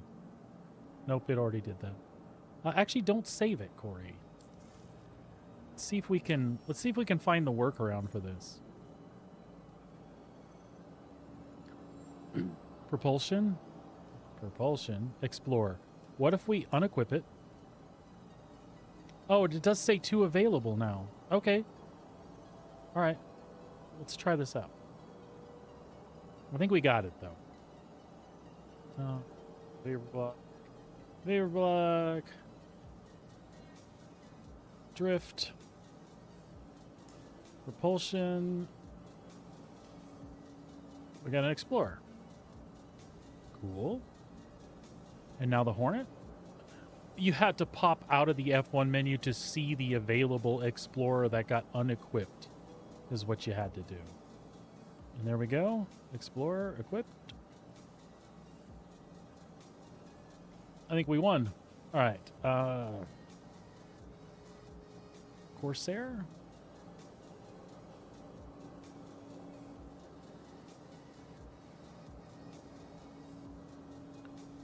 The Corsair has Froststar EXs. Did we buy those at the other place, or did it come stock with those? There's a way to find out. I'll get there in a second. It might be for the Taurus. Nope, because I got EcoFlows there.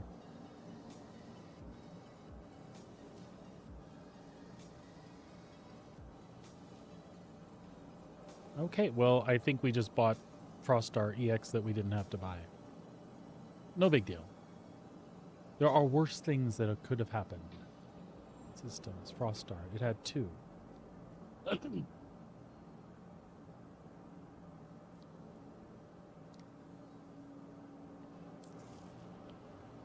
If that doesn't come stock,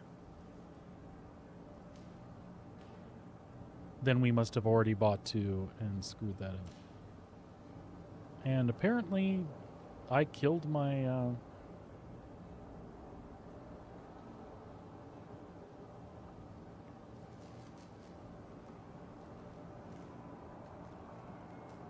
Apparently, I killed my Urkel page.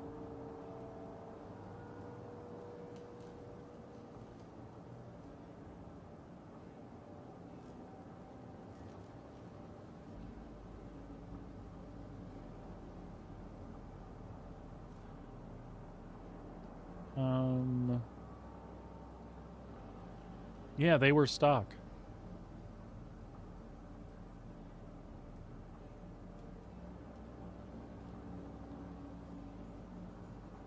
Who knows what I did? Vapor block,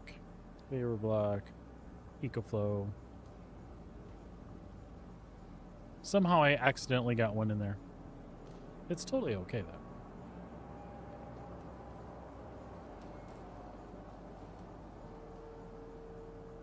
It could have been in the Valkyrie, but I don't think I made any changes like that in the Valkyrie. And as you can see, we only have 4 slots. What that does mean, though, folks,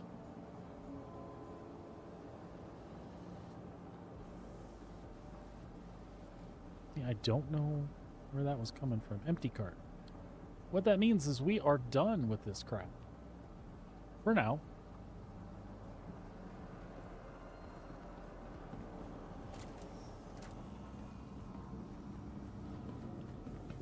So,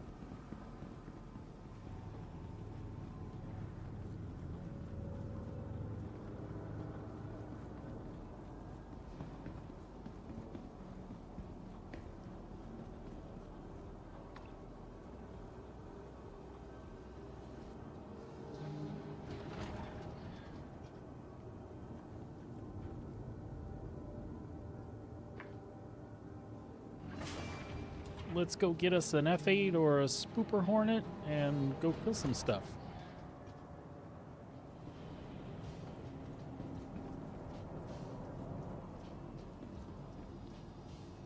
All right. There is hunting the Polaris. We can go do the naval training scenarios really quick. It's the Gillies combat ones that I wanted to do. Foxwell, ambush, and amateur.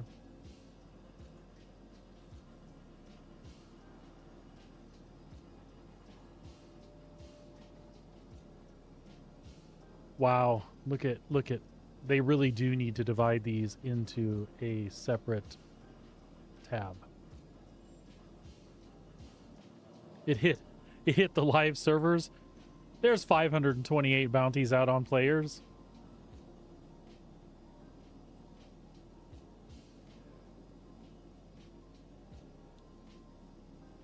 You got to get all the way to the bottom of the list before you can see the regular bounties. This is not good. On PTU, you had to scroll through, I don't know, a dozen of them tops. Folks, you're watching me scroll through 500 to find the actual bounties at the bottom. There they are.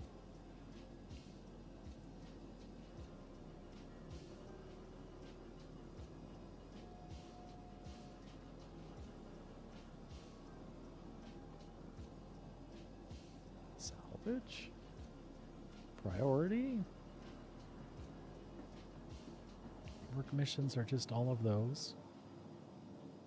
Where are the handyman missions? I can't say that I know where they are specifically.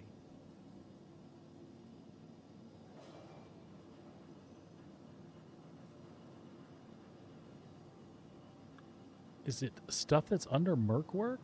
Merc work, that rhymes. Let's not worry about that right now. Let's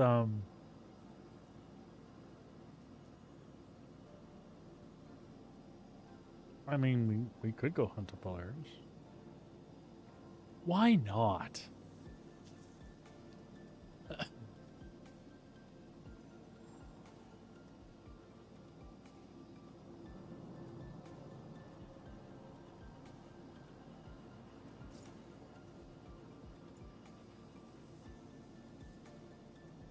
Okay. Welcome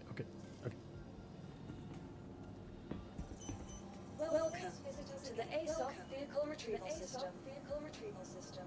I don't know that the Lightning's a good choice here. Let's take it anyway. Your vehicle has been delivered to the following.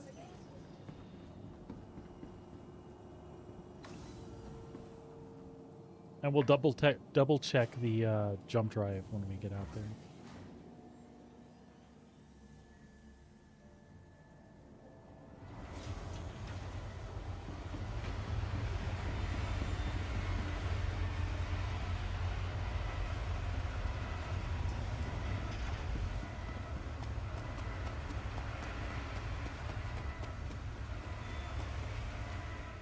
Oh, did we get her all kitted out with attritions?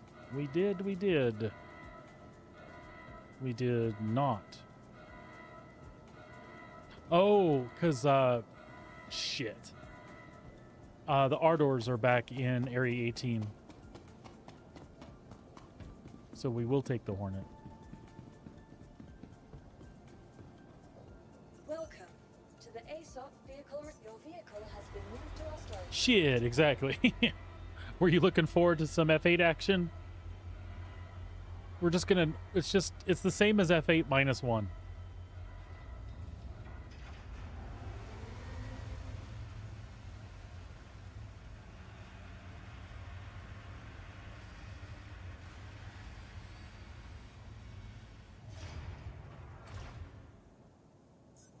Your vehicle has been delivered to the following location.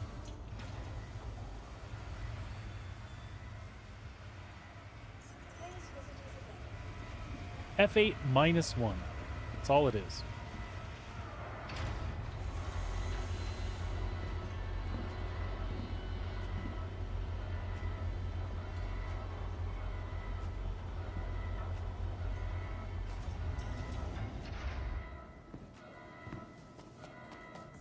I would have preferred all attritions for what we're doing, but we'll be fine.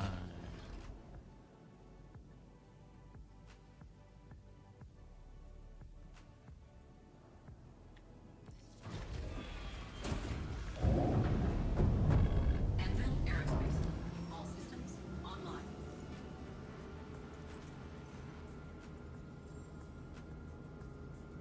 It's so far away. Oh, for God's sake.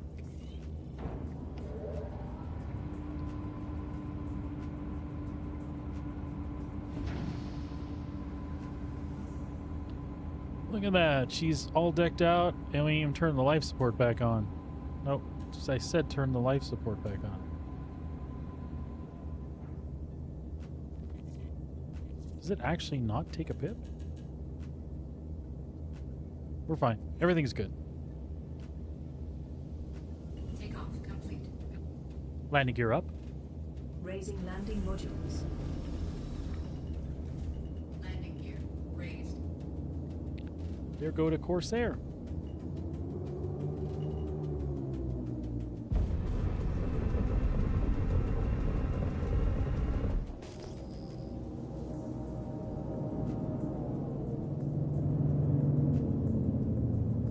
Nav mode? Shields offline. Diverting power to engines. We can do this. Off.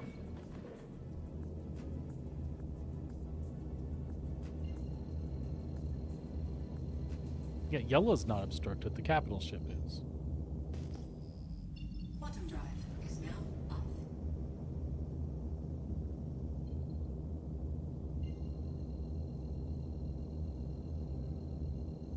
I mean, I'll take anything that'll get me out of the way. Nope.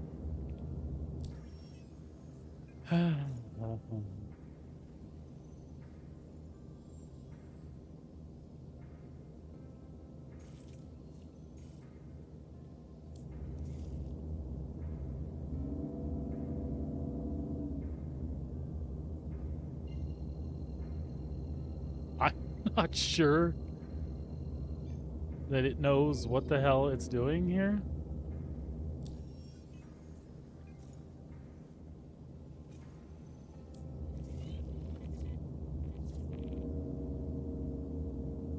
I mean, I'll take any other point in space.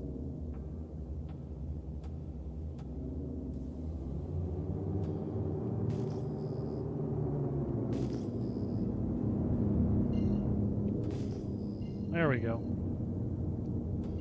Jeepers creepers.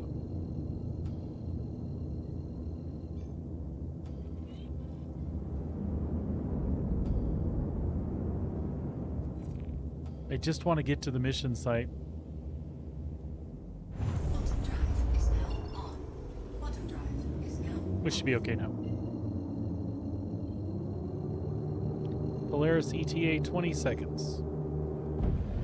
Quantum drive is now on. Don't think we're going to make it, folks, but we'll try.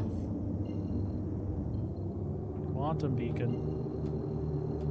Engage jump drive on my mark. Readiness confirmed. Engage. Engaging jump drive. Drive is now on.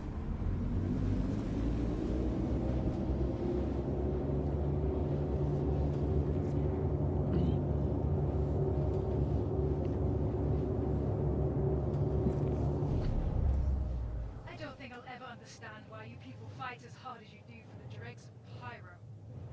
People like to call the frontier fighters murderers.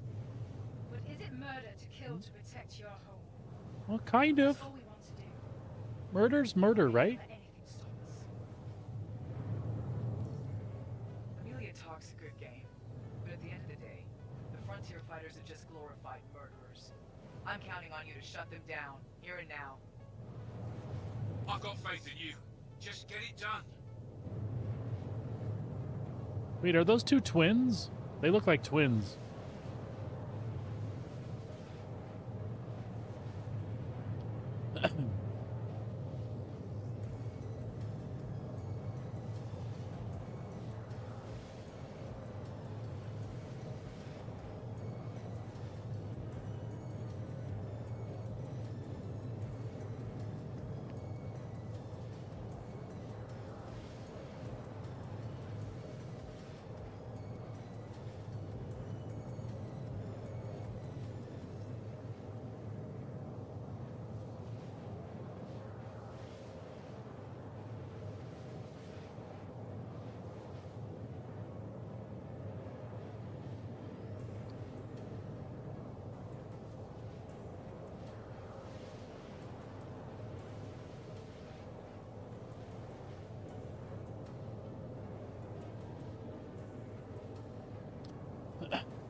Well, we've spent about 4 million on our ships today.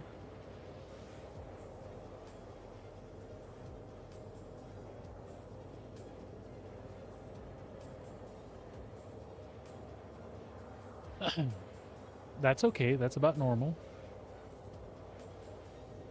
It would be cool if we got credit for the Polaris mission and actually got 2 million, though. That would mitigate that a little bit as far as I'm concerned.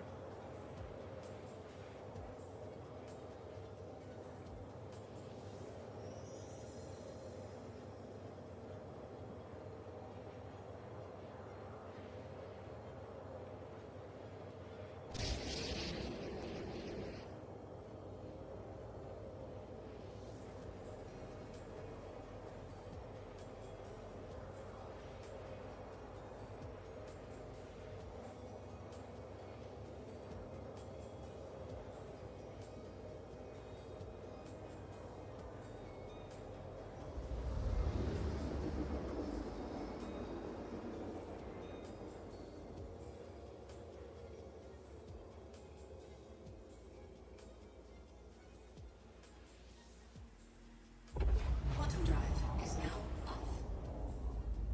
Quantum drive is now off.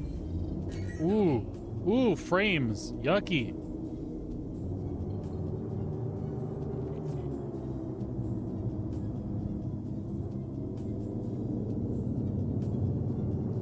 Oh, frames are shitey. Holy moly cow. Okay, it's not the worst. I'm making it out a little worse than it is, but it's not good. I'm telling you that right now. Neutralize targets and neutralize the Polaris. SCM mode. SCM mode. Shields online. Of course. Okay. Shields online.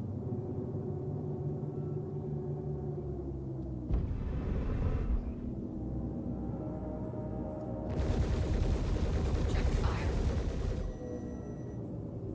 Yep, I'm on the wrong Polaris.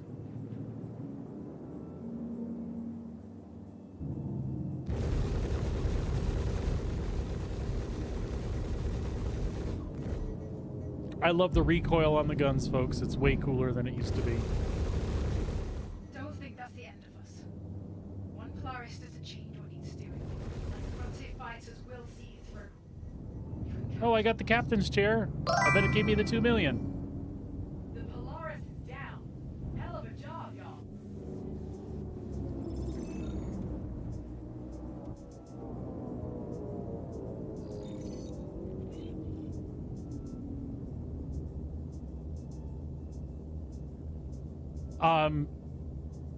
Capybara, I would love to give you the ball turret, except that it doesn't reclaim. The stupid thing is busted still. So if I give it up, then I don't have it. Even the paint is doing the stupid thing where it doesn't when I switch out the Heartseeker paint, it disappears again. So like I'm good to do one swap out inside my yeah, it's bugged, buddy. I'm good to do one swap out inside the hangar. So like if I switch from my my CFs that are on the top turret to the Gatlings that came with the Heartseeker package, it'll stay. And then when I switch back, the Heartseeker will disappear, and then subsequently the CFs will disappear, and the ball turret does the same thing. So I would love to help you out. This is like one of my most flown ships though, and I don't want to be without that. You can totally understand. Man, I wish I could help you though.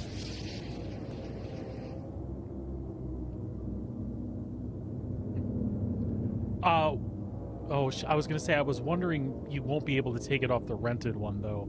I was gonna say maybe just wait until the rented one comes out, but you can't do anything with those.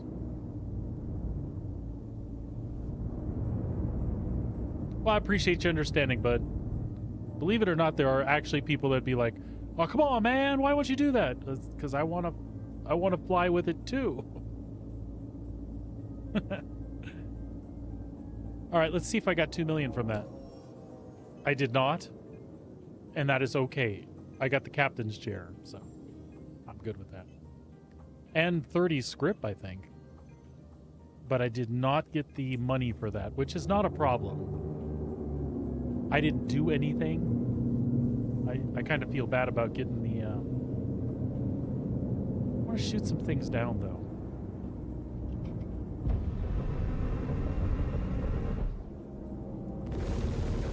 Check fire. Oh. That's not who I want to kill. Sorry, buddy.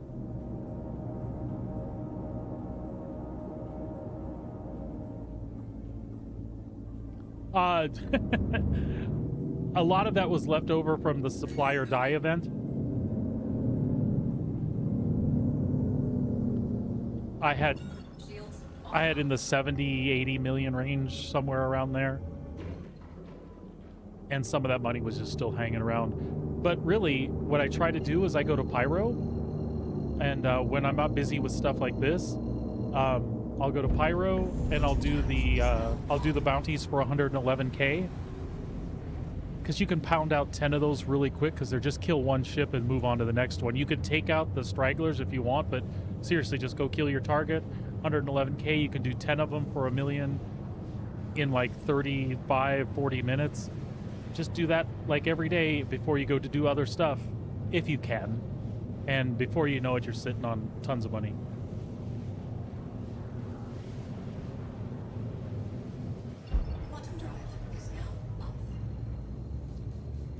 What is available here?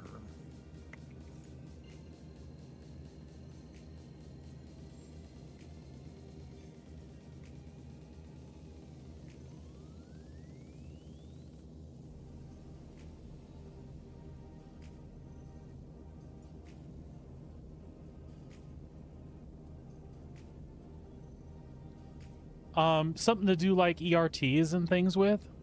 Man, you can't go wrong with a Connie. You really, really can't. Those 4 size 5s, it turns like crap, it flies slow, it sucks in atmosphere. But for doing like VHRTs and ERTs, Vaughn type stuff, a Connie is like just one of those go-to ships. The Corsair works really well too. Those are probably my 2 favorites for running VHRTs and ERTs. Though nowadays, if you save up money and you get like an M2, the weapons on the M2 that are pilot controlled are pretty nutty. And then if you're doing Vaughn missions, you've got all this cargo space for if you find some, materials that need reappropriating. But yeah, Connie Corsair are great choices for gunboats. Things that have size 4, size 5s that can chew through PvE targets really well. So I always recommend a Connie. It's just not everybody's cup of tea. They don't always like it. So I'll take the 4 size 4s on and 2 size 5s on a Corsair if I'm not a Connie person. But again, Connie does it all. And you've got turrets for your buddies. Which Connie? Depends what else you like to do. So the Andromeda has a crap ton more missiles, but the thing about that is, honestly, if you're out there firing all those missiles while you're doing VHRTs and stuff, you're killing your money because, every time you go to restock, you're paying 35, 36k to restock all the missiles you used. So more missiles on the Andromeda doesn't matter. The 24 that the Taurus has is fine, and then the Taurus has 150 some SCU of accessible cargo space, plus a little thing way in the back that's supposed to be unscannable cargo for a total of like 176. So basically what I'm getting at is 148 to 150 SCU where you can put some cargo stuff if you want to run cargo. That's kind of cool. You can park an Ursa there. So the Taurus is probably my top recommend as far as the Connies go. If you see yourself having friends with you all the time, at least a couple, the Andromeda's better because you actually have a functional top and bottom turret as well. The Taurus only has 1 turret, but Taurus is a great all-arounder for the money, and it's the cheapest of all of them. So for the money you spend on it, you get a lot of cool use case scenarios out of it. You know what I'm saying?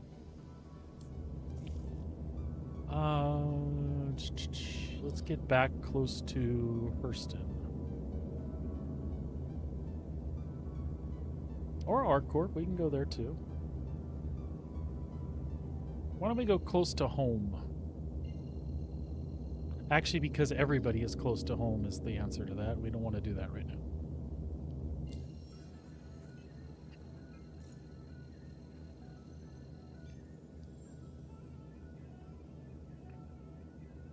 We'll take that while it's up.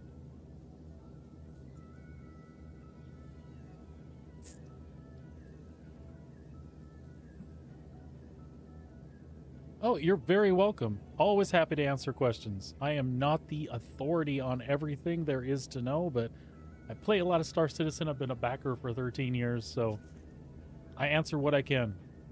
At least from my point of view, you know? Your mileage, as always, may vary.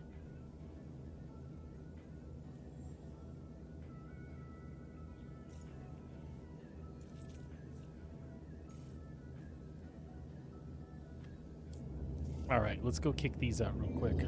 These will be super easy to do.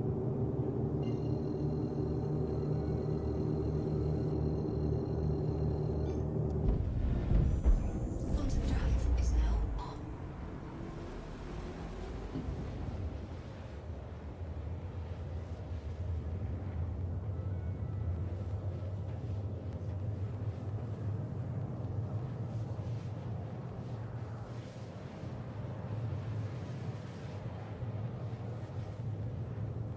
Oh, Cutlass is a great all-arounder.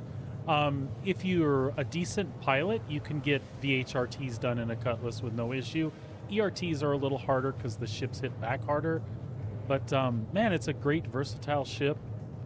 Smaller, it's got cargo space. You can park a rock in it.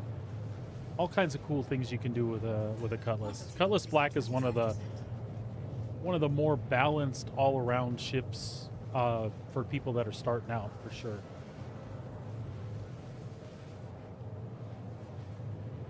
Uh, 400i is cool. Like a lot of these ships can be useful beyond what they should be if you're a good pilot. I'll be honest, I like the 400i so much. It looks so badass. It's got that sports car feel for a spaceship, right? And it's really cool. You can park a bike up underneath the nose and stuff. The guns that are on it currently aren't that hot. Its maneuverability is not that hot. So other than cool factor, it's not the best ship to fight in. And you don't have a lot of the amenities like extra cargo area and stuff like you do in the Cutlass and the Connies and all of that. So cool as hell ship. And I wish it was better at doing things, but in my opinion, it's really not. If you've got money to burn and you just want one because it looks badass when you're flying it around, or you just like exploring with your bike and that's all you want is something to carry your bike, it's totally cool. It's got a couple guns that can, you can defend yourself, but there are way, way better ships that fill every part of what it does, except the look cool factor.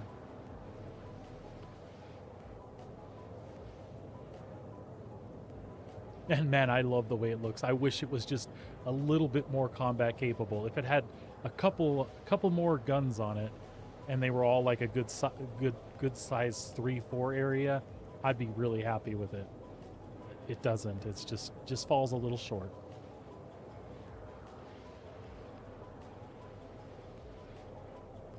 But that being said, if you were out doing like low-level bounties with it, VHRTs. Not VH, VLRTs and LRTs and probably even MRTs. You could pull them off in the 400i, no problem.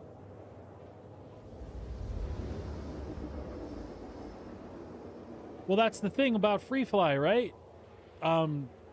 Even if you have a ship, a starter ship now, and maybe another ship or two, the free fly is right around the corner. If it's available during free fly, get in it, rent it, fly it, check it out, try to make your decision there. If that helps you. I don't know what origin ships are available if you want to try the 400i, but I know Drake you'll be able to rent Cutlass, RSI you'll be able to rent the Connies. So give it a few days, don't be in a rush, right? Pick them up when you can rent them. then decide which one you like best. Hell, my wife still tells me that now when a new ship comes out. She's like, what are you trying to decide now for? Rent the thing when Invictus comes, and then decide.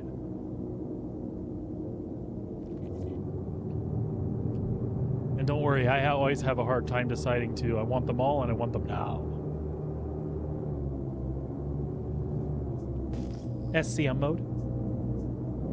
Shields online. Acknowledged. Shields online.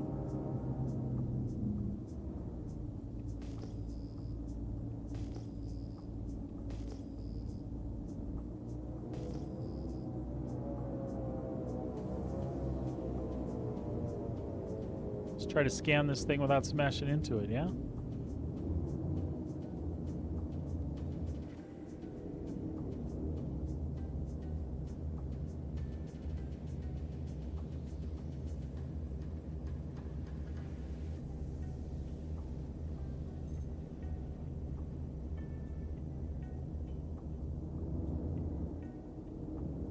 Why is this not registering the scan? There we go. Your scans found a standard satellite. Seems like everything is in order. All right, Okay, next. we're Oscar Mike to the next scan point.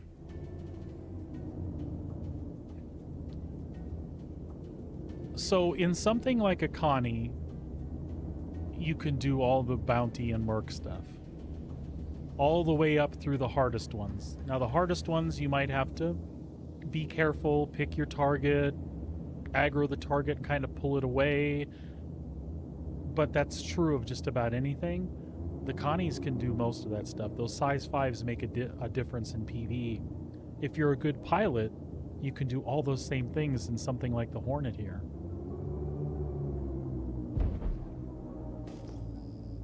I am not the best pilot. I have a harder time not getting hit by the bigger ships. So I tend to take the Connie or the Corsair when it comes time for ERTs and I'm doing bounties. But like those 111k bounties I'm talking about in Pyro, I just do that. I do that in the Hornet here. Easily.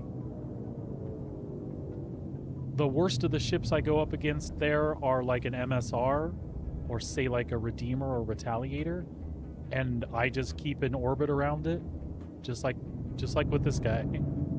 I just keep an orbit around the ship, stay out of the line of fire. If trajectory changes, I corkscrew a little bit, then set up a new orbit, go in the other direction, or I just manage my thrust to stay up underneath it, and they don't even hit me.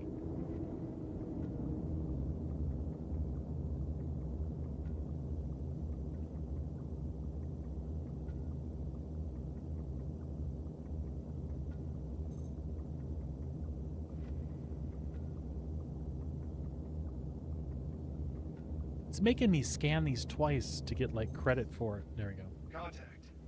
Looks like you picked up the basic satellite. That's what a lot of patrolling is about. Checking stuff out and finding everything's perfectly normal. Alright, this point's secure. Redirect and head to the next one.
satellite's been hacked by outlaws. You're gonna have to take it out. Let's put on some go juice and see what your bird can do. Just keep an eye on your six, as corrupted satellites have been known to fight back.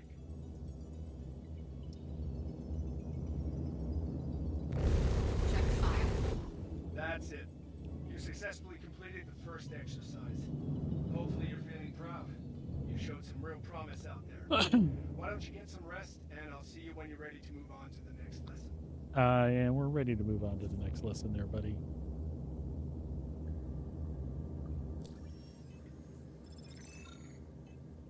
I'm just wanting to do these to get the script edit awards and anything else like that, folks. We did most of these on the PTU, or on the PTU. They're super simple, super easy to do.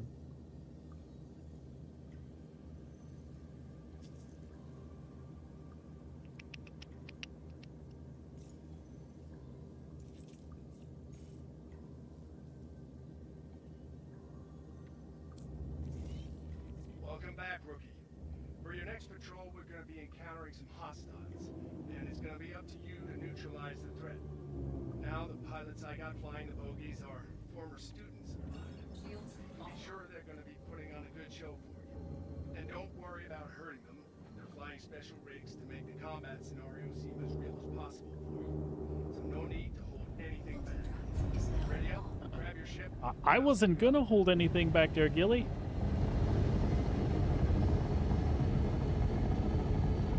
Quantum drive is now off.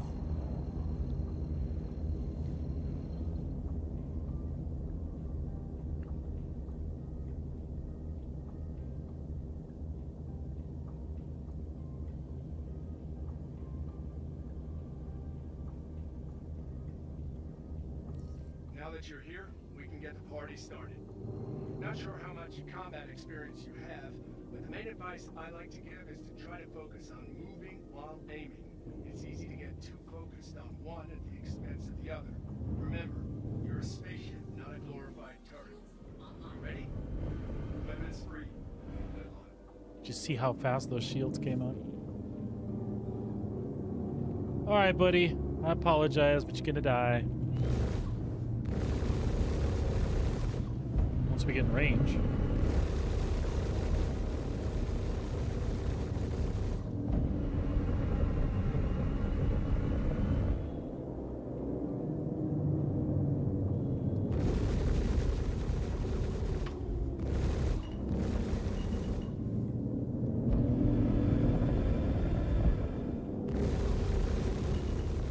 Target destroyed.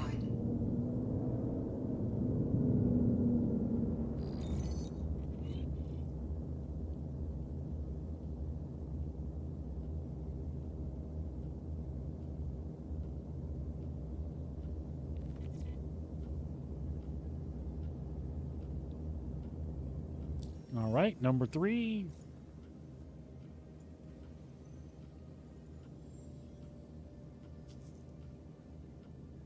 What?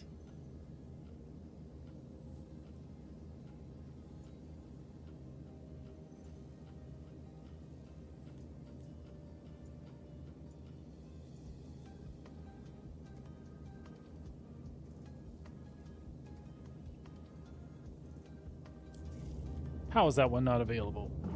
Shields offline.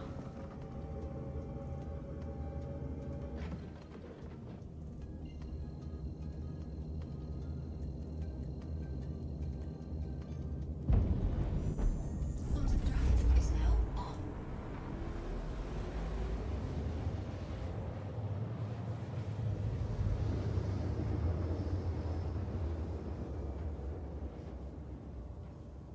Quantum drive is now off.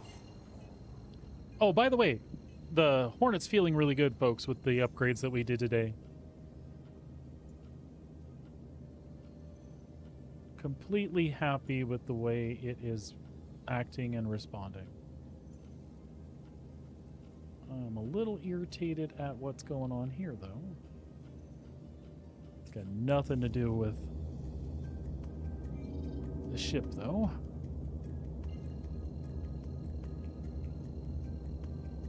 Engage jump drive. Hyperspace jump. Quantum drive is now on. Quantum drive is now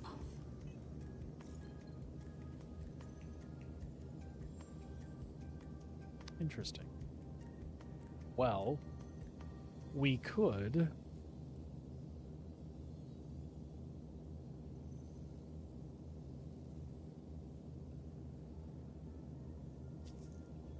We could do the combat gauntlet thing at the same time as we're waiting for the... Oh, look. Navy Patrol. Contract unavailable. It can't... Okay, it's fine. We'll just go do this one next.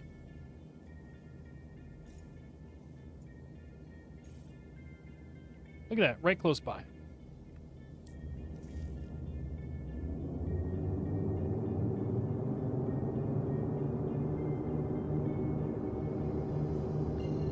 Engage jump drive on my mark.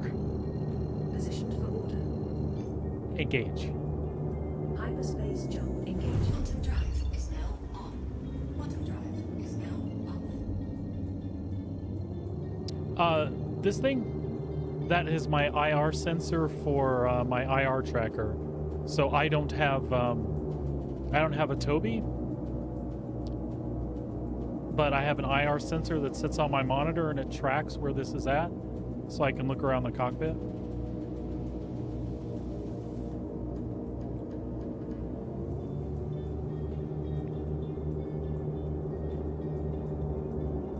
It's a really, really cool device. It basically does the same thing that you can make the face cam do in Star Citizen, but the tracking is much smoother and I have way more control over it. I can set different curves.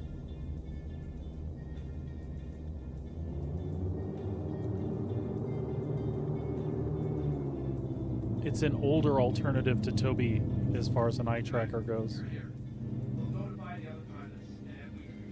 The only downside is that you have the clip that you have to deal with.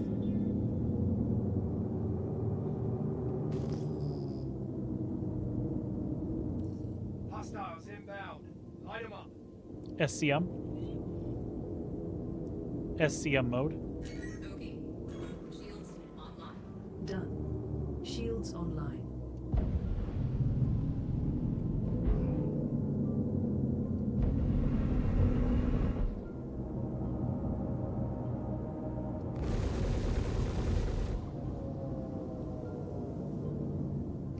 So Toby's great, and the eye tracker is great when it comes to stuff like this. It's easier for me to look over and track my target as I bring it back in and pull my nose up on it. Shields hit.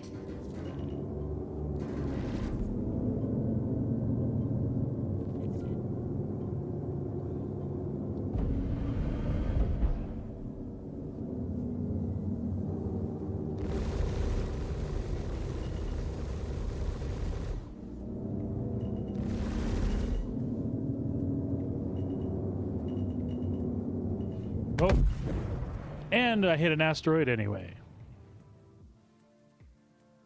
That's all right, no sweat. We'll be back at it in a sec. That is the one thing I don't like about these new missions. The combat stays really tight in with the asteroids, so I don't even feel comfortable going uncoupled. I was coupled and I still cracked an asteroid.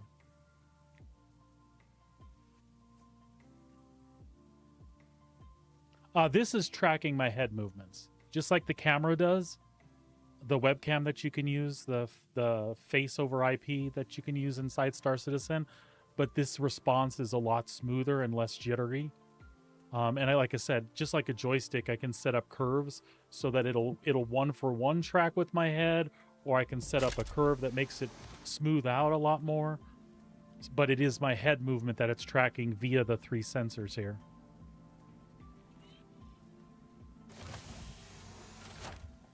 Like I said, it's called Track IR 5. You can find them out there. In some areas, they're a cheaper alternative to Toby. In some areas, they cost about the same as Toby. The scenario I was in, I had the actual tracker piece, but couldn't find this, so I ended up buying the clip and the infrared piece here for like $60-70, and like I said, the tracker that goes on my monitor. I had that, so it was a way cheaper alternative to me for me to use with Star Citizen. But the wife, who didn't have anything, she went ahead and got a Tobii eye tracker, and that tracks both head movement and eye movement. In the context of Star Citizen, the eye movement thing is really cool, because those ships that I was looking at, the way the eye movement works, it still tracks your head, but like it also sees that I'm looking at that target over there, and if I'm looking at it and I hit my target button, it'll lock onto that target with just an eye movement, which is really, really cool. I would like that extra functionality, but it's not something that keeps me from functioning. She's just sitting there naked. I find that my nose is headed towards the target most of the time, and I've got my keybind set up so that whatever the cursor is close to, when I hit the button, it'll target.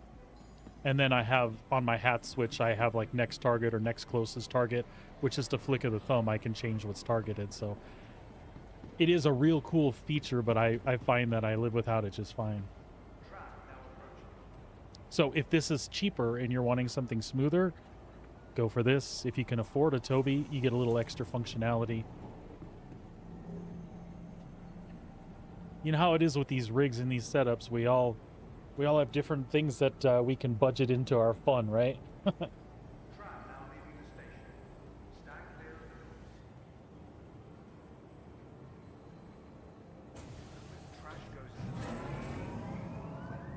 Oh, I can also set this. I can also set this to work in FPS. I just don't like it, so I typically turn it off. Howdy. How are you two? Nice outfits. Manticore guy, Red Xeno guy. Click, click. There you go. Yeah, joysticks are another thing too. They were a game changer. I had a HOTAS set up before, and it was just a few months ago, not even, maybe 2 months ago, if that I got a 2-stick set up, and I love it. It makes so much difference in combat. So right now it's Now arriving. for me it's hands-on stick and stick. So HOTAS. I had a HOTAS before. And my wife uses that exact same setup as what I had, and I love it. But for combat, the stick and stick are, I just have so much more control. When you saw me spinning around that satellite, that's so much easier to do with sticks, because I've got all my thruster movement. Yes, I don't blame you. It's a game changer. It really, really is. But being able to do fine movements with my thrusters on this, so I might be like moving to the left slowly while I'm tracking my nose with the other stick. Just so easy to orbit around things in all directions. It really, really makes a huge difference. Oh, that was interesting. Welcome to the ASOP. All right, so we are doing these missions. We are going to claim the Hornet and the F8 both here. I'm going to put those Ardors on that F8, and we'll take that out to finish up these missions. Hello. Your insurance claim has been sent. Memorial Spaceport.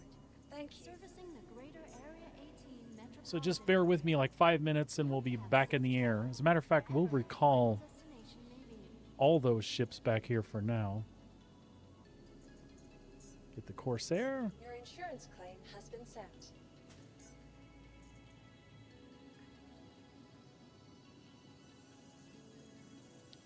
And the Taurus.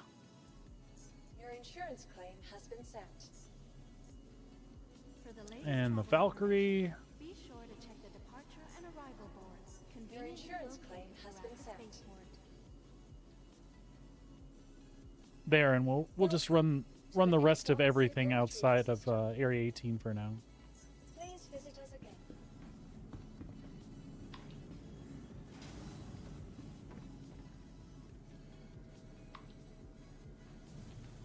From transforming And there's worlds lots to of great explore, sticks out there too, all depending on your budget.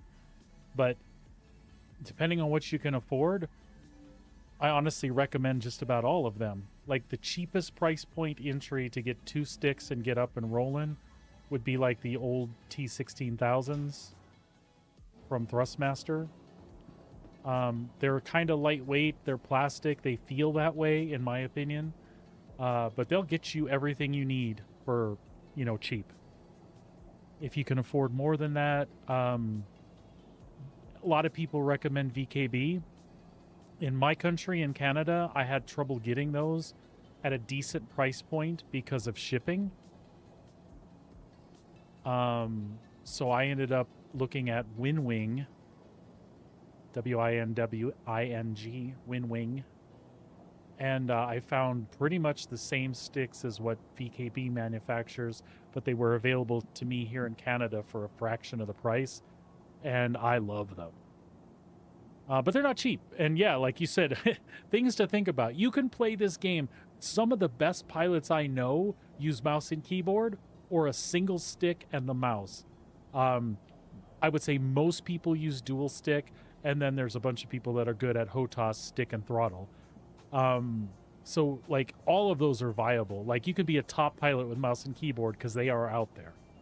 So don't let that hold you back. But for me and, you know, the space flight sim and immersion, nothing beats for me what 2 sticks has given me. I think it's flippin' awesome. But dude, IRL first. If you're looking to buy a motorcycle for reals, I think those things definitely take priority over our video game.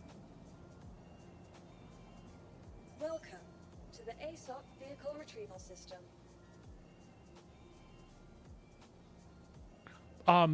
You know what? I do know some people that that do on controller as well, and they say it's very playable. Especially there's so many things you can do. If your keyboard's close by and you can pop your hand off your controller to do some keyboard commands, but there's a lot of buttons on controllers these days, so I mean, I would try it. It may be the way to go for you, right?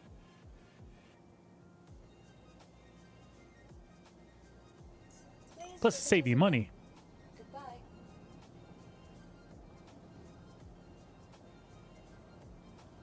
Welcome to the ASOC Vehicle Retrieval System.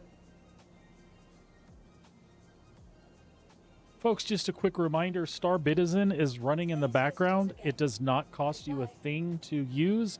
If you're hanging out in chat and you just want to do something to engage with it a little more, you can buy and sell ships and trade commodities. It's really easy to get into. Just make sure you pop me a follow and then type Star Citizen me, and then that'll get you all set up to go. And then you just type Star Commands, and it'll take you to Maiden Ariana's website that links a whole list of commands to use in the game. The only starting advice I give to anybody that hasn't played it in Twitch chat before is you start out with an Aurora LN, sell that Aurora, and buy a Mustang Alpha Vindicator. You have like 2 more SCU of cargo, and it just kind of helps you get started. Other than that, if you have any questions, usually my wife is around or myself. We're happy to point you in the right direction, and don't feel obligated to play it. It's just there in case you're looking for something to do while you're watching. Down the road, we might do some giveaways here on the channel. I should say we more than likely will do giveaways in the channel. What I'll probably do is take the currency you earn from Star Citizen and convert that into channel points, which you can use to buy a ticket or whatever. And again, that's down the road when we end up doing a giveaway, so it's not a bad idea to play it once in a while and just build you up some currency that you can spend on stuff like that. All right, looks like the Lightning is here. Let's go ahead and get the Ardors on there. And then we'll take it out and make sure it feels as good as the Hornet does right now. Because I was really pleased with the way the Hornet was feeling. All right. So, Tarantulas, you are being turned into Ardor 2s. Save them. And then the Mark III cannons, you are being turned into Ardor 3s.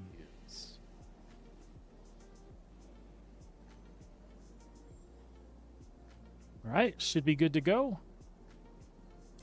Let's call her up here and make sure everything is working out good. The ASOP vehicle retrieval system. Your vehicle has been delivered to the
Not alpha AUEC.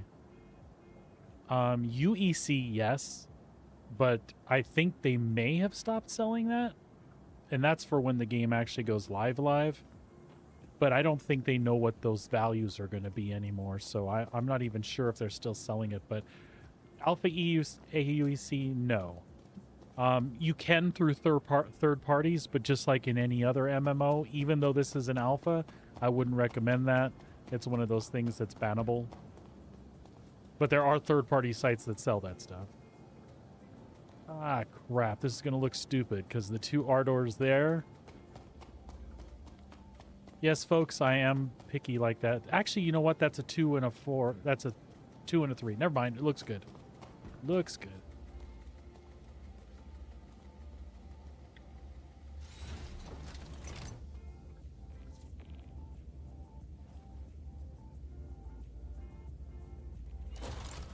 Power up the ship. System checks. Stand by. All right. Let's see how our power balances out. Should be there. And we cut off life support and a cooler. Don't tell nobody.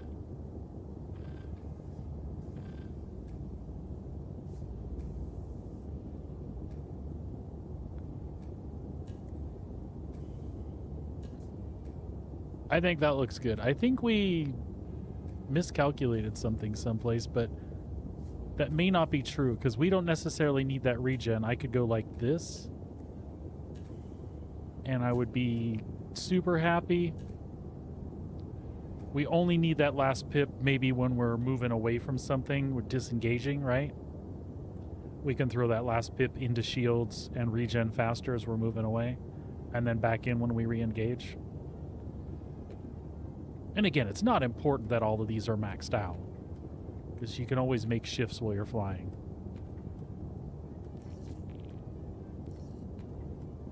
Launch. Takeoff complete. Raising landing gear.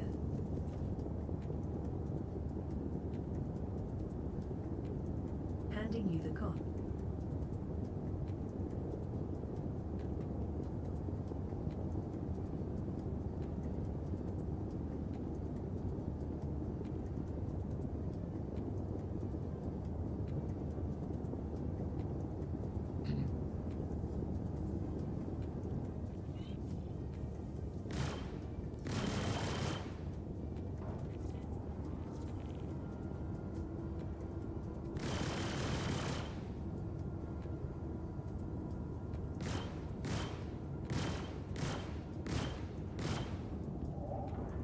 Everything firing?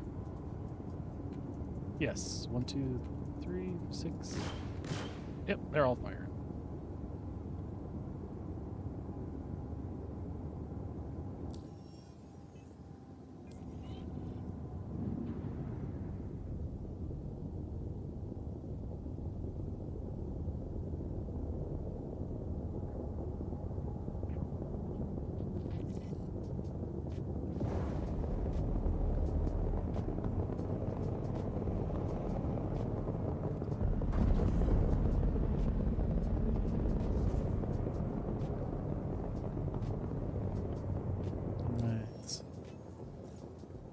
That contract should have been dropped, so we'll go to offers, priority.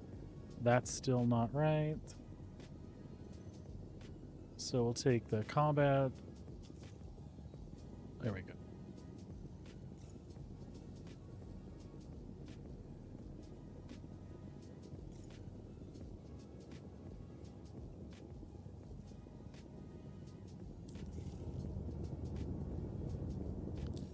Come on.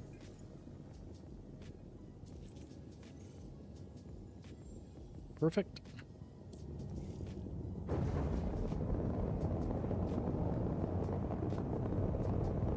Nav mode.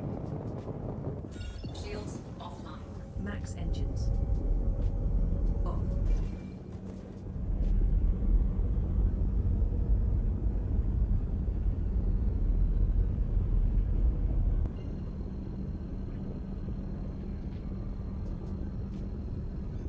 Engage jump drive. Engaging jump. Drive is now on.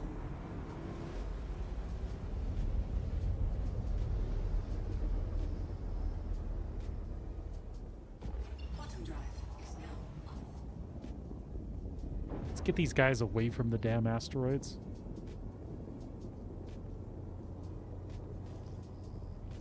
Welcome, Rook. We'll get started in a moment. SCM mode. Shields online. Okay, executing shields online.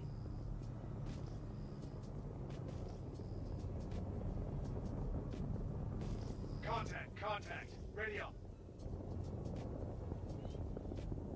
Okay.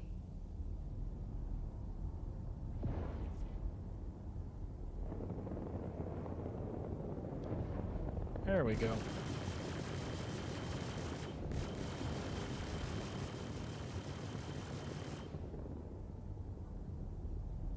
We're playing chicken shit with him because we're not going to hit asteroids this time. Shields hit.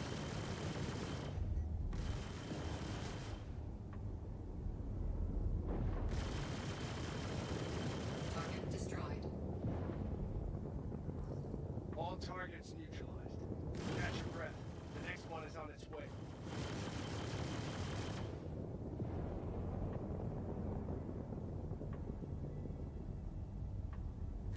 Okay.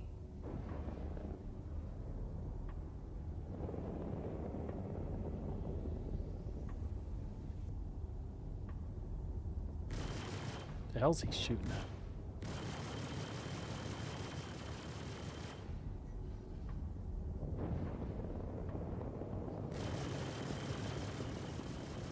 Target destroyed.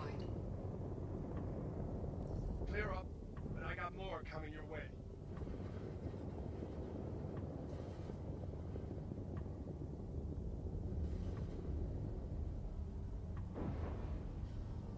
Okay.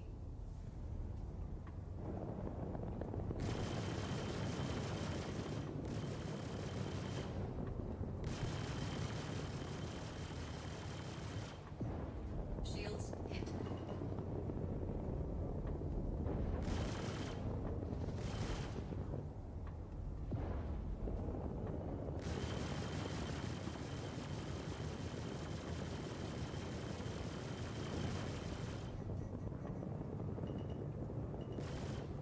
Target destroyed. Nicely done, Rookie. I wish more of my students flew like that. Take a well-deserved rest, and let me know when you're ready for the next lesson.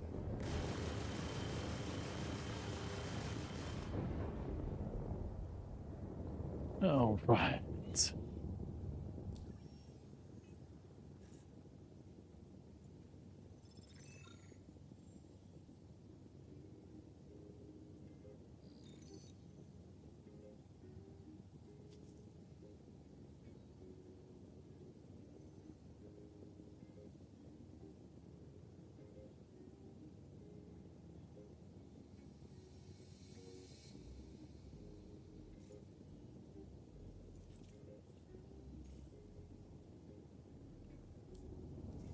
You ready for your next challenge, Rookie?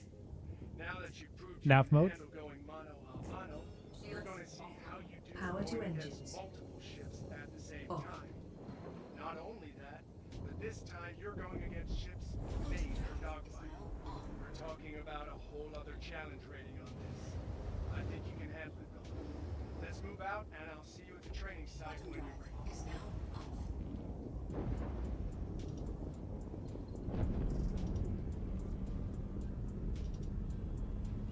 SCM Now mode. that you're in position, we can start the list. Stand by. Okay. Shields online.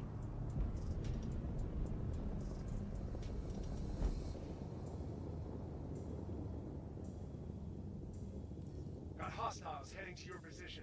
Prepare to engage.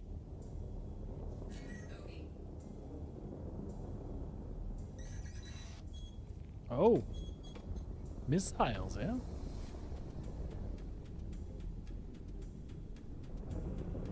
Shields hit.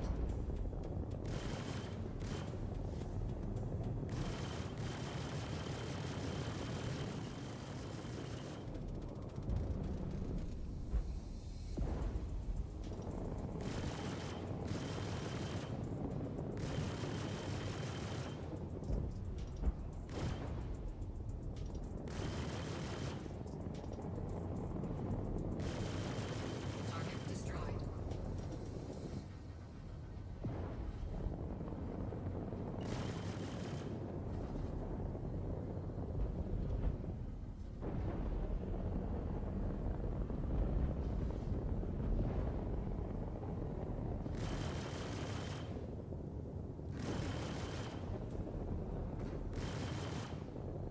Squirrely little one. He's in an arrow.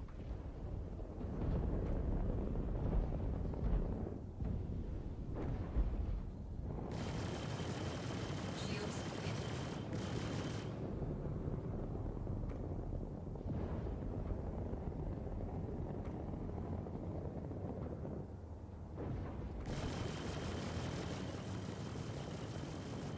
It's a little desync going on here. I'm not getting hits where I should.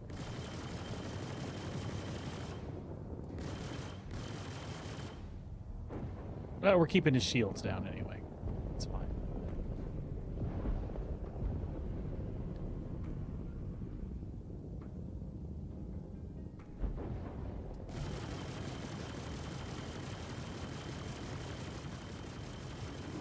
Target destroyed. There we go.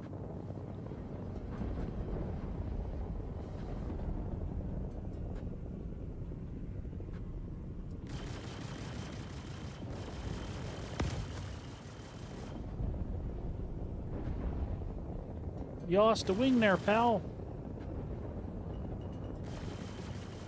Target destroyed. Okay, Gilly, I know this isn't fair.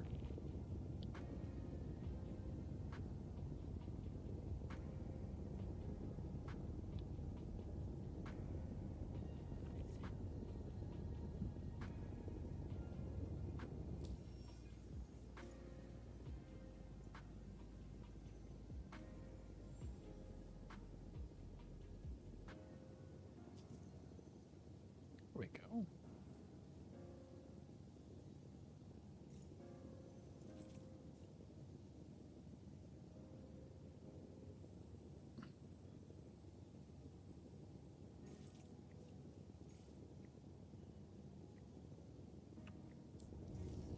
Hello again, pilot.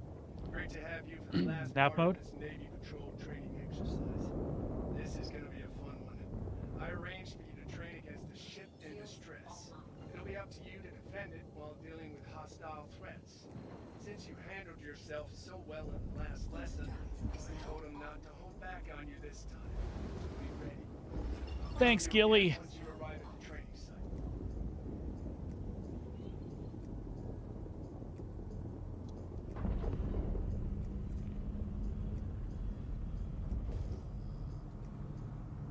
SCM mode.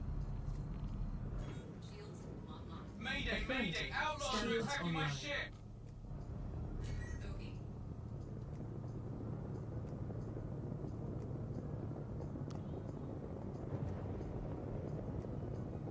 I got your outlaws, buddy.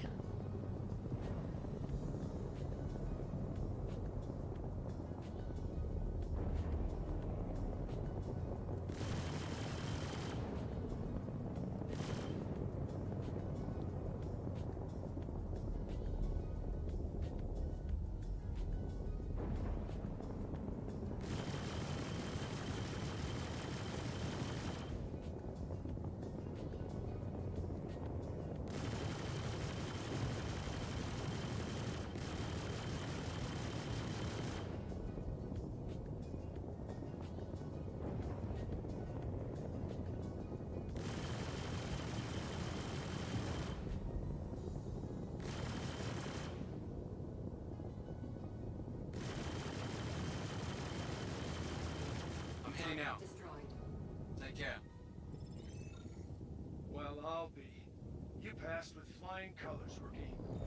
Hopefully now that you got a taste for it, you'll be looking to keep upping your skills. Hell, I could see you becoming a full Navy pilot in a year or so. To be honest, you could even be ready to start taking on some mercenary work right now. Whichever path you decide on, it was an honor to be your instructor. Be safe out there.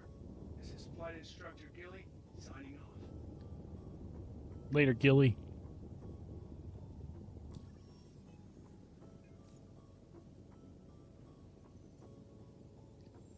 All right, so that one's done. Now we can go back on these. Oh, wow, you can do those. Wow. That's kind of crazy. You can, like, redo those. That's strange. I did not expect that. I wonder if you can farm script through those for right now.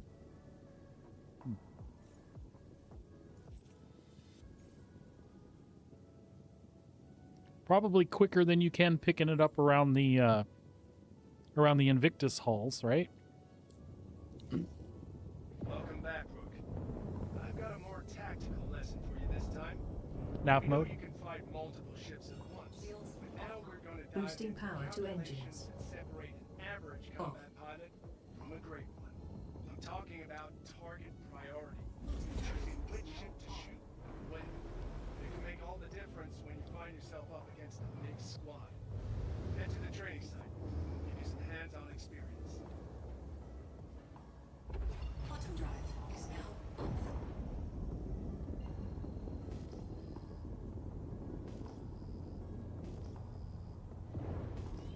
Okay, you're in the right place. SCM mode. Stand by while I deploy your targets. Shields online. Confirmed.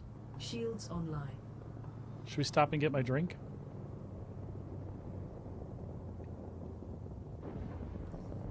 Looks like you got inbound. Weapons free. All right, fine. Obi.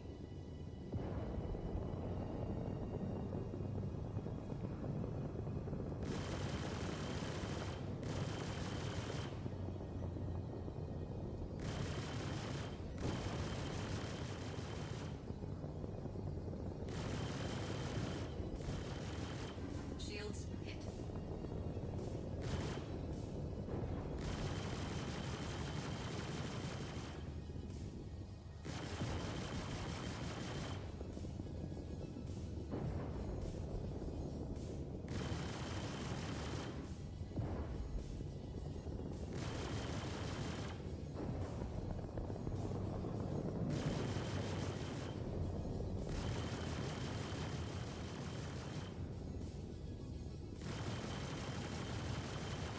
Target destroyed. Cleared that wave. I've signaled the next.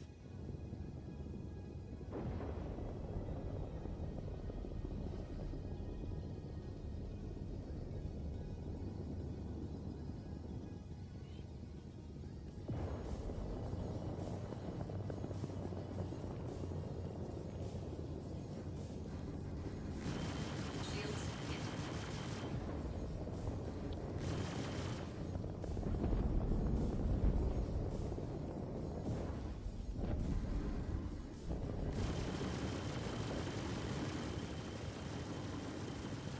Target destroyed.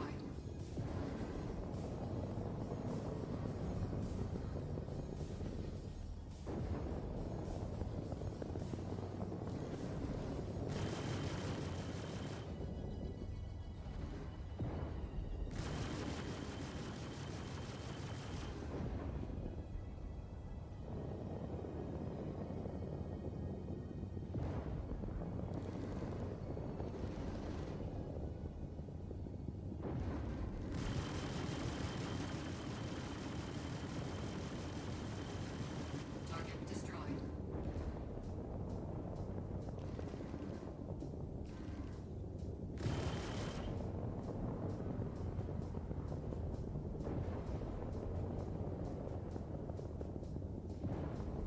Shields hit.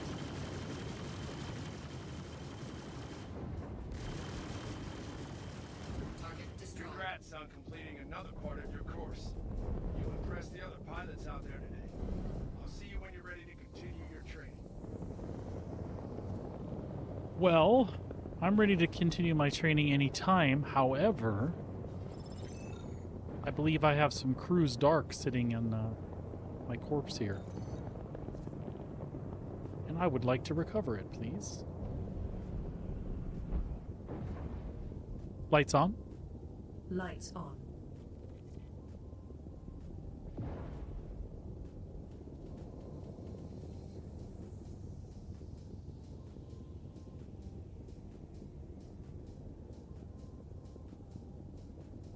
That doesn't seem right.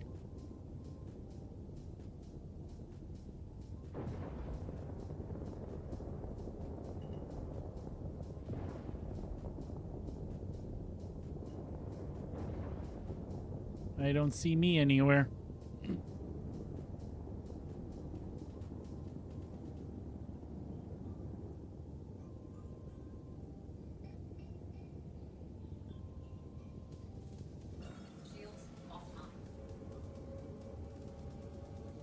Yeah, let's not worry about it. It's just some drinks. I thought if they were there, I'd pick them up. It's not a big deal. All right, what do we got now? Offers Merc. We've got 1, 2. I don't see the other available yet. Priority is just Hunt the Polaris.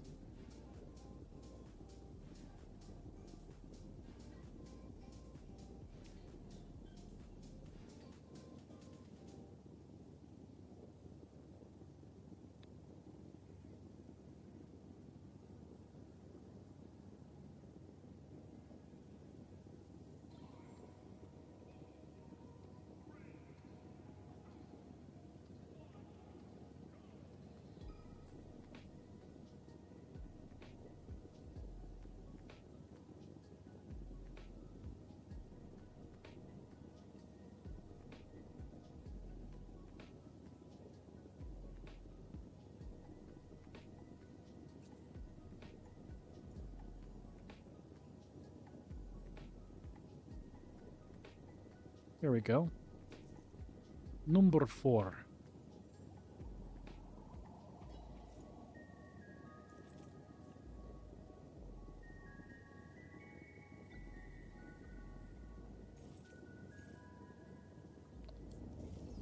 Got your next lesson all ready for you. You fought ships you can see. Now it's time to face the ones you can't. That's right, I'm talking stealth. Remember that the best pilots don't get comfortable just because their radar's empty. We're gonna teach you how important radar use can be when it comes to tracking down hidden targets. Head over to the training site and we'll get started. Shields offline.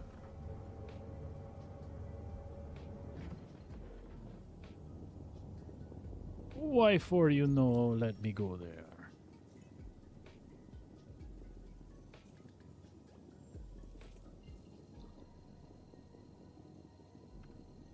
That's what I want. Quantum drive is now on. Quantum drive is now SCM mode. Shields online. Stand by. Shields online.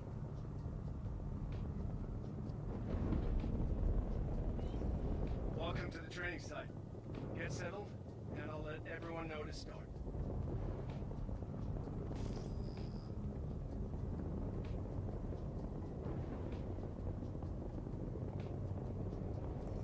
Hostile spotted. Give him what you got. Okay.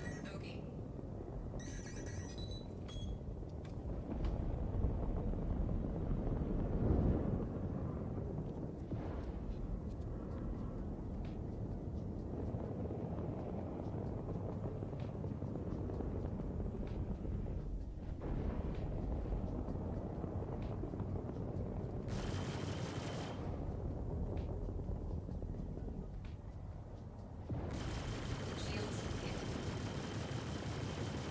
Okay.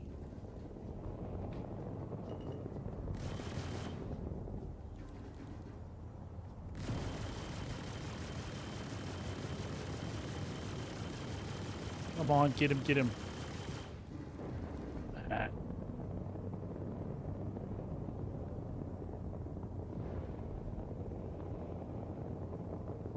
It's just a mole.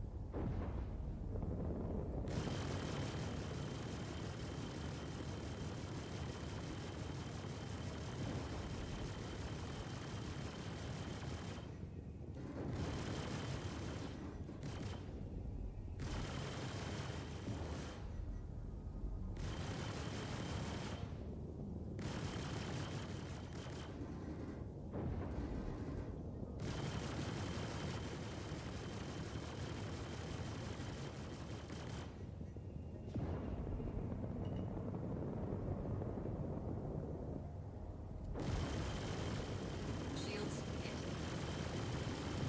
hit.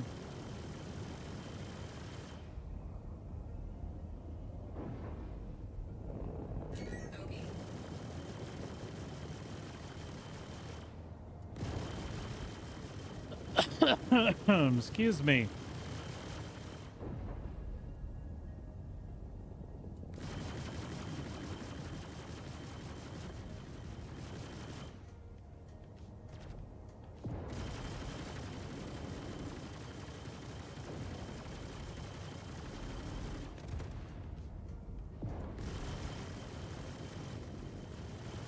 Target destroyed.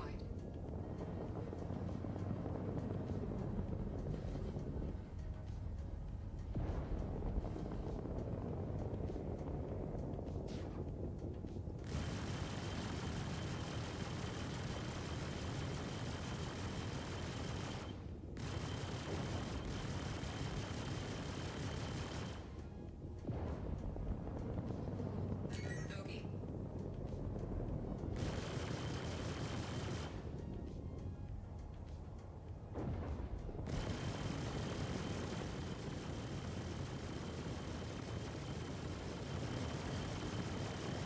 Shields hit.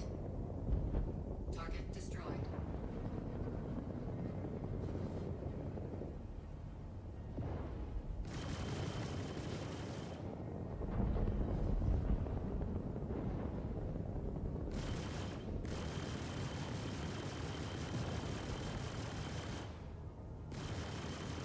Target destroyed. Take a deep breath, Rook. Hold it off. Another lesson learned. Hit the showers. Celebrate. And I'll see you Woohoo. when you're ready for the next one. Gilly, I am ready for the next one. Oops.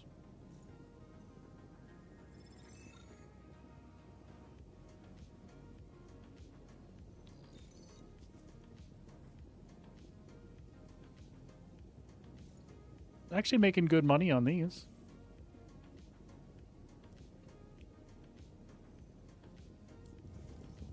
Hope you're ready to take things up a level, because I got all my pilots locked and loaded with some heavy ordnance for Nav today's mode? lesson. That's right. They're going to be launching missiles at you. Maximum You're going to engines. be firing your countermeasures right Off. back. Make sure your ship's stocked up and report to the training site. Quantum drive is now on.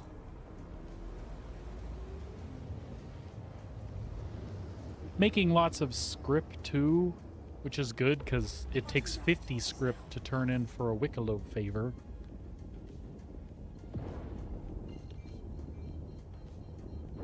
SCM mode. Shields online. Affirmative. Shields online. Okay, you're in the right place.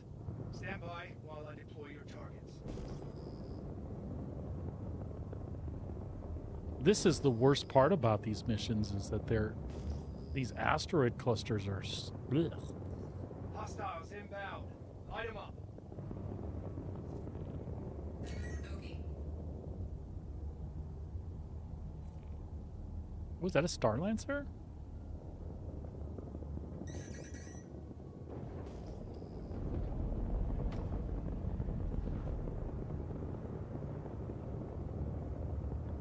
Tell you what, we'll light him up too. Wave clear. Here comes the next. He crashed. That is amazing. Thank you. Bogey.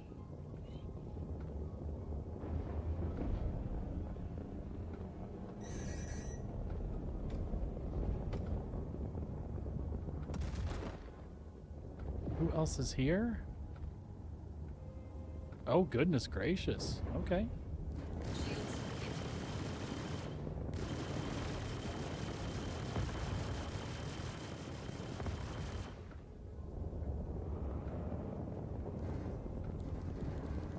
They're actually taking advantage of me. This is like one of the worst things for me is target priority.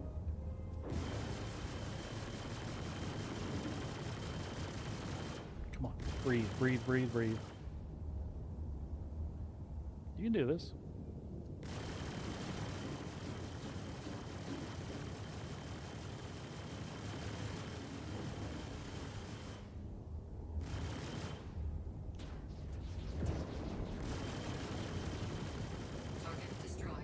That's one.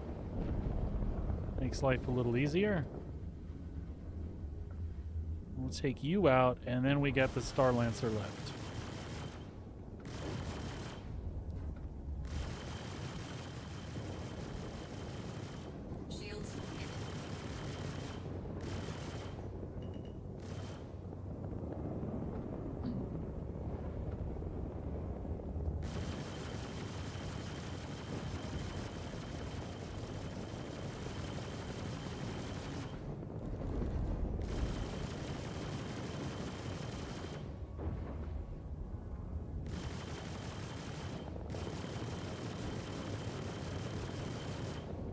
It's a little desinkery there. Target destroyed. All right, now where'd that big boy go? Is that a Star Lancer? No, that's a Freelancer. Say, I have never seen a Star Lancer in a combat mission.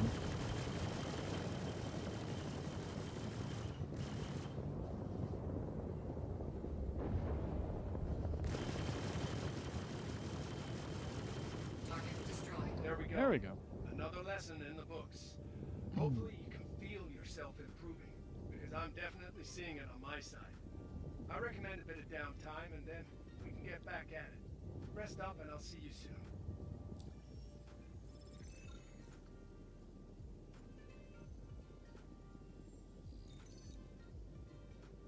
Number 6 pays 151K.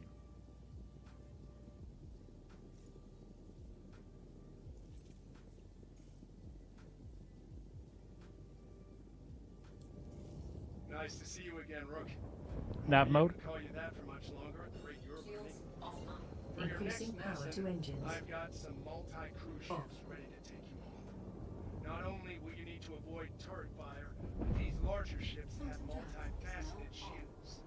That means you'll need to focus your targeting to completely take out a shield face if you want to start doing some real damage. All right, make your way to the training site when you're feeling ready. Is now off. SCM mode. Shields online. Performing now. Shields online. Welcome to the training site. Get settled. Welcome to everybody that's just tuning in. We're just doing some of the Gillies missions. Nothing's been too hard so far. It's about to do multi-crew stuff. Like me going up against multi-crew. It's been good money. For just something relaxing and fun to do. Let's see what their multi-crew ships are. We got a Connie. And... let's take out the fighter support here.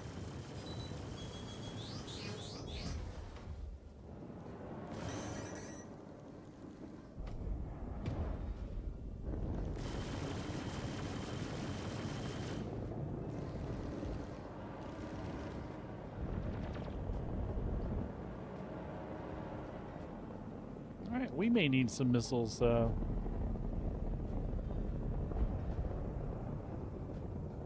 Play it smart and disengage. Do all the things we don't normally do. Target destroyed. Okay, that'll be helpful. Well, who do we have here?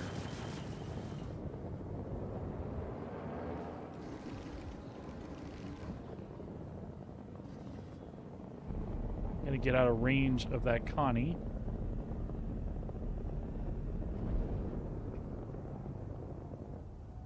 We'll re-engage our fighter support.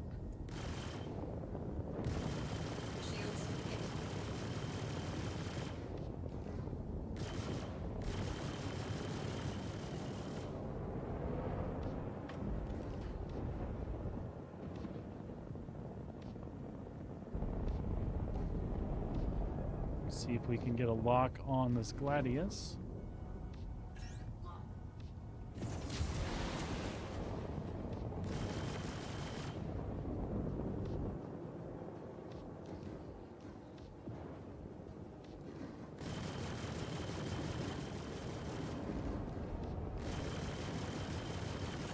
Shield down.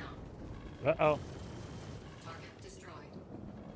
All right, let's get some distance, get that shield back up, and engage the Connie.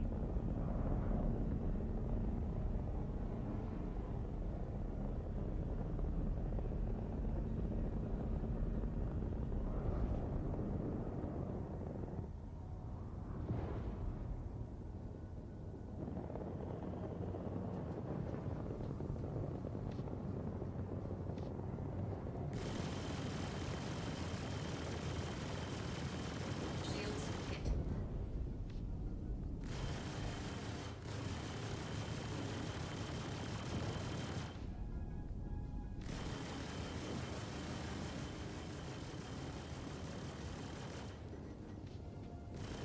Bogey.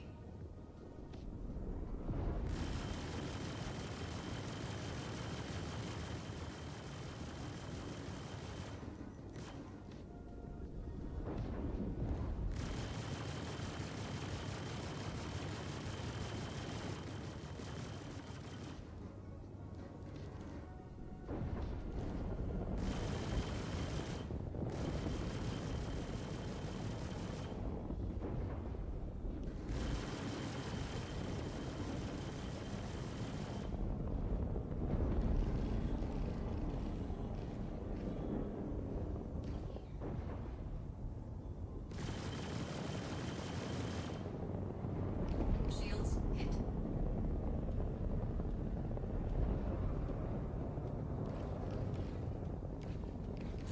Shield down. So let that shield get back up. Unfortunately, the Connie's doing the same thing.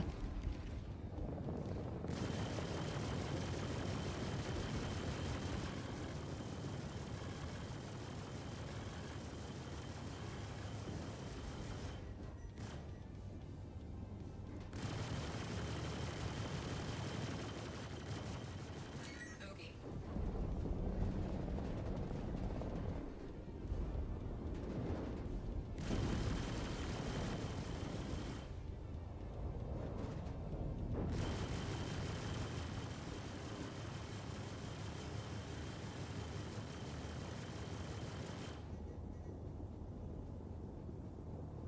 Shields hit.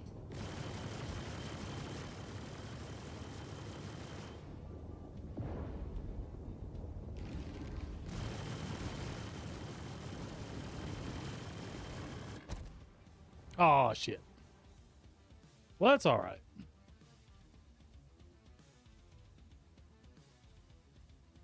Bricked.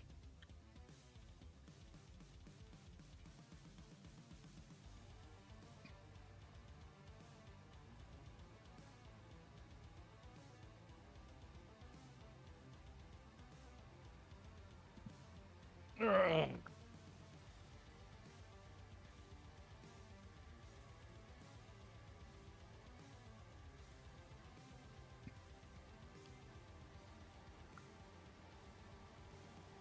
Yeah, at least it wasn't an asteroid this time. And it was a Connie that I was staying too close to. I get impatient. If I'm regenning shields, the Connie's regenning shields, so.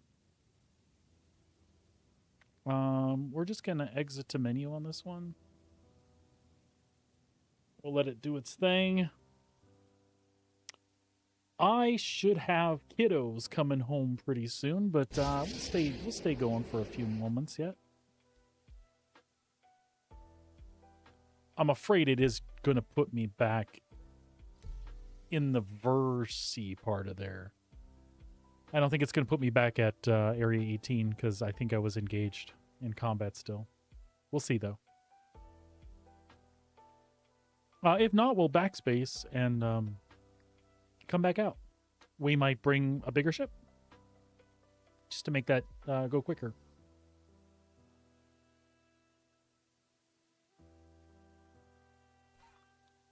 Okay. The oldest has track practice. Yep, that's what it is. So we'll just backspace out of here. Theoretically.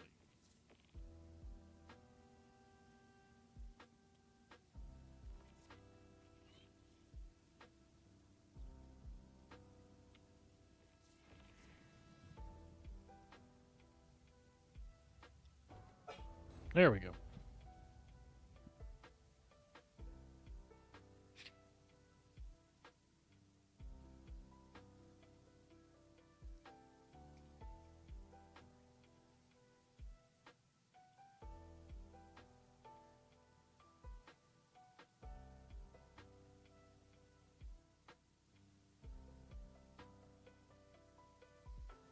This will give me a test to test. Let me try that again. This will give me a chance to test out the other loadouts as well. So we'll bring the Corsair.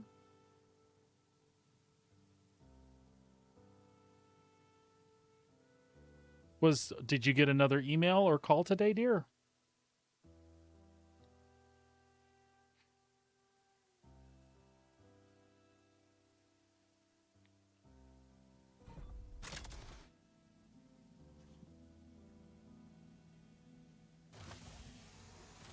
No?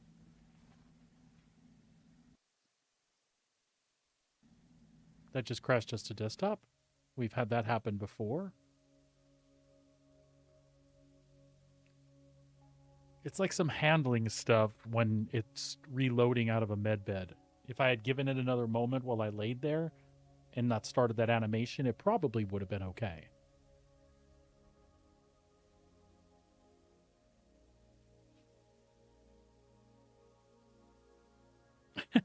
No question mark. I asked you a question. I was clarifying. Did you just wanted, that's what you wanted, or there was a reason in addition to yesterday's stuff?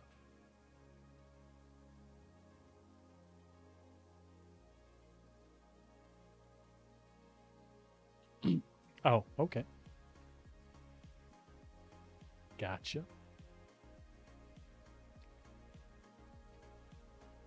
Did he apologize for anything else that he fessed up that he didn't do?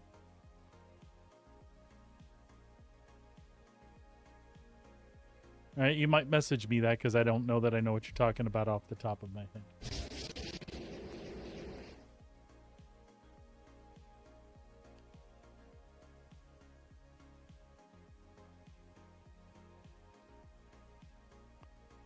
All right, folks, we'll get back in here. We'll grab the Corsair or the Connie. I think maybe the Corsair. I want to try it out.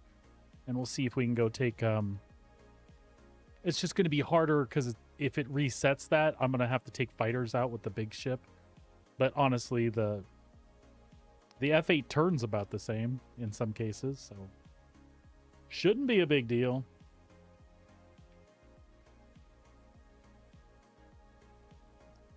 Who's hyped about Invictus tomorrow? Even when I see the stuff on PTU as far as the halls and things, I'm still excited. It gives off a vibe. Even if there's nobody in there but me wandering around, which is hardly ever the case during actual Invictus or IAE for that matter. I don't know. I just love it. I liked going to car shows and boat shows, even when I had no intention of buying a car or a boat. I just like those vibes. I think it's cool, right? Let's make sure that our equipment is surviving. It absolutely is.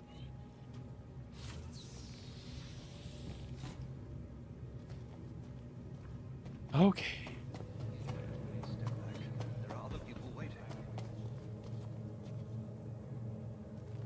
Cool, so the mission stayed intact.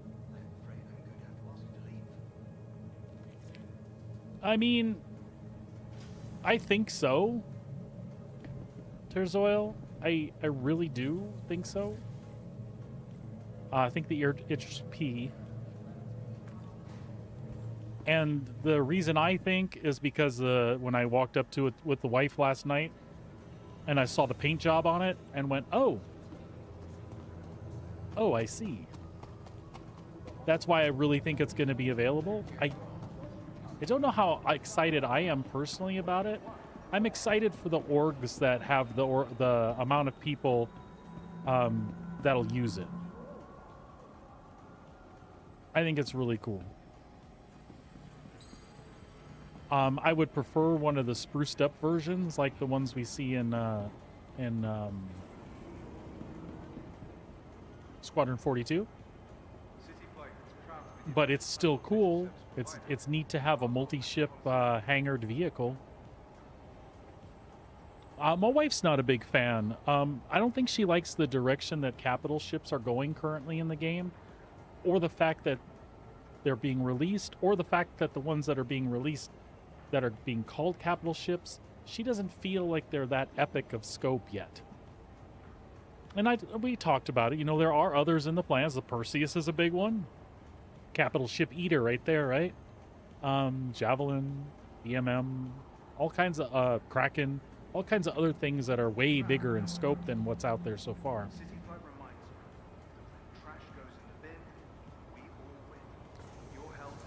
I think what she was trying to express to me, and some of the concern might be that it might end up like the Polaris. People just cruise around in it and do nothing but irritate you and let the PDCs keep you away or destroy you if you won't keep away.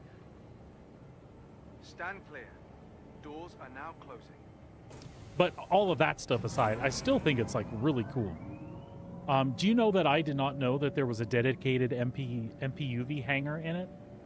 I had been around that thing a few times and never actually went that way and found the hangar under the hangar, you know, landing pad number 4 for the MPUV.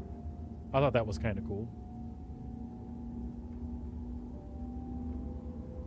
There's some things in there that, like, RP-wise, I just love the hell out of. Like the pilot briefing room with the screen, the hollow screen and all that.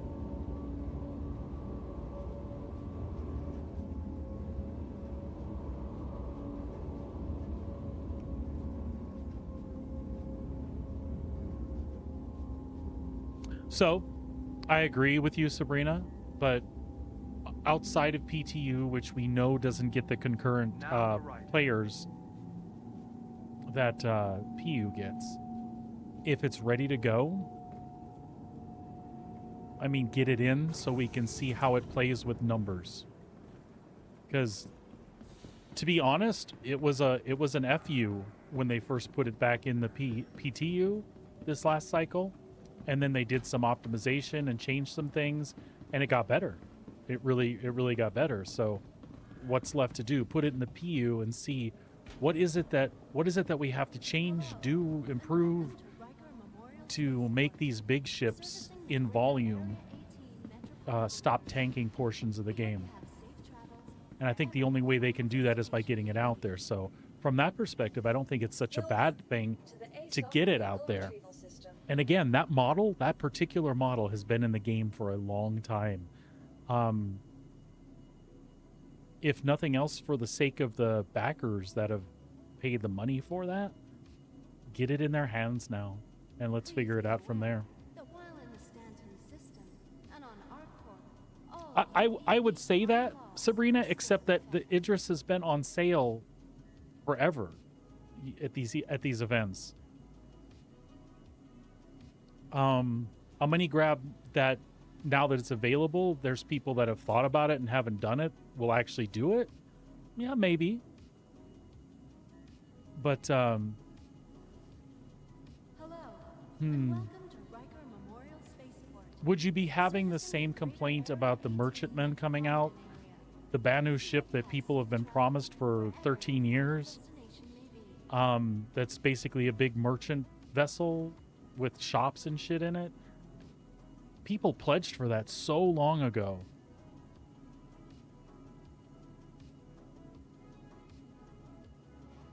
Yeah. Yeah, Tears Oil is exactly what I'm talking about. Yeah. Whatever your transaction, we wish you a beneficial and prosperous stay.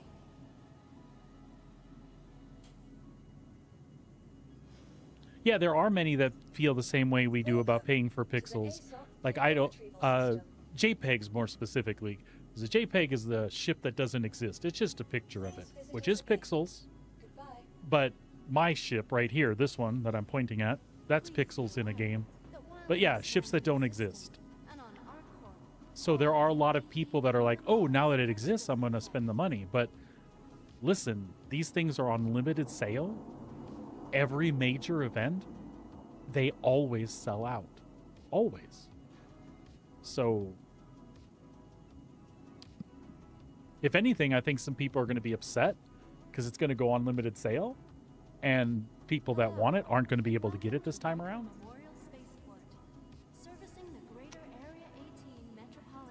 I don't know. I do share a concern. I'm afraid to log in tomorrow and see 20 Idrises in an area, you know? I need to focus on getting this ship back out. We decided we're going to take the Corsair to see how it felt. Vehicle selected. Stand by. Your vehicle has been delivered to the following location. From transforming worlds to exploring the stars. Yeah, if they have 5 buyers, yeah. Bring the universe closer together. Please visit us again. Investing in tomorrow's future. Fortunately, the wife wants the emerald. I thought this time around, the way she was talking about ships, I feel like she was ready for a ship again herself. And I thought I was going to have to sit in F5 for the Phoenix. But it turns out she wants the Phoenix Emerald, so I'll have to try even harder at the next IAE to F5 her for that. But then she said she's not even sure she really wants that, so I don't know.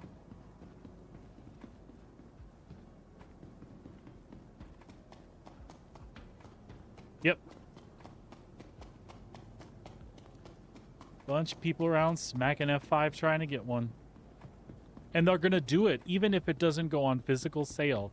When it goes on sale over Invictus, even if it's not going to be physically in the game, people will still be F5ing to get the limited quantity there. And by the way, just like anything else in life, just like Ticketmaster, there are sites out there that eat a certain percentage of those up when they can, and they will resell them.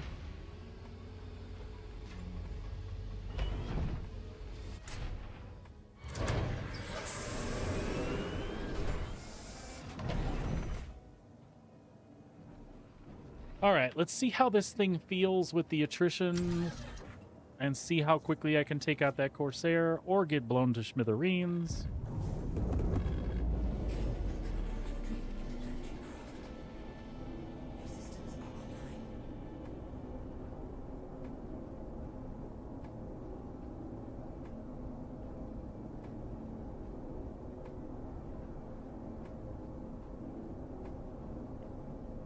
We'll see how that feels.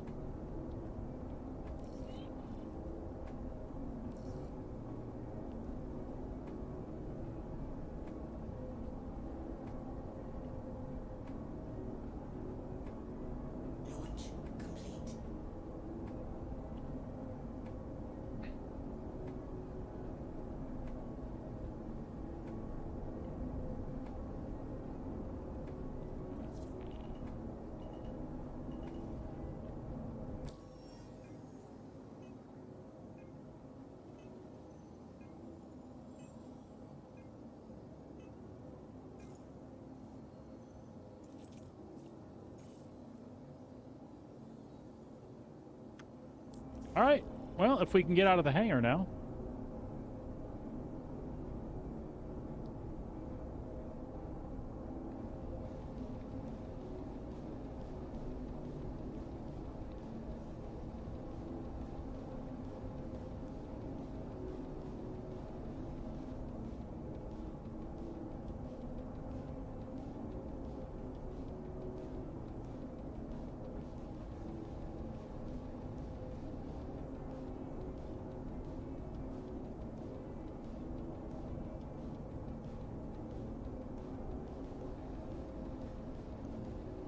Yes, you did just buy ships back in January, but it's Invictus. It's May.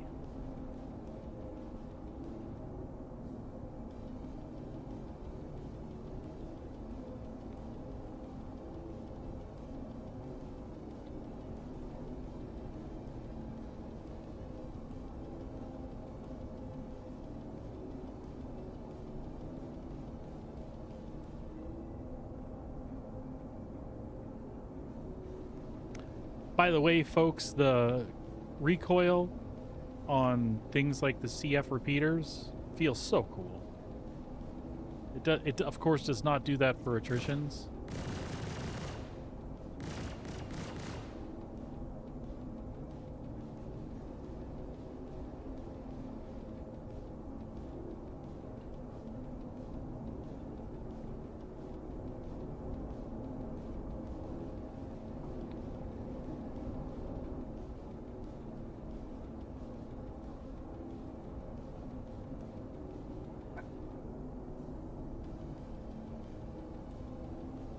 It's got to be nearly time to get out of here. Let me out, please.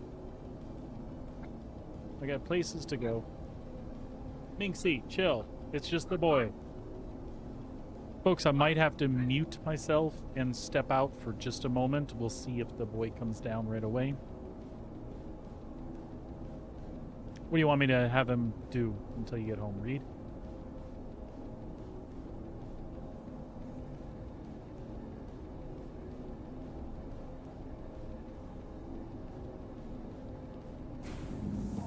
Oh, there we go. Hangars are opening.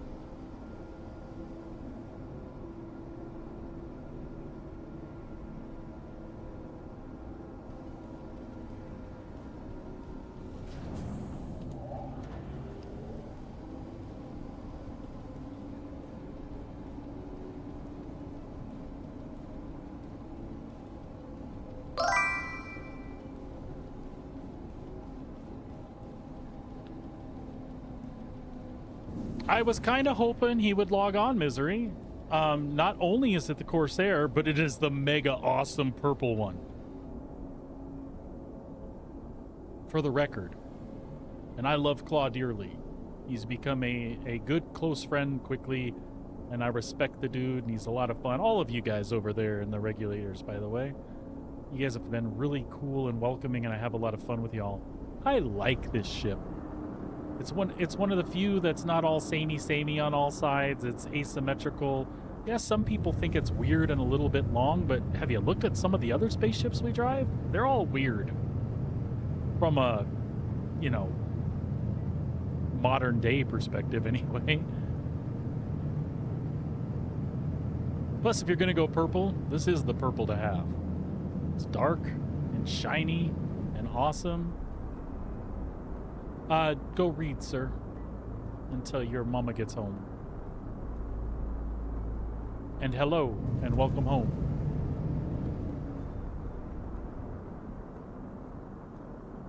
The wing design, like things like that little bitty ass hinge, and the fact that it gets blown off really quick. Are you talking about things like that, Blade?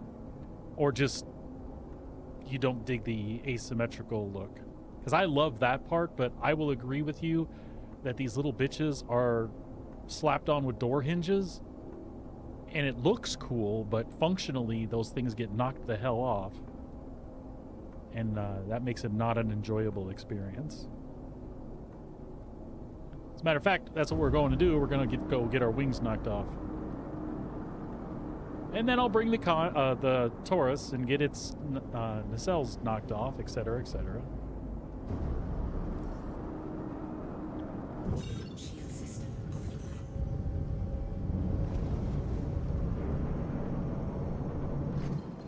I have not tried the Hull C in the new patch yet. We did some stuff last night in preparation, and today I have unfortunately spent time re-equipping my ships with things that make me happy. Talking about loadouts. The worst thing that's happened in the patch is not the loadouts that we were used to losing. Like I said, if that had happened, I almost kind of expected it. The one that's worse to me is the executive ships being reset to a stock loadout. I cannot get behind that. That is really, really bad. I talked about it at length this morning, so I won't go into quite the same amount of detail. But that one buggered me up a little bit. Anyway, I haven't had time to try out the Hull C. In the next day or two, though, I'm definitely going to hop in, see how she's performing. I don't expect much difference from where it was. but we'll certainly give it a shot.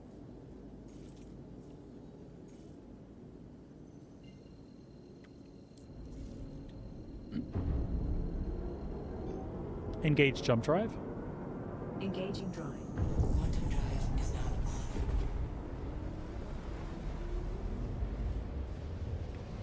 Yeah, in Misery, there was a time where it was absolutely my daily driver. I did put it away though when they switched the guns up, and the purchased one I had on my account I melted for something else. Fortunately, I kept this paint that I like, but I ended up buying it back as soon as they fixed the guns up a little bit again.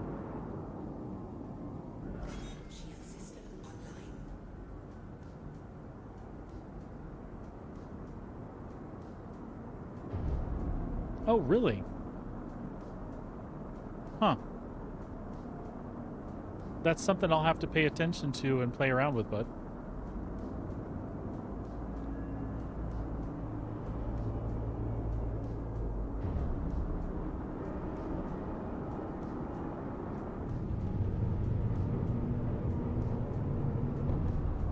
Hey, let me know, Tara. I'd be interested to know. You'll save me the trouble.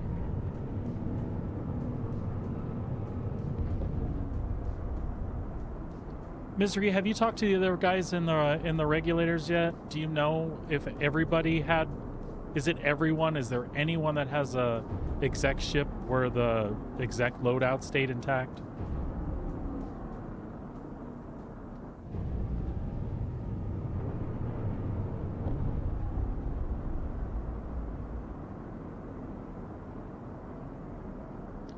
And by the way, if Fireclaw does come in the channel, I don't want him to lose respect for me. Just tell him we're testing a thing for Drake fans.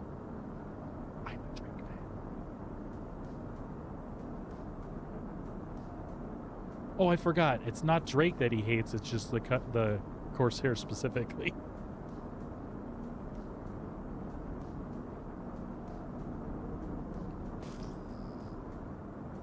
All right, let's find that.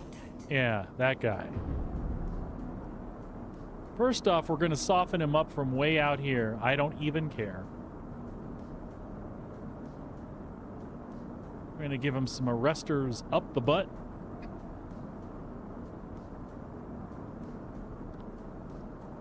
And then we're going to light him up with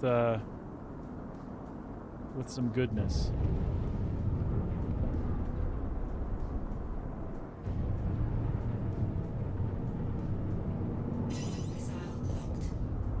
That actually scared me. I was like, what? Oh, I locked missile. I'm an idiot. Yeah, missile locked. Let's get just a little bit closer in range. About 5K and we'll let him fly. Right there.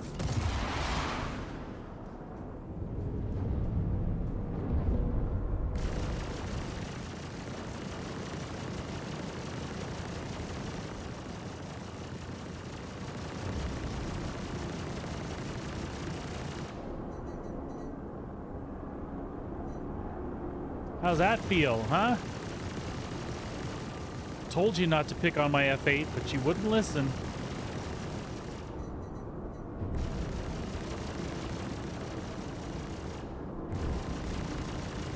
And now you gotta pay the Drake tax.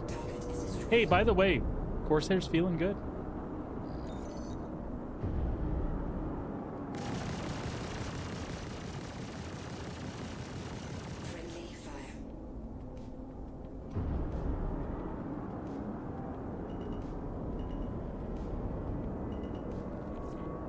All right.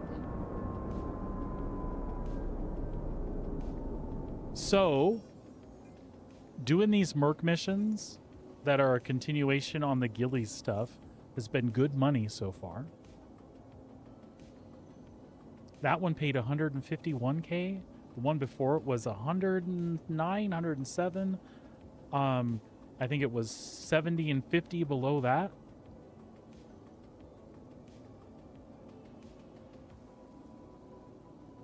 Me too. I don't think it's going to happen, but there are some people that think there's a chance still.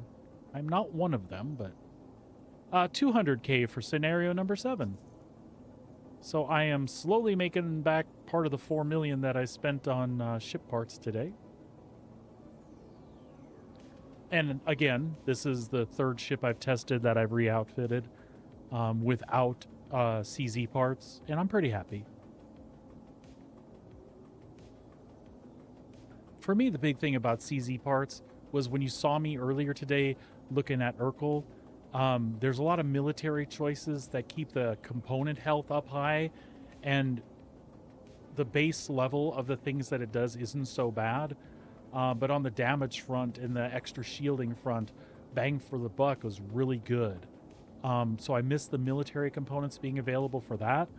The stealth stuff I'm not so worried about. Like I said, if I want a stealth, I'll get in a Saber. Or I'll specifically configure just like the F7 to do stealthy stuff. So I can get in on somebody before they know I'm there. And really, that's more effective in a PvE scenario or an actual fleet movement where you're doing stuff with a bunch of friends and you want to take somebody out before they can do anything about something. But in general PvP, when I fight, I want to fight. I want to turn and thrust, and that's what she said. And all this other stuff, I want you to know I'm there. I want you to see me coming with my big old signature. The only problem I have with the big old signature, again, is missile locks. But if countermeasures are working the way they're supposed to, that negates my high signature. So it's not that big a deal. Anyway, just talking out my butt here about stuff. Let's go see what scenario 7 is.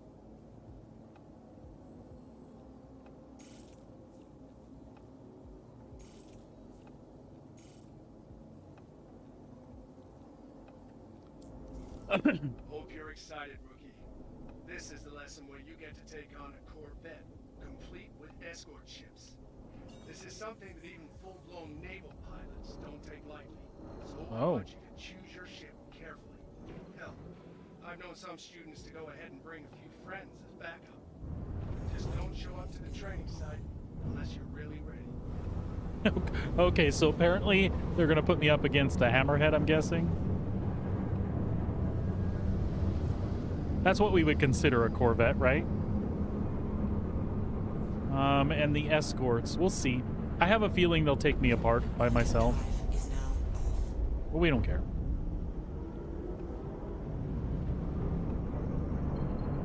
Again, my biggest concern in most of these has been the asteroids. SCM mode. Certainly. Shields online. Okay, you're in the right place. Stand by while I deploy your targets. Who are my targets? Who are the people in my neighborhood?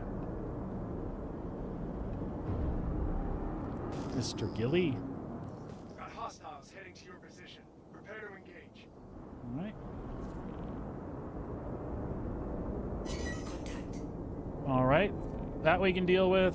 There's the hammerhead. All right.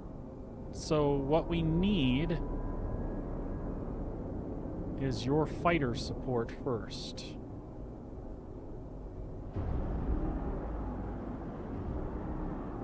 I do not want to get close to him. Let these guys come out.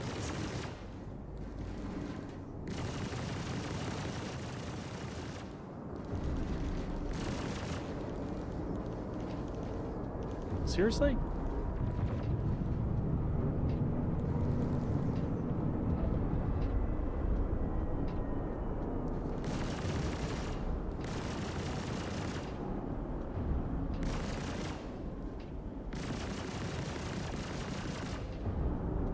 Yeah, this is gonna suck. She moves like a pregnant ape.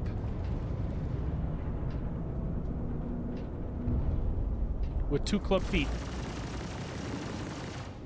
And that desync is not helping the scenario at all. But so far so good, it looks like.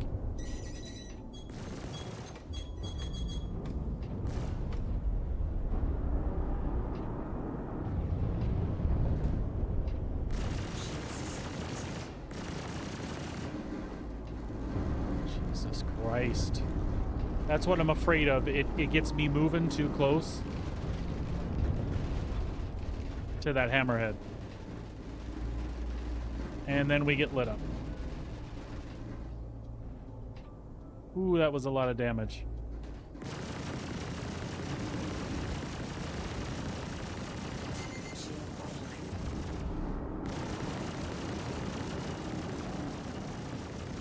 Congratulations. Target is destroyed. Ooh, that hurts. Get it off, get it off, get it off. Soft death. Jesus. Well.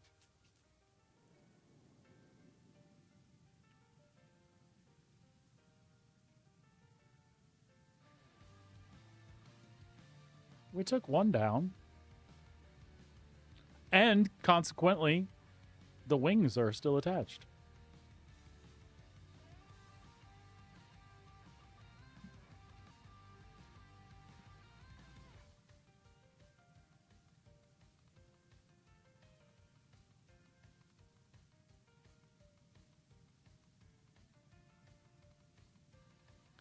I honestly don't even see where they are.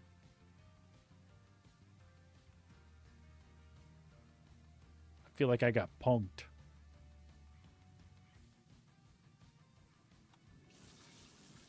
All right, well.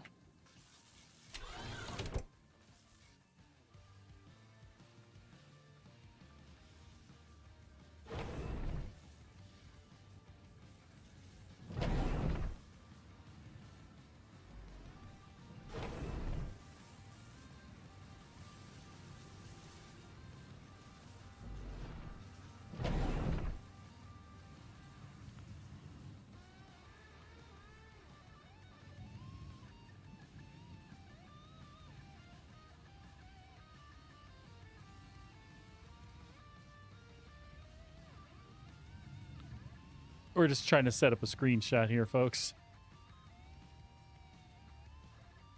All right.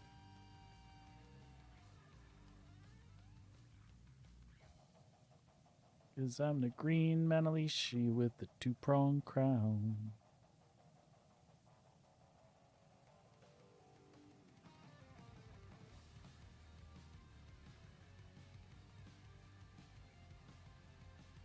Lighting is not what I had hoped for.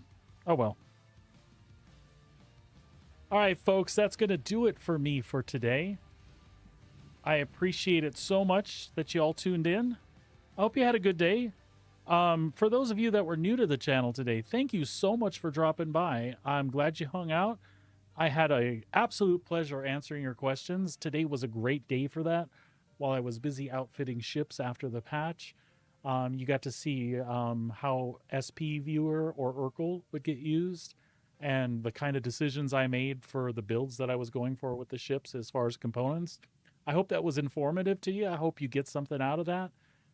It's something I don't like to do every patch, but unfortunately we've had to for quite some time. Was really hoping for a fix this time. And like I said this morning, if nothing else, I hope CIG gives us some direction specifically from them. Give us a to-do list. Do this, do this, do this. If you do that, it should store. And that way I know, did I miss something? Because I think there's some steps I missed. But the feedback I'm getting from the community says that it happened randomly to a lot of folks. So I just don't know. It's really all I want is some clarity on stuff like that. I don't mind grinding for money and re-outfitting these ships. And again, the other issue that I had was the exec hangar ships being restored to default setup, which that's not even how you get them. And they're named differently. And I wish that hadn't happened. We're testing an alpha live service. We're playing an alpha live service. It's different than an alpha that you would typically encounter in a game, right? Because of the service that they run live. I just really hope that they hear the feedback this time. The CZ stuff is great, and I love running it. I don't want to spend weeks randomly picking up specific pieces of kit for my ships. so that by the time my fleet is decked out the way I want, the next patch cycle comes. And unless you can guarantee me that that stuff's going to stick, I recommend now's a good time to make that stuff available for purchase again. You just did a component pass, so a lot of us want to test how some of those things have worked. And if I don't have access to all those things, I can't test it properly. Whether it's PTU or PU, it doesn't matter. I didn't have access to do that. And the amount of time it takes to do that in a CZ zone, even if that's your main gig, it's frustrating. And until that's fixed, give us those components back for now. Make it easier for us so that we can enjoy the time we do have in our live alpha service game. And I would appreciate it. If there's ears out there at CIG that are listening, I think that would be a really, really good move. If you're still trying to get data on CZs or something, let us know and tell us that you're looking at what I said for a future date. That would be great. Would appreciate it so much. All right, that's enough. I'm getting off my soapbox. Y'all, I love you. Thanks so much for hanging out. I hope you have a great rest of your day. I'll be back here tomorrow for launch of Invictus. Tomorrow's going to be a little weird. We'll be on early in the morning, and then I have to take a break to take our oldest kiddo to the airport. He's going on a trip and with his school, so that's cool. I'll be gone about an hour, and then I'll be back at the house, and we'll resume stream. But right around that 10:30 mark where I would normally start my stream, I'll be taking a break to go take care of him. Until then, be good to yourselves, be good to each other, and we'll see you tomorrow here in the verse. Take care. 07s, everybody. Have a great night. We'll see you next time. Bye.